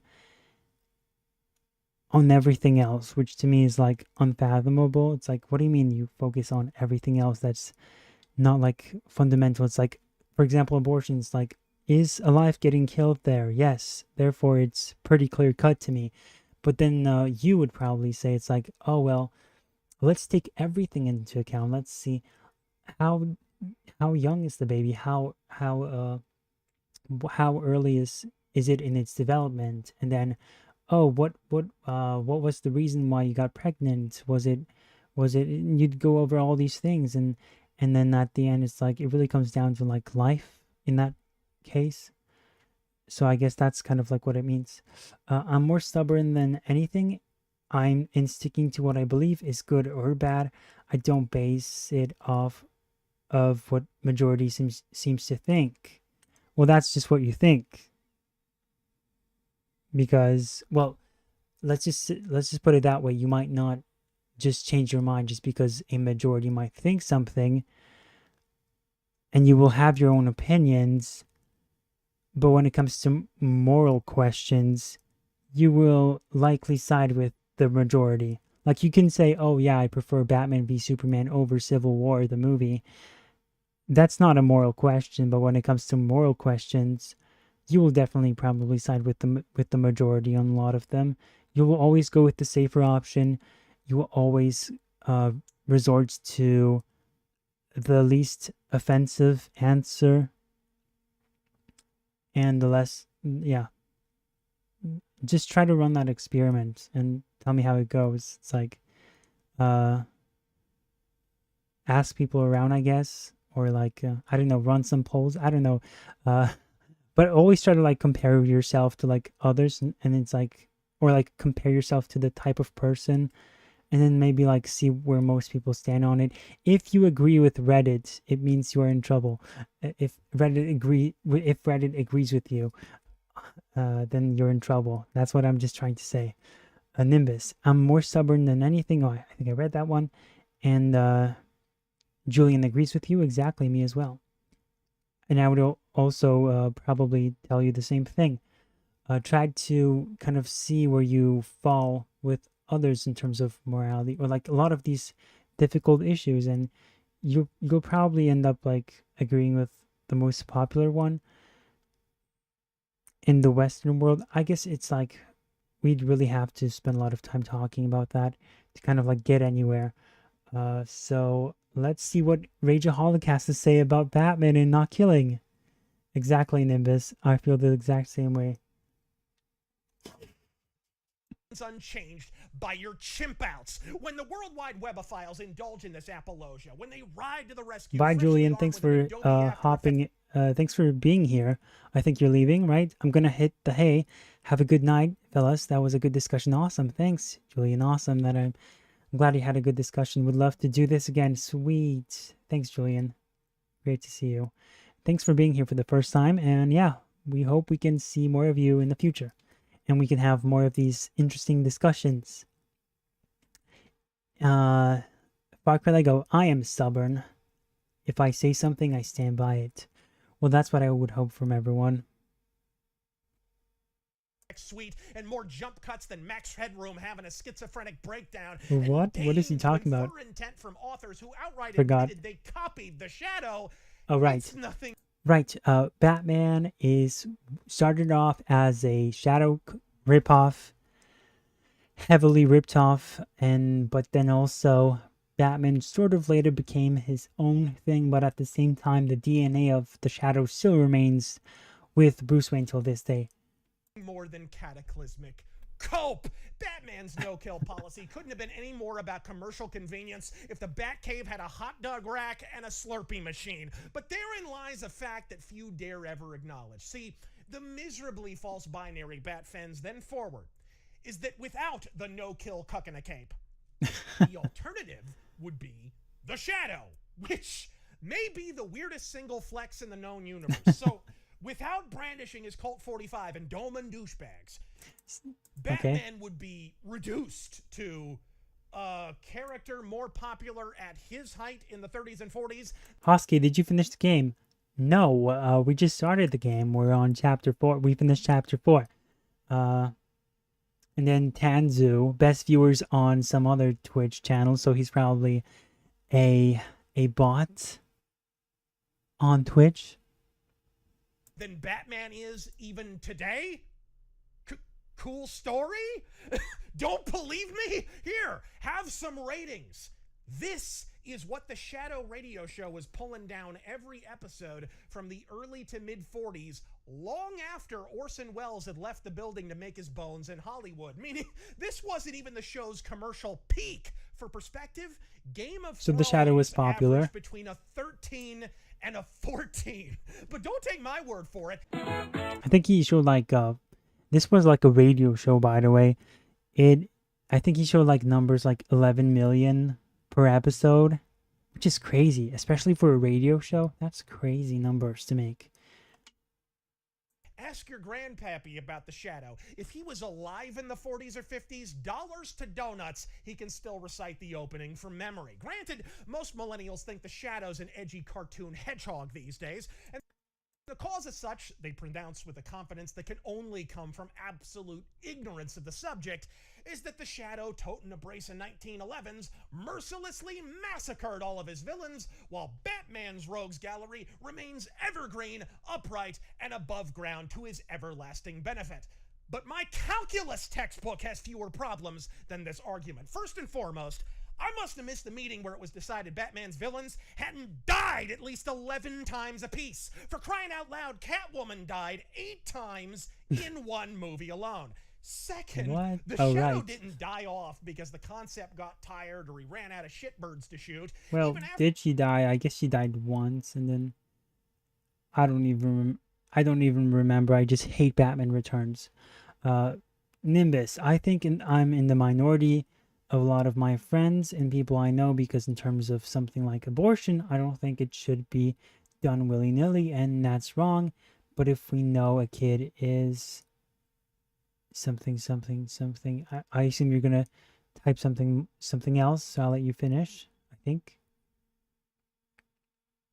the pulps folded shop and shuffled off to the glue factory, the Shadow radio show went on for nearly another decade, and even after being canceled, was in reruns almost immediately, where it remains even on podcasts and satellite radio stations to this day. The Shadow went away because his copyright holders went out of business. Period. And the company they sold him to, Is this Condé just Nast, a Shadow appreciation video hidden as a Batman no-kill rule? I think it might be. couldn't hit the ground with a quarter in 12 attempts. How incompetent are Condé Nast? Put it this way. They had Dwayne "The Rock" genitals at the height of his box office omnipresence, locked in to play the pulp's second most popular character, Doc Savage, and waited so inexcusably long to pinch out a script, he moved on from the project and made the biggest box office bunker buster of his career, African American Adam, not only killing any future prospect for a Doc African Savage American cinematic Adam. effort, but damaging That's a good The one. I'm Rock's sorry. Kind of cheap, I know, but it's a good one. Yeah, he would have been an awful Doc Savage. Nope. Sorry. No.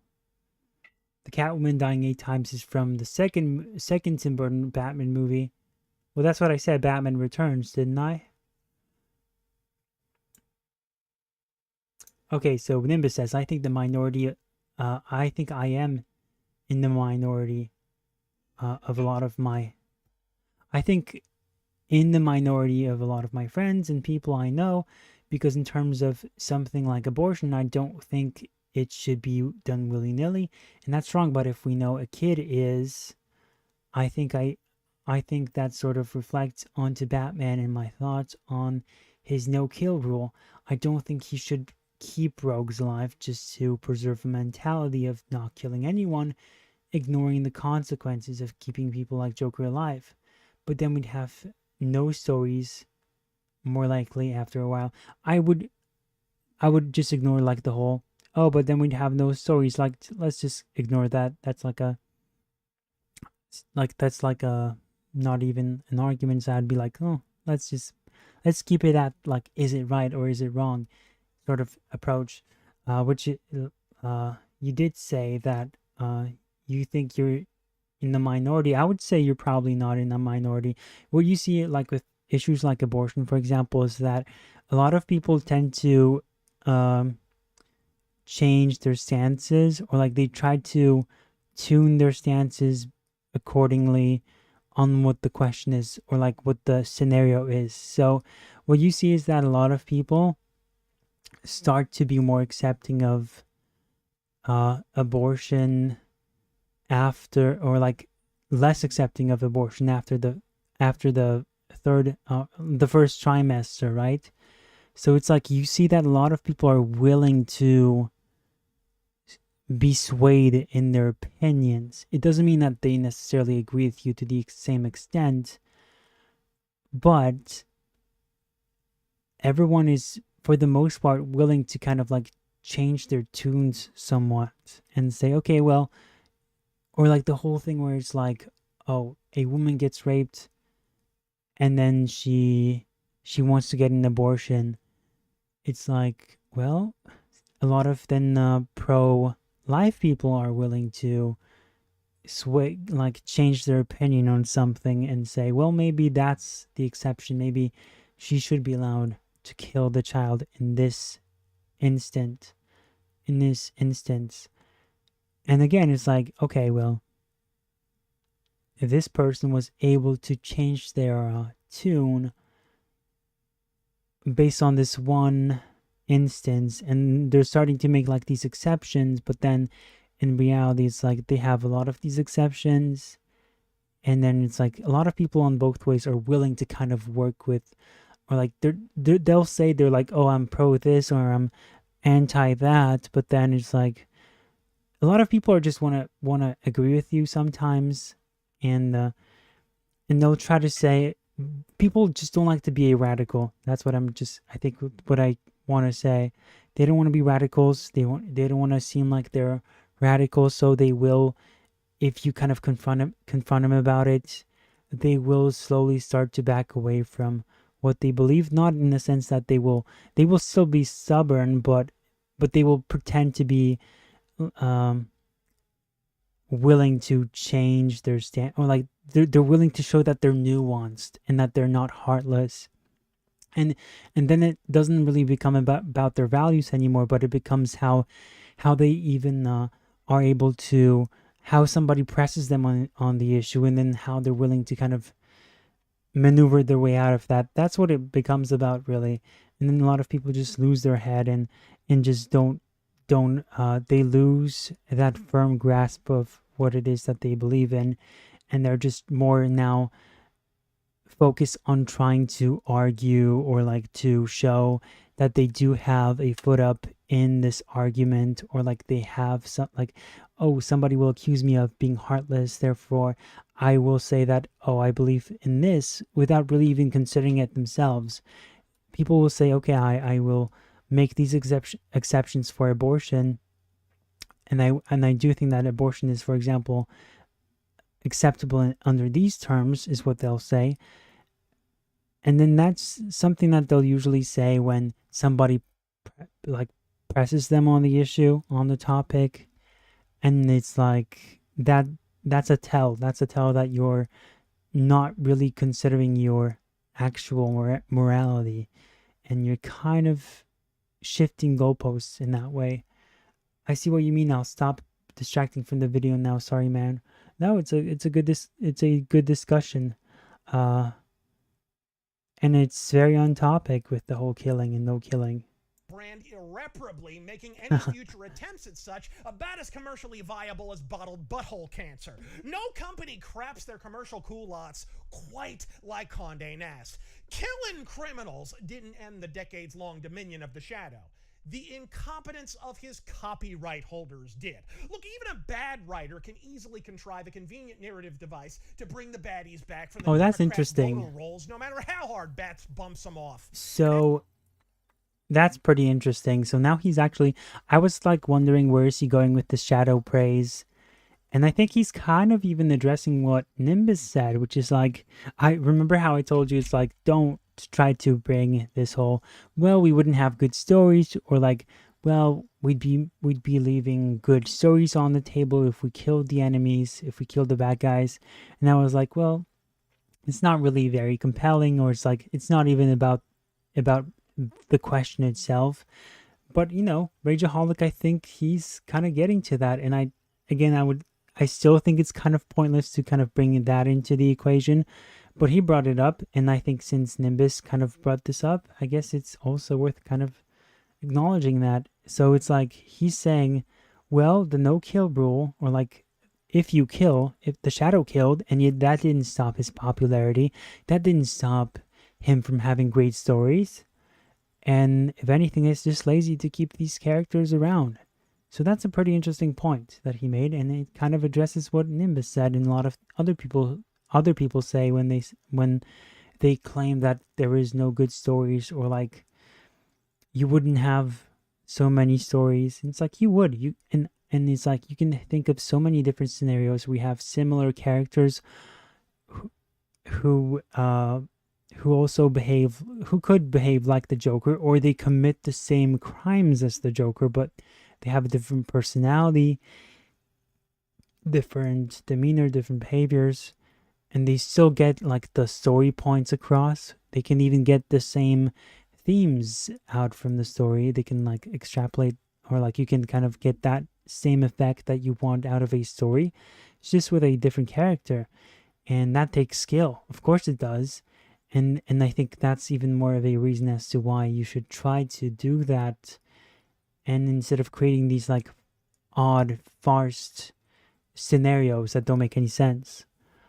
So yeah, it's pretty interesting that he kind of addressed that here. As with the concept of the supervillain itself, in this, the creators of The Dark Knight were once again inspired by the Knight of Darkness, the Shadow.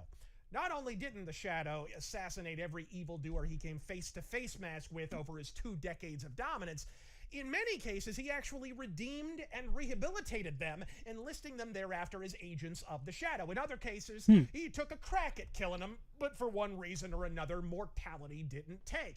The Voodoo Master returned twice, Shiwan Khan and the Prince of Evil thrice, with a planned 4th return cooking in his creator's noggin at the time of his 1985 death. And despite his ultimate demise, the second of these still boasted enough commercial cachet to be featured in the 1994 film version as the slant-eyed, small-genital Joker to the Shadow's Semitically beaked Batman. And if the pulps hadn't ended along with the 40s, mark my words, one or all of these Aspies would have came roaring back like a bad case of the clap regardless. Far from stalling the Shadow's creative or commercial momentum, this accelerated readership as it conferred the character and his stories with actual stakes. You couldn't just... Yes, that is so true. And it's with like characters like the Batman, once you kind of make that the rule, it becomes very obvious that you're kind of adding an, like, okay, maybe the stakes are not broken, but that's because you introduced an element that is artificial by nature and is artificially then creating these stakes, which is sometimes it can be pulled off, but we can kind of see how that can easily become a problem with the no-kill rule, and that it can easily become an artificial scenario, as we saw with Batman trying to stop the Punisher from killing the Joker. That was so ridiculous. Resurrect Ra's al Ghul from the Ra's al Goo and call it a comic plot, you pricks. Walter Gibson was forced to actually explain himself and earn his paycheck. And on the commercial side, at 300 plus pulp novellas in under 2 decades at a rate of 2 a month for most. Yeah, like I said, whenever I read The Shadow or I listen to the audiobooks, I never imagine him like this. It's kind of odd. Of that, even the arrival of lesser pulp and comic clones, yes, like Batman, in the late 30s, profoundly failed to dethrone him. But boy, it's a good thing Batman stopped killing crimies. Otherwise, you might wind up with a continuity where, oh, say the Joker had died in the electric chair twice, had his neck snapped 3 times, where every Robin bit the big one before they got better, and where both Batgirls done had been killed before kicking out. Steven, Razor glazes Shadow a lot. It's so true. My dad likes Shadow and Phantom. Yeah, he loves to glaze him, but I think he's got a reason. And, you know, it's personal for him, too, because if he's a fan of the Shadow, and then Batman is getting all this praise, and the Batman took so much from the Shadow, you can see where it's coming from.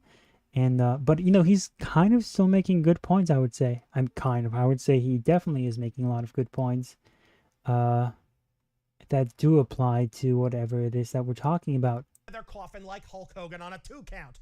Could you imagine a more repetitive, tiresome, bitch-made bore than a world where every member of Batman's Rogues Gallery had a higher body count than an OnlyFans thought, some of whom were his closest confidants and compatriots? A world where the Legion of Secret Supervillains dropped a sentient super nuke on the city of Bloodhaven, vaporizing millions in a microsecond, and Batman was still sobbing into his Selena Kyle hug pillow about how killing these crackheads would be an inexpiable violation of his cringy code.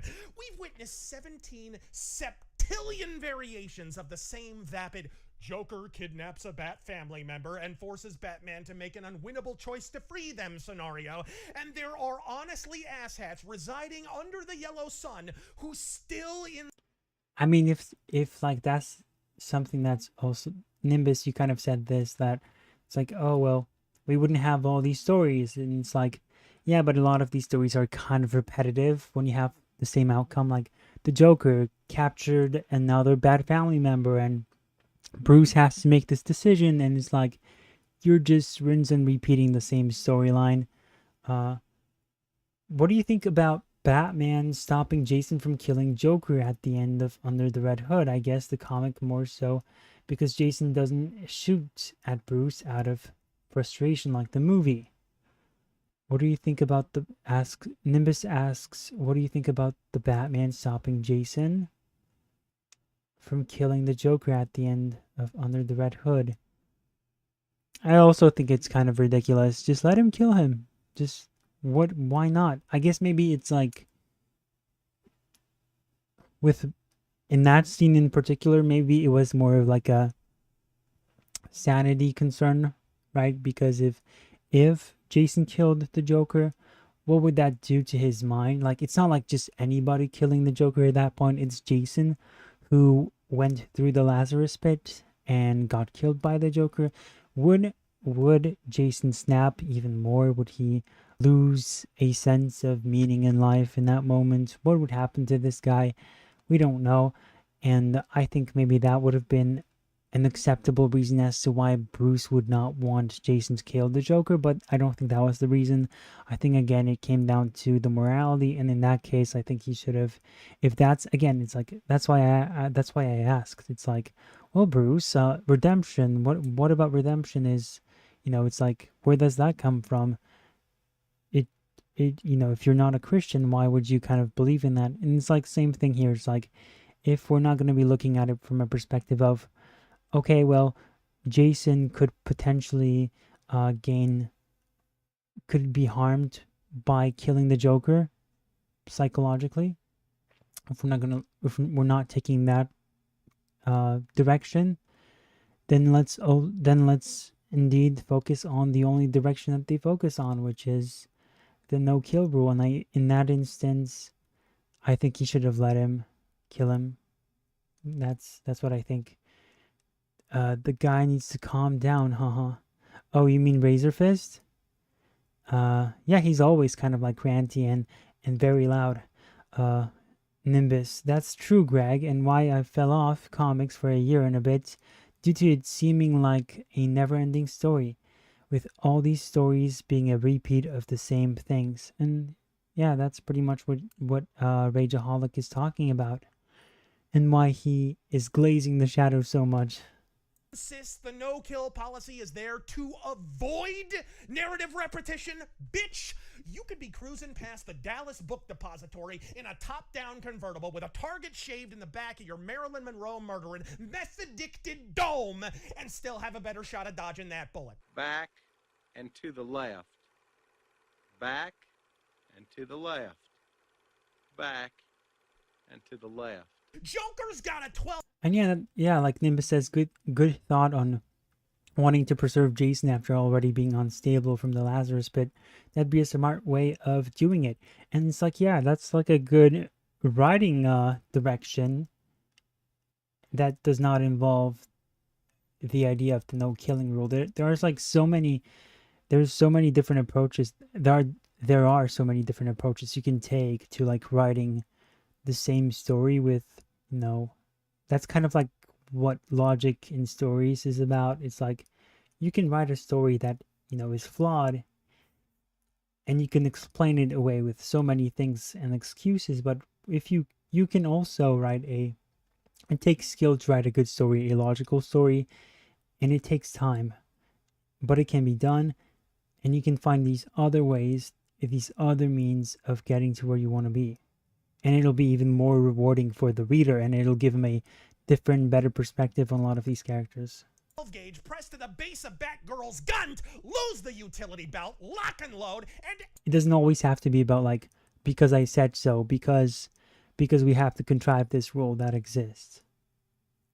End this a-hole. In the Shadow Batman crossover, it took Lamont Cranston all of 4 comic panels before he gave the Joker a .45 caliber facial. What in fully erect bat nipples are you waiting for, Bruce?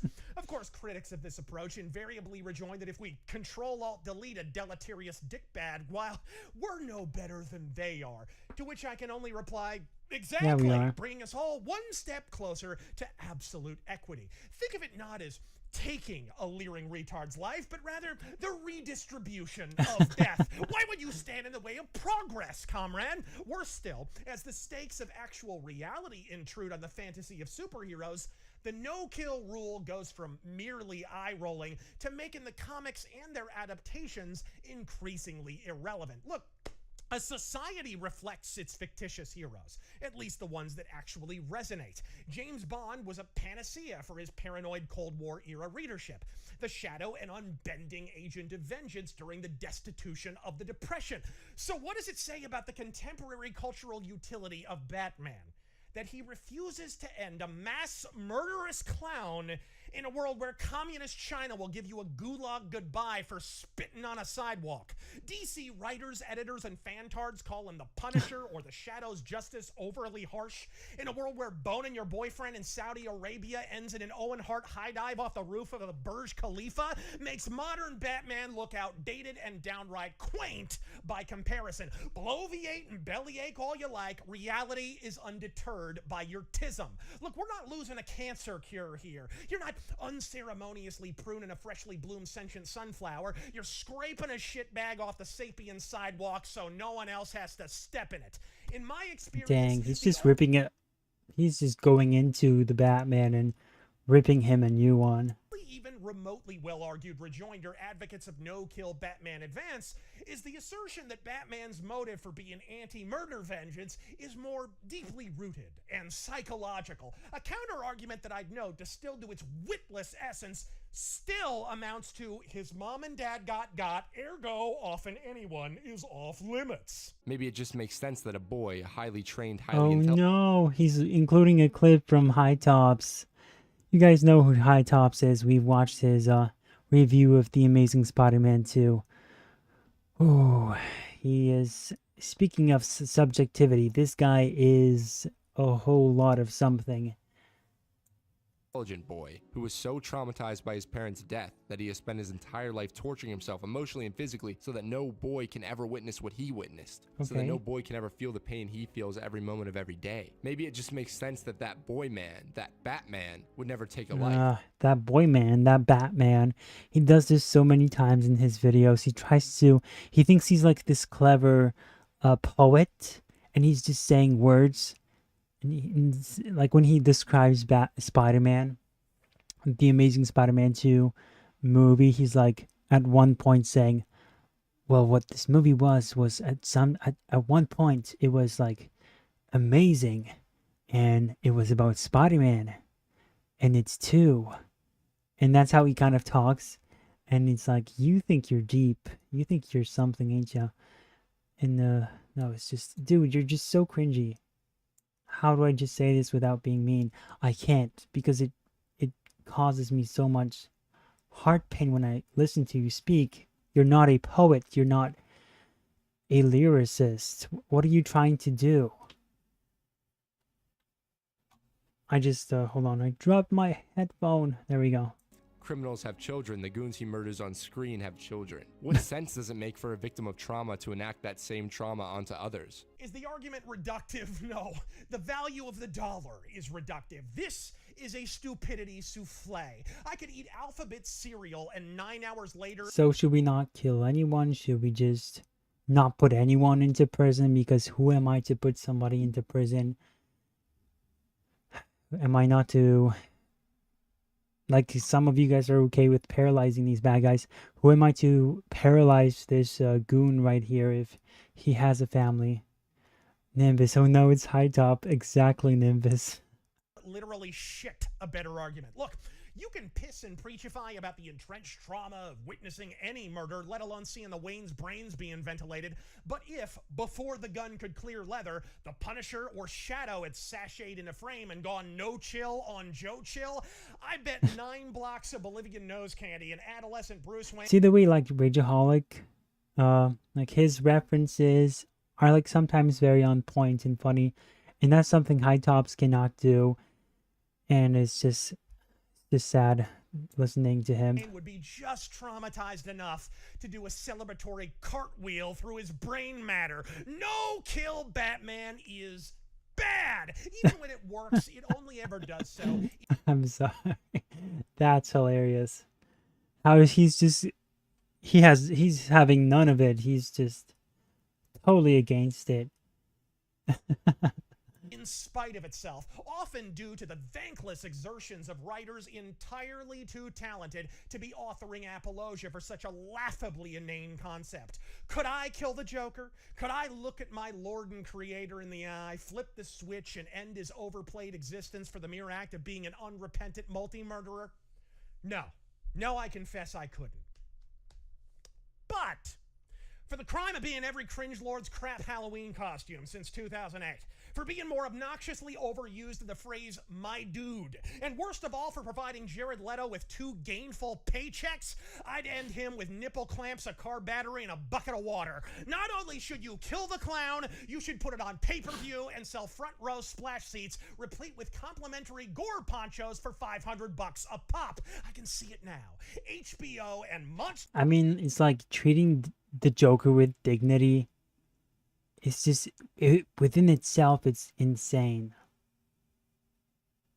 Energy present A Coffin for a Clown, a 9-part snufferamic maxi series. It'd be the first thing I'd watched on that woke-divist wasteland of a network since Deadwood was canceled, and I assure you, my wood would be anything but. Whatever you do, DC... Oh, no, please don't, Rageaholic. No, please. Or Razor Fist. Why do I keep calling him Rageaholic? I guess that's what his channel is called, but his name is Razor Fist. No, please don't make those... no, don't go there. Up with the culture already. How out of phase are they? Put it this way. Batman, advantaged with full ninja training, more money than Tesla, and more tactical murder tech than John Wick's most fevered firearm foo fantasies, has killed fewer Jokers than the Olsen twins with a bottle of sleeping pills.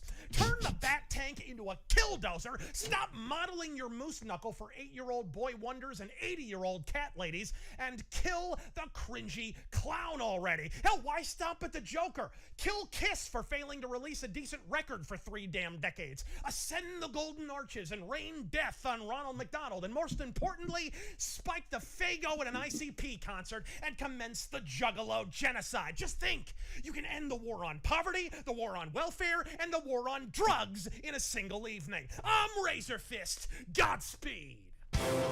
That was the Razor Fist video. We got to the end of it. Congrats, guys. We did it.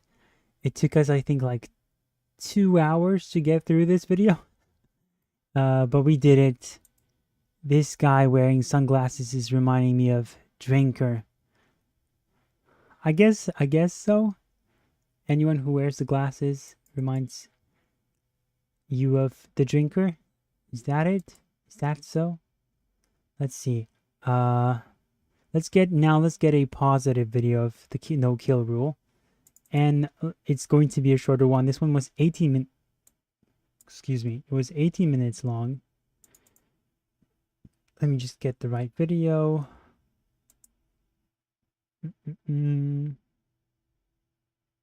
It's going to be the one by NerdSync. You guys probably know this channel. It's an older video. It's from 8 years ago.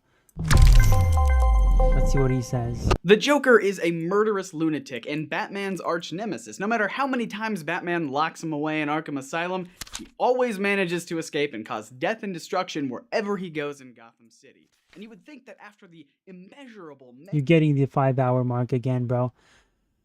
I think that might be the case. I think that's going to happen. I didn't want it to come to this, but we got to, get everyone's perspective. I was going to go we need the negative perspective, the positive perspective. And, yeah, it's over for us. mayhem Joker has caused, Batman would have stopped him for good. As in... Why would I put my finger on his throat? But I know what you're thinking. Batman won't kill the Joker because he doesn't want to break his no-killing rule, or he doesn't want to stoop to Joker's level or cross that line, or any number of reasons that Batman has given over the years. But today, I want... Excellent. Mr. Burns' voice? Is that the voice of Mahler's, one of Mahler's voices?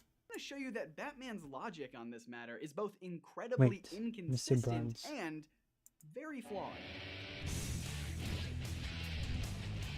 What does that name seem? Oh, Mr. Why Burns doesn't from Batman Simpsons. Kill Joker is the question that has been asked for decades. Other than the obvious real-world reason why Duh. DC Comics won't let Joker die, because he's obviously their most popular villain, and they definitely make tons of The latest you've ever streamed. Yeah, so true. You're right, Hoske on Twitch. money whenever he shows up anywhere. Batman has also established a few reasons in the comics as to why he won't kill the Clown Prince of Crime. The most popular I hate reason you is because guys. I hate you guys for the 5-hour mark. No, just kidding. I mean, I kind of do, but I kind of did this to myself. Batman is against killing, period. He's not going to kill the Joker for the same reason he won't kill Penguin or Poison Ivy or Killer Croc or anyone. Joker isn't a special case. He He's is. just like all the other criminals. And Batman won't kill any of them either. The Caped Crusader is simply not a killer. It's against his fundamental code that makes Batman, Batman. Bruce Wayne's thinking here lines up well with Kantian ethics. Emmanuel Kant believed that certain actions like killing are always wrong. Even if you're killing a bad person, like the Joker. Doing the wrong thing for the right cause is still the wrong thing. He explained it by saying that we each have the ability to reason, and reason affects what actions we take. His face reminds me of like a chubbier version of Grant Gustin, the guy who played the Flash on the CW. That's what his face reminds me of. Therefore, it's only the actions themselves that can be judged as moral or immoral because they were endorsed by our reason, whereas the consequences of those actions were not. Moral actions are rational, and immoral actions are irrational. But how do we determine if a particular action is rational or not? Exactly, I was going to ask the same thing. At the core of this philosophy is the categorical imperative, which aims to evaluate the morality of actions by taking actions to their extremes and imagining what would happen. Star Wars, Fallout, and Batman, no killing rule, make it happen. Oh yeah, definitely. I mean, not just Batman, no killing rule. Anything Batman is going to turn something into a 5-hour stream. Yup, but they might not listen to reason, says Far Cry Lego again. If everybody did it. If you steal a comic book from your friend, you might think, it's no big deal. But if we create a rule out of it, for example, steal comics if you want them, and imagine what would happen in a world where everyone followed that rule, you start to see some problems. Yeah, this hypothetical world sounds like a terrible place to live, but remember, Kant is not concerned with the consequences here. The bigger point is that a world where everyone wills to steal everyone else's I think the consequences is the key thing here. Yes, the guy with the blonde hair that's who he reminds me of course. property is logically impossible. If everyone goes around stealing other people's property, then the concept Nimbus. of owning something would effectively disappear. But by definition, you can't steal something unless it's owned by someone else. The entire concept of property and theft breaks down completely. From this, we can determine that stealing is morally wrong. Again, not because of the consequences of the action, but because the action itself is logically inconsistent. And Well, the immorality consequences are also kind of important there, because if you steal something from someone, it means that person no longer has it, and then they might have to use it. So that's, I think it applies there as well. of irrationality. If we apply this to Batman, let's see what would happen if his rule was Or like if I steal a comic book, it means somebody didn't get paid, for example. That sort of stuff. to kill every lawbreaker and murderer. We can see how that would be a contradiction. We're basically creating a rule that says, break the law and murder all murderers who have broken the law. Everyone who follows this maxim becomes a victim to it themselves. It doesn't make any sort of sense, so it must be a morally wrong action for Batman. What is to this take. scenario? It's actually very rational that Batman would have a rule against killing. To him, it's wrong no matter how you spin it. Right? Well, the problem is that Batman has gone against this vow. We've seen that there are rare occasions when Bats will intentionally break his no-killing Yes. rule to stop dangerous threats, even if most of these instances are retconned away or set in alternate universes. Well, sometimes, he even says it himself that there are exceptions like self-defense. some kind, whether that be the Golden Age Batman who loves snapping people's necks and pushing people onto swords, which is, no longer. But then sometimes writers, especially modern day writers, they just lean into this no-kill rule like it's the most fundamental aspect of him, and that is philosophical and everything. Canon, the time that he locked KG Beast away and left him to die, which was later retconned, or the time he shot Darkseid with every intent on killing him, even if he needed others to help him finish the job. But wait, if Batman is willing to attempt a murder on Darkseid, then he's admitting that killing in some instances is justified, where Kent would say, no, absolutely not, murder is always wrong 100% of the time. And if Bats acknowledges that killing can be fine sometimes, then why hasn't he killed the Joker? We're right back to where we started. Well, I guess there is the killing joke, which reportedly intended on having Batman kill the Joker in the final panels of the story. However, that ending was purposefully left ambiguous, and when they made the story canon, it very clearly was not the case, as Joker has reappeared many times since then. But there are a few really That was a theory by Grant Morrison, not a report. Interesting moments from the Killing Joke that further show Batman's code of ethics. In the beginning, he states that he doesn't want Joker's murder on his hands, and later near the end, Bats explains that he doesn't want to hurt Joker. He doesn't want either of them to end up killing each other, but they're both running out of alternatives, and they both know it. This hints that Batman might be okay with the concept. Far Cry Lego is like, the killing joke should have never been canon. Oop, never mind, haha, says Nimbus. On what? Oh, he says, why reference such an old comic? I'm surprised he didn't pull up Batman shooting Darkseid in Final Crisis. Nimbus said that. Of killing if he feels that that's the morally right action to take. And who could argue with Batman? Well, for one, Batman could argue with Batman. We've seen a contradictory mindset on a few other occasions, times when Batman is very explicit in his desire to kill Joker.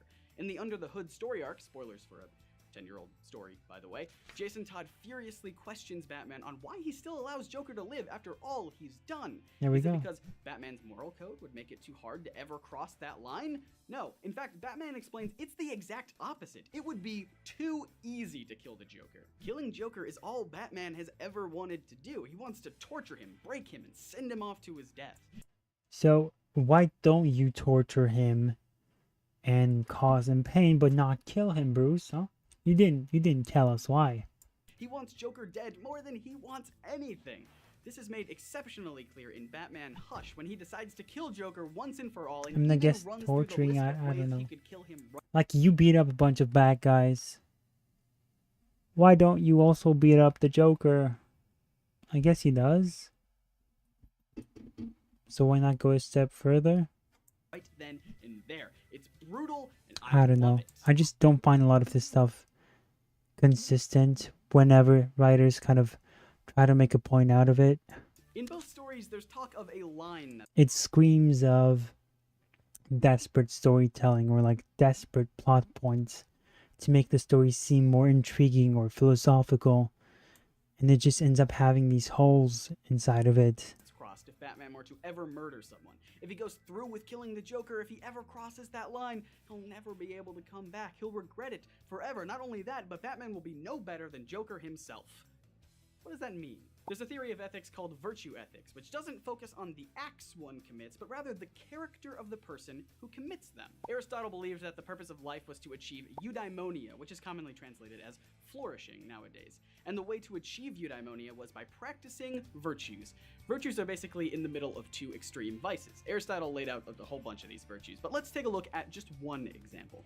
In between being a coward on one end of the scale and being rash on the other lies the virtuous choice: being courageous. If we were to question Batman's courage, I think we could definitively confirm that he isn't a coward, or else he wouldn't go out and fight crime in the first place. However, one could make a convincing argument that being Batman and rushing into battle with dangerous criminals is very foolhardy, which is a vice, not a virtue. But the fact that the Dark Knight is a brilliant strategist and has a plan for almost everything means that he never charges into conflict recklessly. He's right in the middle.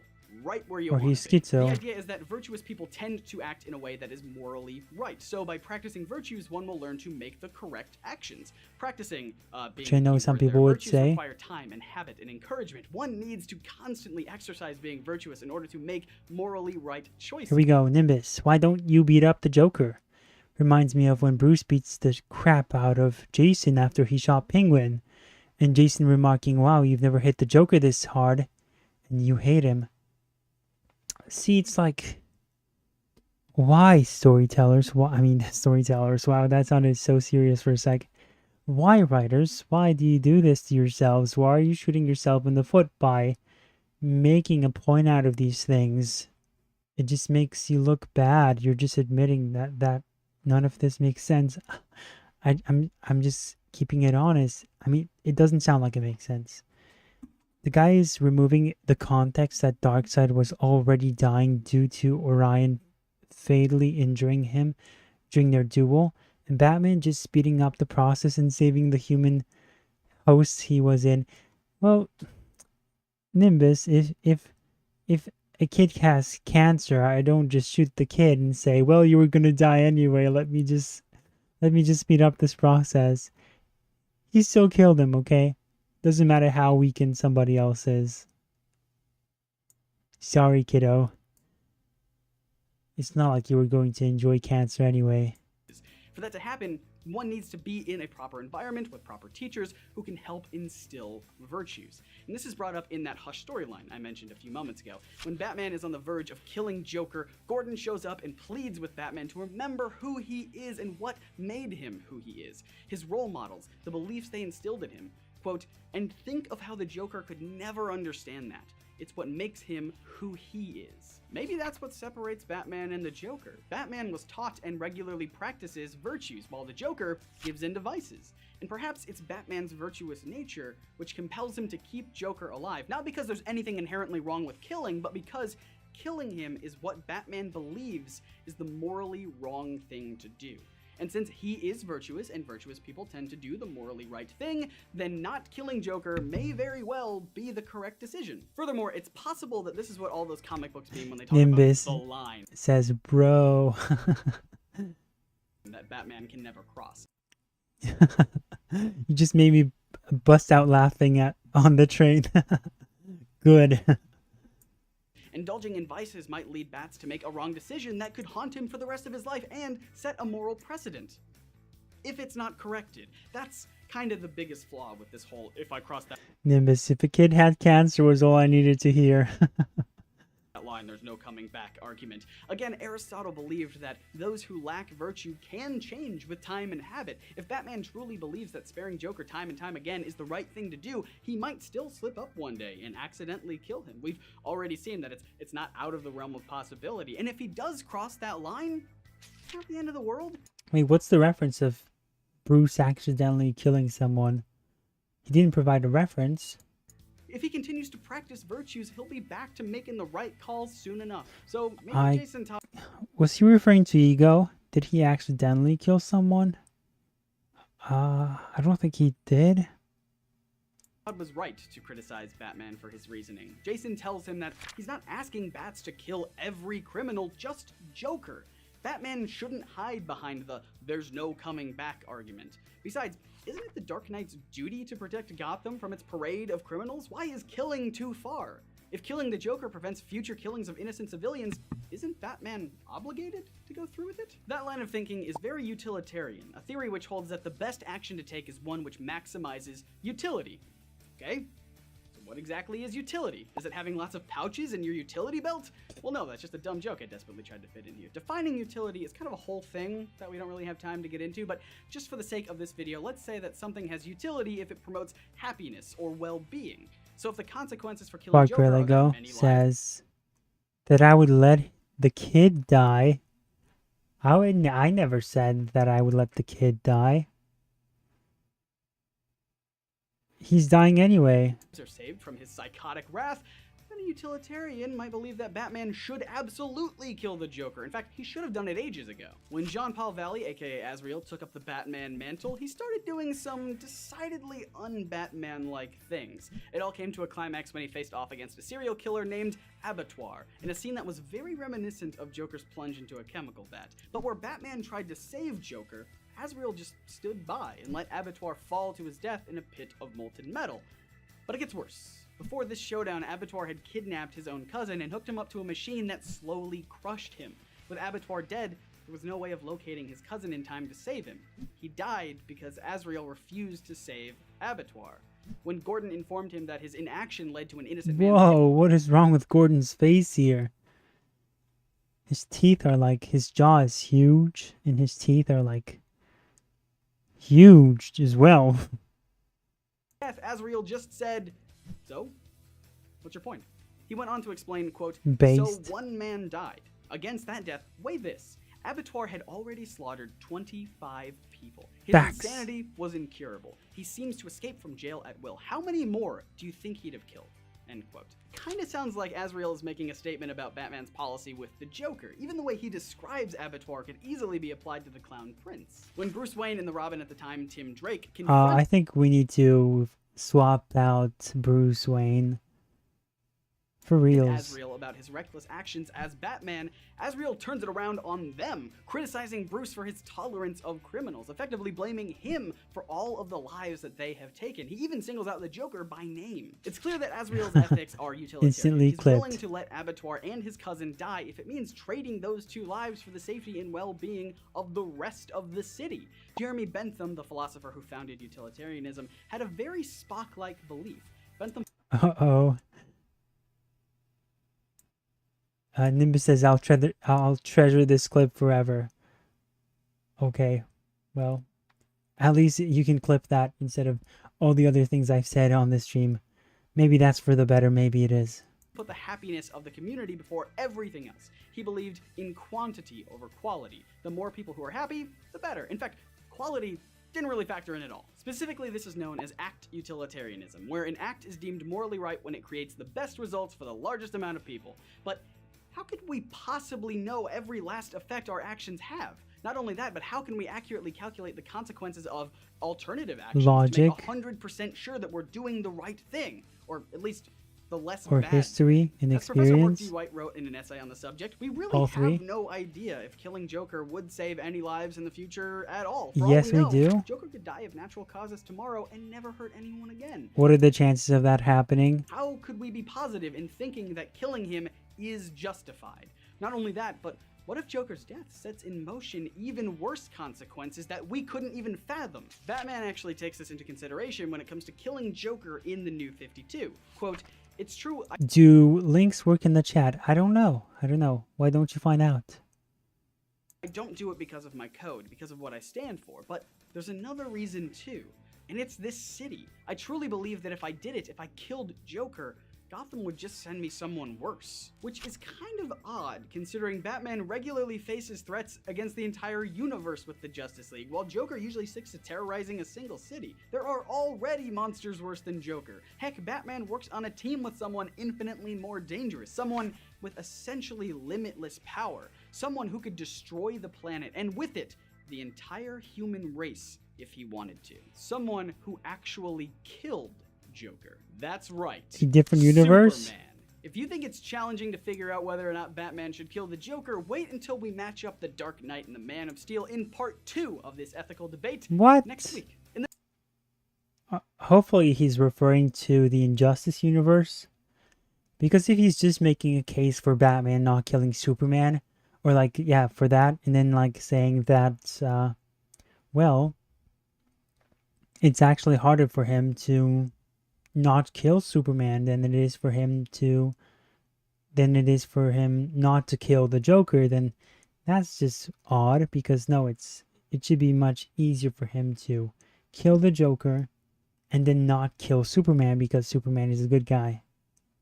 In the meantime, what do you guys think? Should Batman kill Joker? What do you think is stopping? I guess this was more of a objective take on the debate. Let's talk about it all in the place where we As talk opposed to about like things, a and I'll pick some of your pro- brilliant comments to showcase pro on no-kill Monday's rule. video. Hey guys, really quickly, I want to let you know that we have our very own NerdSync t-shirts available, like this one that says, "Holy Here We Go Again, Batman," or this one that just says, "Batman, Very Superman," which are both jokes from the podcast. So if you just watch our videos, you probably don't get these, but that's fine because we have tons of other nerdy t-shirts that you can check out over at nerdsyncstore.com. It's hosted by the fine people at TeePublic, who have very generously given us a coupon code. So if you go pick out anything over there, they got Ooh. t-shirts, hoodies. Okay, so that's enough with that clip. I see that Parker Lego sent me the link to those Shadow radio recordings. Awesome, sweet. Thank you for that.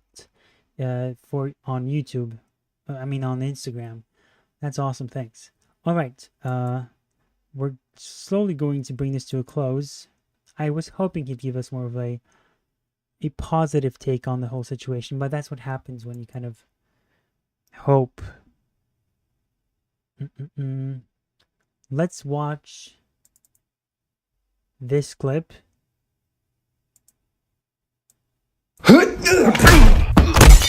It's over. I disabled the bombs you planted in the city. Your sick games are finished. You really think you won?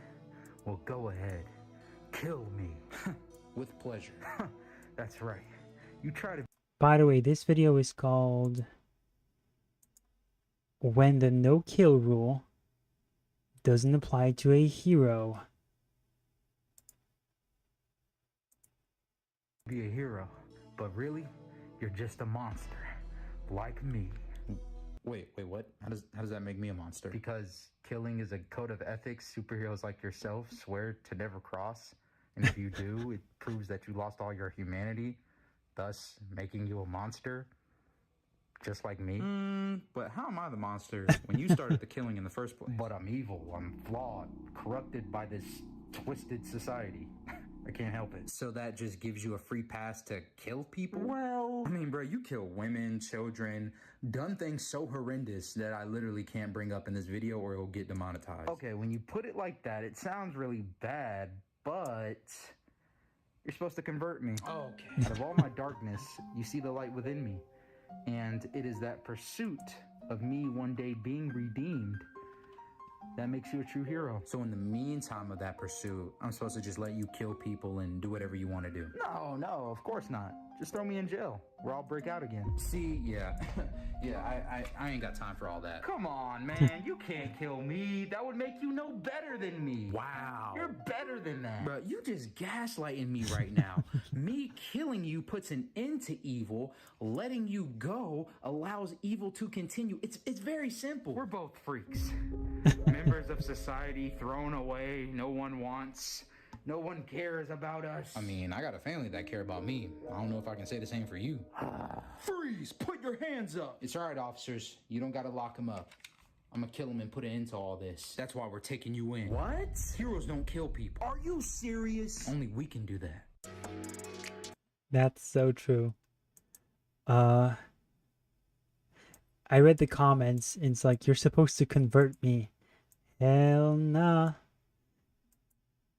Pretty much every hero without the no-kill rule acting like the Punisher, except if the villain decides to sacrifice themselves, accidentally despawns themselves, or on the rare occasion getting despawned by another villain. I don't get what he's saying with the despawn. This is, I guess, it's trying to walk around YouTube lingo. This is what happens when someone with talent who knows how to write takes an idea from a tweet but isn't just predictable. This is great skill. Agreed.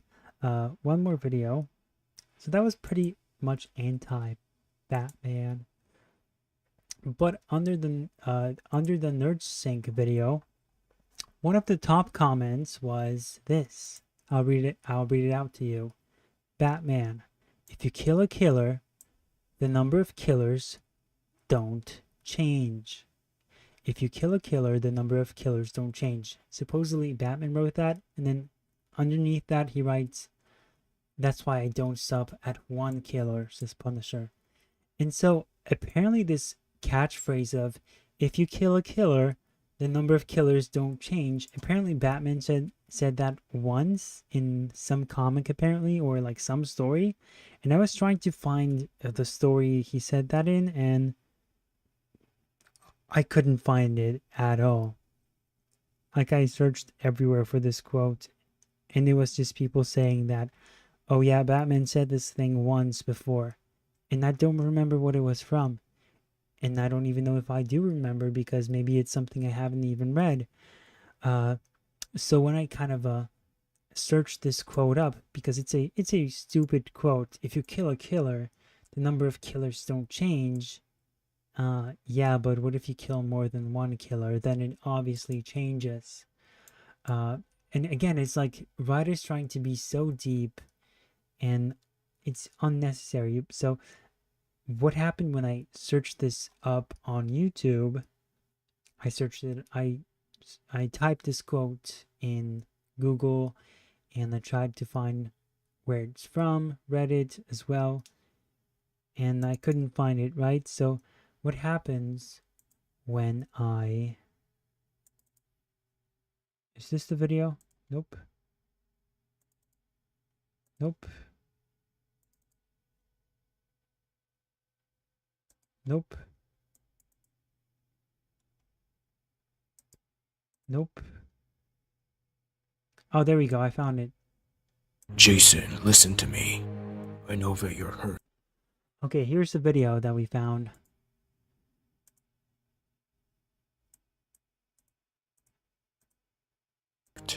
But killing... Jason, listen to me. I know that you're hurt. But killing the Joker won't solve anything. Because, Jason, if you kill a killer, the number of killers in the world remain the same. That's why you have to stop this, Jason. I don't even know if that's like something he actually said, but everyone else is just running with it. Then kill two. Jesus Christ. Yeah, kill a bunch of them a while ago before we even got to this point. Jason, I think you're missing the point of what I'm trying to tell you. And I think your logic doesn't make any sense at all, Bruce. Let's say two killers try to kill one another, and one of them succeed. How many killers remain, Bruce? Jason, look, you can't just... How many killers remain? One. Wasn't hard answering that one now, was it, Bruce? And let's say those two killers end up killing one another. How many killers remain then, Bruce? 0 killers remain. Ladies and gentlemen, I present to you the world's greatest detective. Let's give him a round of applause.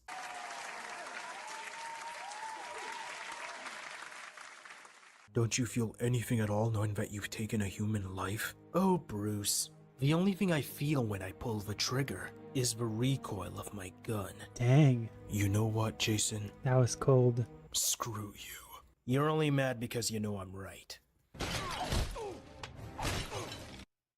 Dang, it's like again, I don't remember him going this hard on the Joker. Nimbus, it's like the chill version of Rorschach's first kill. Yeah, I've seen the vid you sent me by DM far too ago. Oh, you sent a different one. If superheroes didn't hold back, well, we'll have to save that for another time. We passed the 5-hour mark, guys, and I don't know if there's a point in watching any more videos on this topic, because as you've seen, we've been streaming for 5 hours now. Or when kills him in a different situation, maybe one more. One more video, okay? But here's one. Let's introduce our rule. If it turns out that the video is boring or it doesn't add anything to our stream, we'll just cut it short and we'll end the stream there. And let me just find this video. Okay. Let's try to make this a pro no kill rule video.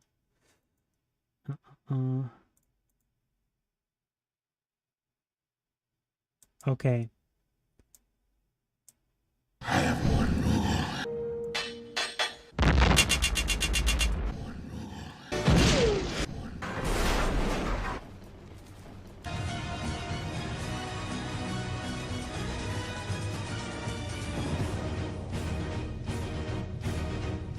think this should be a positive one, hopefully.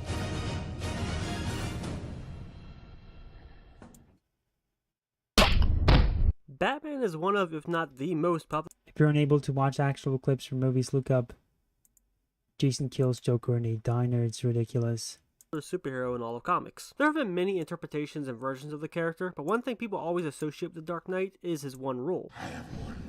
That being his no-killing rule. Now, there have been stories where Batman has killed, and in the movies as well. And when the character was first introduced, he spent the first 2 years offing criminals. Now, I'm not here to argue whether or not he should or should not kill. There are different interpretations, versions, and stories of the character, so really you choose which one you like. It's all subjective and depends on your preference and also the context of the story. Instead, what I want to do is explore the origin of Batman's no-killing rule and see where it came from and why it came about. So we're going to go ahead and take a trip back to 1941.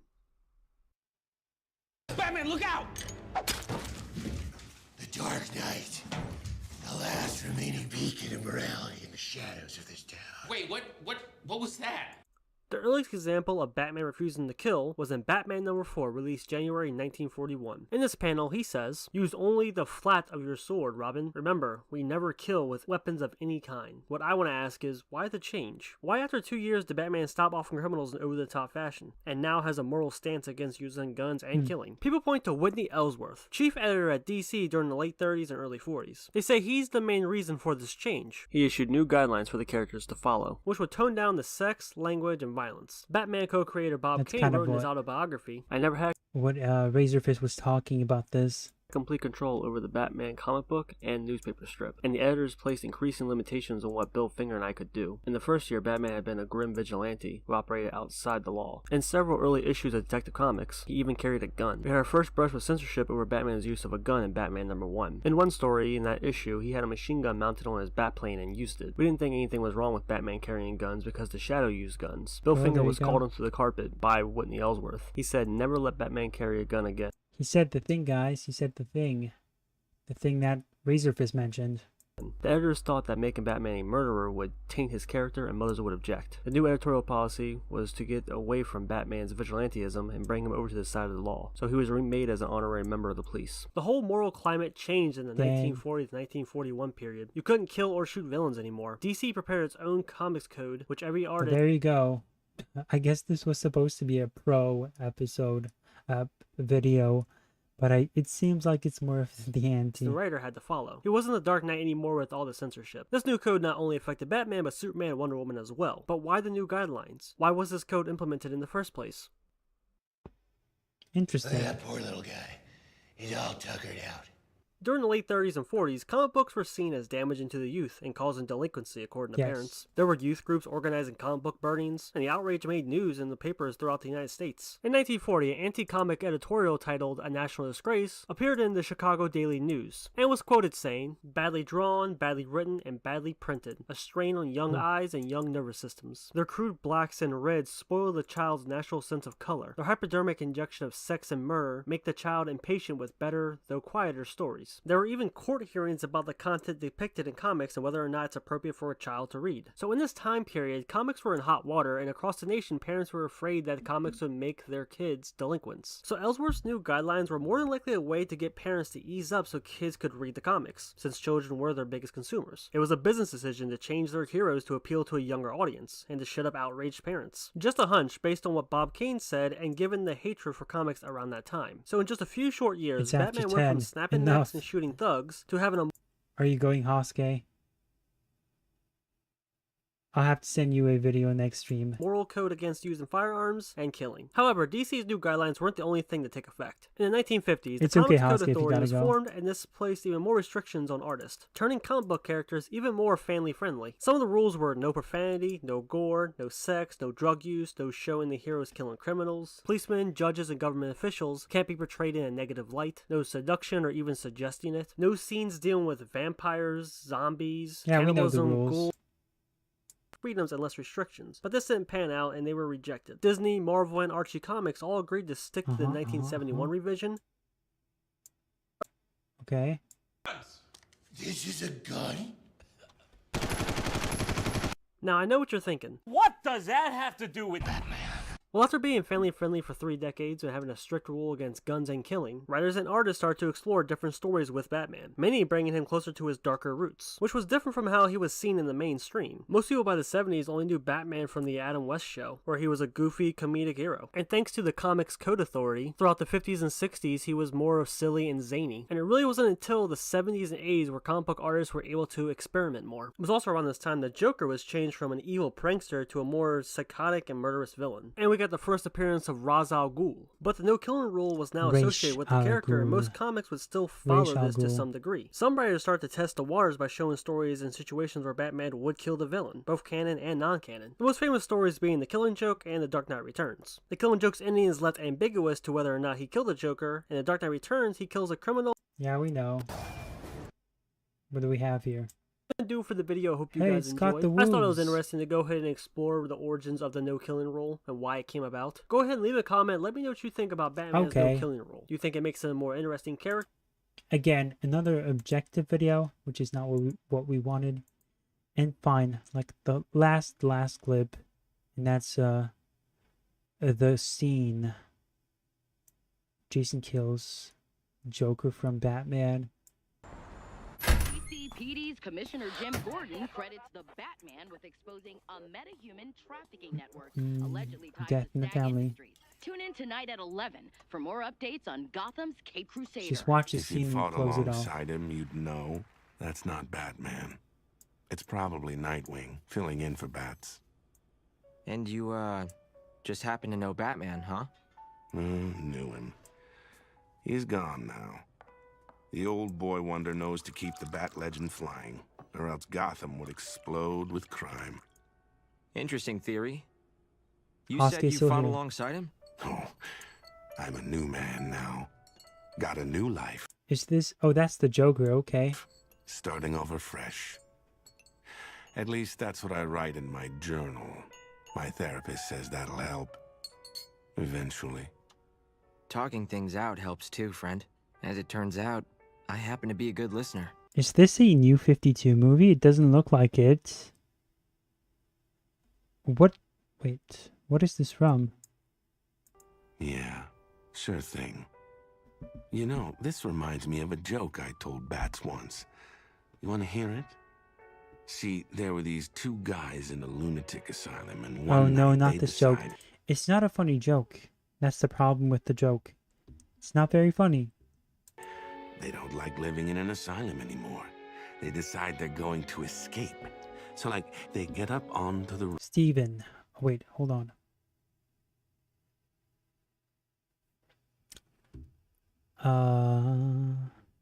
Nimbus. Batman shouldn't kill. What's that? Yes, I do like Keaton. Why do you ask? Keaton kills every villain. Yeah, that's kind of like a contradiction for a lot of people. It's weird. Keaton kills every million in his about a million in his films. Even in the 1989 comic, he still killed Two-Face. Steven says, Batman's biggest haters on TikTok got excited when Michael Keaton Batman was coming back and said, "That's my Batman. He kills people." I mean, maybe I relate to them. King Lion stopped being a Batman hater and became a meat writer when The Flash came out solely for Michael Keaton's Batman, who killed people. Huh. TikTok has dedicated haters. I mean, Batman haters. I gotta look into this. You gotta teach me all this knowledge. This is why the best version of Bruce is the DCAU, says Far Cry Lego in Arkham series. Yeah, pretty much. Steven says it's not connected to anything. It's a standalone movie. DC has standalone movies in the backup universe to the DCAMU. Okay. And there, just Is across it a this new narrow movie? gap, Is it a new movie? they see the rooftops of the town stretching away in the moonlight, stretching away to freedom. Now, the first guy, he jumps right across with no problem. But his friend didn't dare make the leap. You see, he's afraid of falling. So then the first first guy has an idea. He says, hey. What? You're reusing the clips from multiple movies with different art styles. I have my flashlight with me. I'll shine it across the gap between the buildings. You can walk along the beam and join me. But the second guy just shakes his head. He says, what do you think I am, crazy? You turned it off when I was halfway across. Thank you. Thank you, lady. Crickets. It's just not the same joke without Batman here. Well, next time I see him, I'll tell the big man you said hello.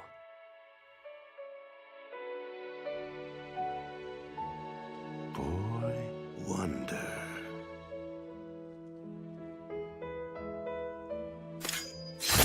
Oh my gosh.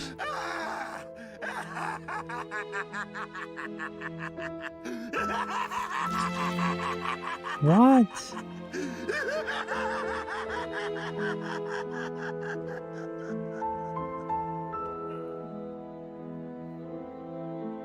So cool. Get on the ground, face down. Hands behind your Do head. it now. What? Don't do They were anything just stupid. chilling there?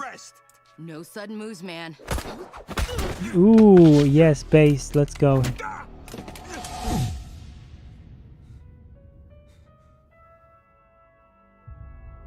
Too sudden. Meanwhile, the guy in the background's just dancing. I know it's just a TV personality, but still. Looks hilarious. Twirly, twirly, twirly. I know I failed Batman. I'm sure he's spinning in his grave. Spinning in his grave. Just like the other guy. Like this guy in the background.